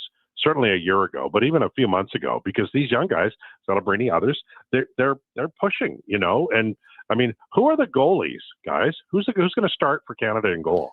Well, it's got to be Logan Thompson, doesn't it? Right? Like, I think if it's not him, well, Binnington's on the team for sure. He won you the Four Nations. He's going to get the benefit of the doubt. But will he be the starter the whole time? No, he might be the starter for game one, maybe. But to me, the way Logan Thompson, if Logan Thompson puts up another month like this, Al, I don't see how you can't take him. Like Montembeault and Hill at this point aren't even options. Yeah. Well, what you might do is start Binnington and then for one game and then go to, because Binnington, you're right, he sort of earned that. But I think Canada wins this if they get really good goaltending. That's the only worry I have. I love the Canadian team. It's just a rocket. Does Connor Bedard get any mention when you're considering LT if you're the Olympic chairman, which I assume you are? I want to have a mix. Like, I would like to go all skill, but we never do. Canada never goes all skill. So, I don't know. Let me counter. Would you run with Suzuki? Would you put Suzuki on the team? It's a good question. I mean, it's the makeup of the team, right? It's what you're trying to build, right? I was surprised that Bedard didn't make the Four Nations Cup team. Really? He's a great player. He's a great player. Great player. Not last year, he wasn't. Wow, but I think this was the point, right? Like, he wasn't deserving to be on the team last year. Now this year, yeah, he is. But you look and say, okay, like Celebrini's advantage is he can play wing, and he's a better defensive player, right? So that's the advantage. And you look and say, okay, so we got McDavid and you got McKinnon. Those are your top two centers. I don't think there's much debate on that. So then you look, okay, well, Crosby's on the team, Braden Point's on the team, Sam Reinhart's on the team, right? So there's 5 forwards. So then you look and say, okay, well, what about Mark Scheifele? Right? Like Mark Scheifele's having himself a great. You mentioned Nick Suzuki. Yeah, now Nick Suzuki only has 3 goals, so he's a good playmaker, but where does he fit on this team? Like, Suzuki has 9 power play points right now. He ain't playing on the power play for Team Canada, right? Like half his points, just under 9 out of 19 are on the power play. So that's going to be a factor for him. I look at like Tom, you need some guys with some size, right? You need, and Tom Wilson's got size, but he's also got skill. He's got 8 goals, right? He's got 15 points. Like he's there. I look at guys like, Seth Jarvis, Brandon Hagel, Konechny, where's Mark Stone? Is he even going to be healthy? So there's 4 guys that could be replaced, right? So somebody's got to come in. Well, I've always said the thing about Canada is you could have a Canadian team A and a Canadian team B, and Canadian team B on a good night might beat Canadian team A. Yeah. Like I forgot, Mitch Marner's on the team, right? Like I don't think there's much debate on that. So there's 6 forwards for sure. And then, so like I know Sam Bennett's Sam Bennett, like that's why I chuckled at the people who thought, oh, great deal for Florida. I'm like, what are you talking about? He's 50 points once in his career. Now, I like Sam Bennett. He just had a career year in the playoffs, 16 goals. He ain't never doing that again. Crosby and Ovechkin have never scored 15 goals twice in the playoffs. So Sam Bennett sure as hell ain't going to do it because it's really hard. But I like what he did, but there's not the physicality here. The difference is Bennett has shown an ability to score in the big games, right? So can he be your 4th line center? That's probably going to help, right? So Suzuki and Bedard, there's probably room for one. There's definitely not room for both. And I wouldn't be shocked if neither's on the team, Al, to be honest. Right? Like, what about Brad Marchand to you? Yeah, well, and he might. Well, I'm a Marchand guy. He might get. Whenever it comes down to this conversation, I always assume the coaches are going to take experience. Now, Marchand is a little long in the tooth, and Suzuki has plenty of experience. But I think if we're lining those 3 up, it's probably Marchand. And we have as recent example as the Stanley Cup final last year about what he can do in big games. And they do look for that. I mean, I don't think this coaching team is going to be, they're not going to Mike Babcock the Olympics, but they are going to have a range of players and guys who can play defense and penalty kill. Yeah. Well, the Mike Babcock 2014 team was so good defensively. Like they didn't give up. But that was honestly, it was like one of the more boring Olympics ever. Like Canada just was like, they had just like a python and just sucked the life out of the other team's offense, right? Like 2-1, dude. Like, and they were out shooting teams by a lot and not scoring, but they didn't give up anything, right? Man, they had all trees on the back end. They were massive and they could skate and they're really good. So yeah, like Canada's defense still looks pretty good, but it's not as like that 2014 defense core 1 through 6 might have been their best one. Yeah, that's true. I have a question for you about the Olympic team. Do you like their uniforms? Yeah, I didn't mind it at all. But again, I'm not Mr. Jersey guy, but I liked it. I thought, pretty simple is better for me. And I thought that was pretty kind of simple. I like the white ones. When they roll out new jerseys, LT, I have a cycle I go through. I see them the first time, I say, nope, that's awful. And then Connor wears it on the ice and whizzes around. And I think I should probably get one of those. It looks pretty good. My favorite thing of yours is still the time. I think it was Everly. You're going to the game and he scores. And go, whoop! I got to go get me an Everly version on the spot. You go by, and that to me is the ultimate, man. I just love that story. He scored. Why am I not in an Everly jersey? That story's getting further and further years back too, LT. Well, that was his first game, right? First game. When he scored that goal, I could see why a lot of people. All right, sign me up. That's his first goal in the NHL. Like a goal of the year. It actually won goal of the year that year, and it was happening in the first game of the season. It's still one of the when you rank players' first goals in the NHL. Oh, it's the best. It's right up there.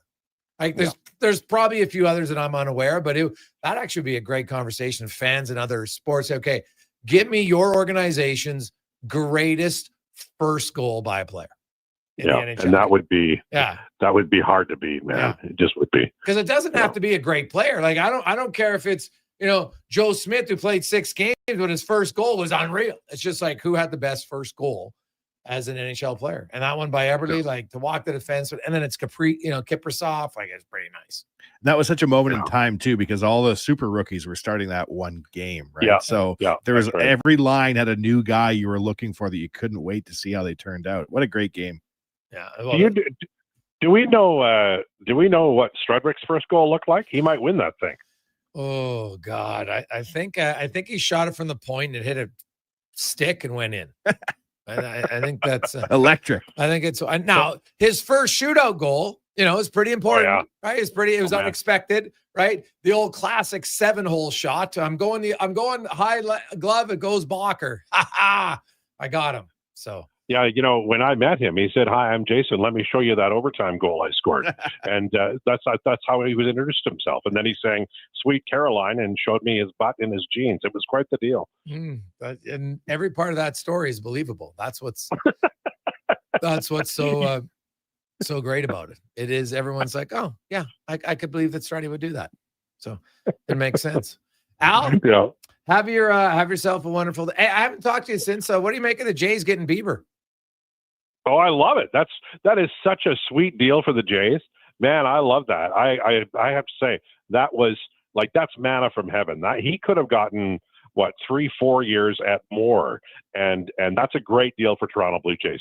Their pitching got a lot better that day. Now they got to probably get one more, like maybe Bassett comes back, but that was a big problem solved for them, big time. Yes. So I am looking up. Struddy's first NHL goal came in 1999, 2000. I remember because for a while there he had the record or second longest start to a career without a goal. It was like 126 games. It was rattled when he learned that. And I'm trying to find out the game that he scored it in. Looking it up, it was actually on the road against the LA Kings. It was almost like it didn't happen because it was on February 29th of all days, for goodness sakes. And it was a game tying goal. He scored it late in the first period with 29 seconds left in a 1-1 game. So, hey, guess what? His first NHL goal was at least a game tying goal. That's beautiful at the time, but it's so long ago that there's no video on it. I think it was I think he told me the story once. I think it was just literally like off a face-off, point shot through a maze, and it just went in, and he didn't even know it went in. 127 games in. Yeah, I think it Wow. was. It was. That's even more than JF Jacques. Oh God, yeah. Oh, the Tobias Reader. That's a record. Like when we talk records, it'll never be broken. Most games played by an order forward without a goal. That was incredible. It really was. Yeah. And he had some years where he scored like, I don't know, 16, 17. That was remember Bob Nicholson at the whatever event it was? That was bad. Bobby's regretting that thing. We've all said things where you're just like, you know what? That might not have been accurate. Toby Reader didn't score a goal. That's the reason you lost and missed the playoffs by 20 points or whatever the hell it was. But you know what? I agree though. I remember that moment, and I bet you anything, Mr. Nicholson did regret saying that because you never want to say that sort of thing. No. I say things I regret every weekday, noon to 2 on Sports 1440. People want to listen. Trust me, they do listen quite often. It's fantastic. I would have loved to have been with Toby Reader, LT, when he got the news that it was his fault. He'd be like, really? That was me. Who knew? Yeah, I was pretty damn important. That's how you kind of look at holy cow, man. I didn't know I was that important. So there's Toby Reader, 67 games, no goal. I mean, do you remember the other guy that kind of feels sorry for him was Patrick Russell because he played 59 games. And remember in Vancouver, he had the goal he scored, celebrated all excited, and then they reviewed it and it came out back and it didn't count. So I was so pissed. Just let the guy have the goal for God's sake. Yeah. True. Yeah, brutal. There you go. Awesome. Have a good one, LT. We'll talk to you Monday. All right. Be good. It's LT, host of The Lowdown. There's 3 Oilers that have played 30 games as a forward who never scored a goal. Was Connor Brown in that mix? No, he was stone cold. Never scored a goal. Oh, he went 50 games. You're right. Yeah. But just in their whole career as an Oiler, 30 plus games, never scored a goal. There's 3. I gave you 2. We'll see if you can get the other one during the break. Tobias Reader, Patrick Russell. Think of the other one, Oiler fans. This guy played over 30 games for an Oiler as a forward, never scored a goal. 833-401-1440. We'll return. Sure, your couch is comfortable, but watching the game is always better at On the Rocks. With crystal clear TVs, you won't miss a single play, and the specials are a major league win. Pre-game warm-up starts with specials 30 minutes before the puck drops. Get 69-cent wings and $5.75 Molson Canadian and Coors Light drafts, and play score and win every game for your chance to win big. Be part of the action this hockey season. See the menu online at ontherocksyeg.com. Noodle, noodle, noodle, noodle, noodle, noodle, noodle, noodle, noodle, noodle. Noodle, noodle, noodle, noodle, noodle, noodle, noodle, noodle, noodle, noodle, noodle, noodle,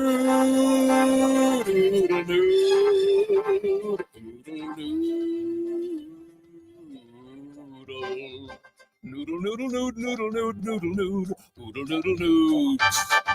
Noodle, noodle, noodle, noodle, noodle, noodle, noodle, noodle, noodle, noodle. Throw the load down to Oodle Noodle tonight because dine-in is open.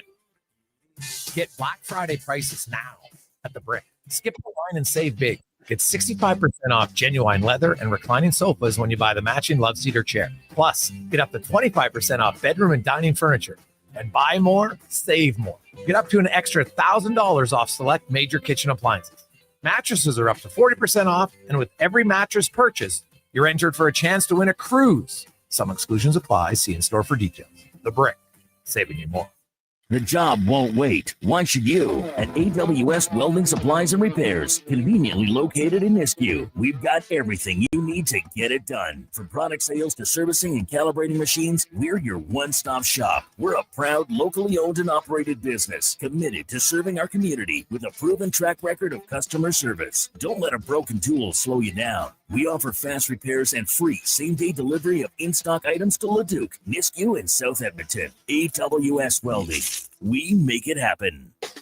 Miss golf during the off-season? Of course you do. So head to the Leduc Golf Club and try their state-of-the-art golf simulators. Perfect your swing, enjoy delicious food and beverages, and even book a lesson with one of the Leduc Golf Club pros. Whether you're a seasoned golfer or just starting, the Leduc Golf Club simulators offer a great way to keep your game sharp any time of the year. Call or visit the Leduc Golf Club today to book your spot and swing into action all year round. Smart, connected, community-driven. Jason Gregor sets the standard for sports talk in Edmonton. Join the conversation on Sports 1440. Text Gregor, 833-401-1440. Sports 1440, where Edmonton talks sports. Portions of this hour brought to you by Ewell. Get your power play amped up with Ewell, supplying the city of champions and Alberta with quality electrical gear since 1975. Ewell.ca is your partner in power. The Jason Gregor Show, the best of Edmonton sports talk and beyond. This is Sports Won't be very long. 1440. Presented by PlayAlberta.ca, Alberta's only regulated online gambling website.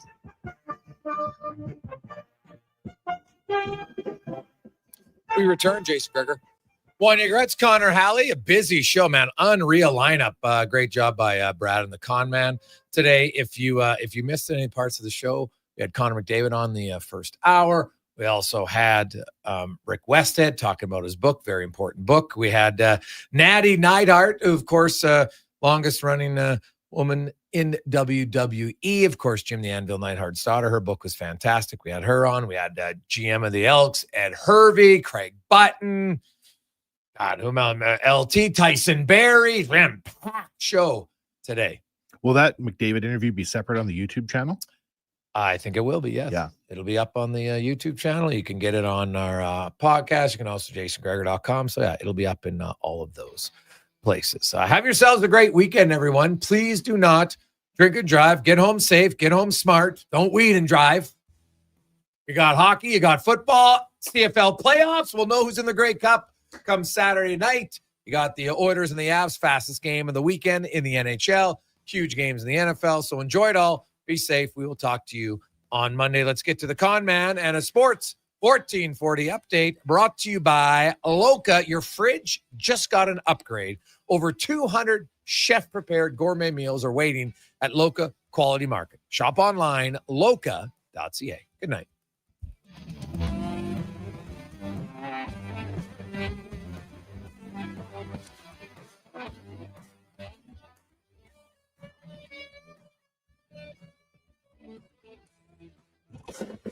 This is a Sports 1440 update. 4 games on the ice tonight at the NHL level. After 20 minutes, Red Wings and Rangers tied at 1 apiece, and a Wild up on the Islanders 2-0. At 7 o'clock, Flames hosting the Blackhawks. Then at 8, you got the Jets in San Jose. In the association, Raptors in action. It's early. They trail the Hawks 12-7. Elsewhere, Cavs up on the Wizards 55-40. And the Magic have a 43-37 lead over the Celtics in the second quarter. Later tonight, Heat host the Hornets, the Mavs in Memphis, Bucks taking on the Bulls, Jazz, Timberwolves, Nuggets, Warriors, and the Thunder in Sacramento. In the WHL, the Oil Kings are on the road tonight in Medicine Hat. That gets going at 7. In the BCHL, you've got Spruce Grove in Vernon at 8. At 7 in town here, Crusaders hosting Cranbrook, and in the AJ, 5 games, including Kodiaks in Whiteport and Bonnyville hosting the Bobcats. Golden Bears hockey hosts Mount Royal at 7 down at the Drake. Pandas in Calgary taking on Mount Royal. They'll swap cities tomorrow evening. Griffins men's hockey hosting UBC tonight at 7, while the women in Vancouver taking on UBC at 8. And at the Saville Center this weekend, you've got Golden Bears and Pandas volleyball with Fraser Valley in town. Tonight, that gets going at 6. Tomorrow at 5.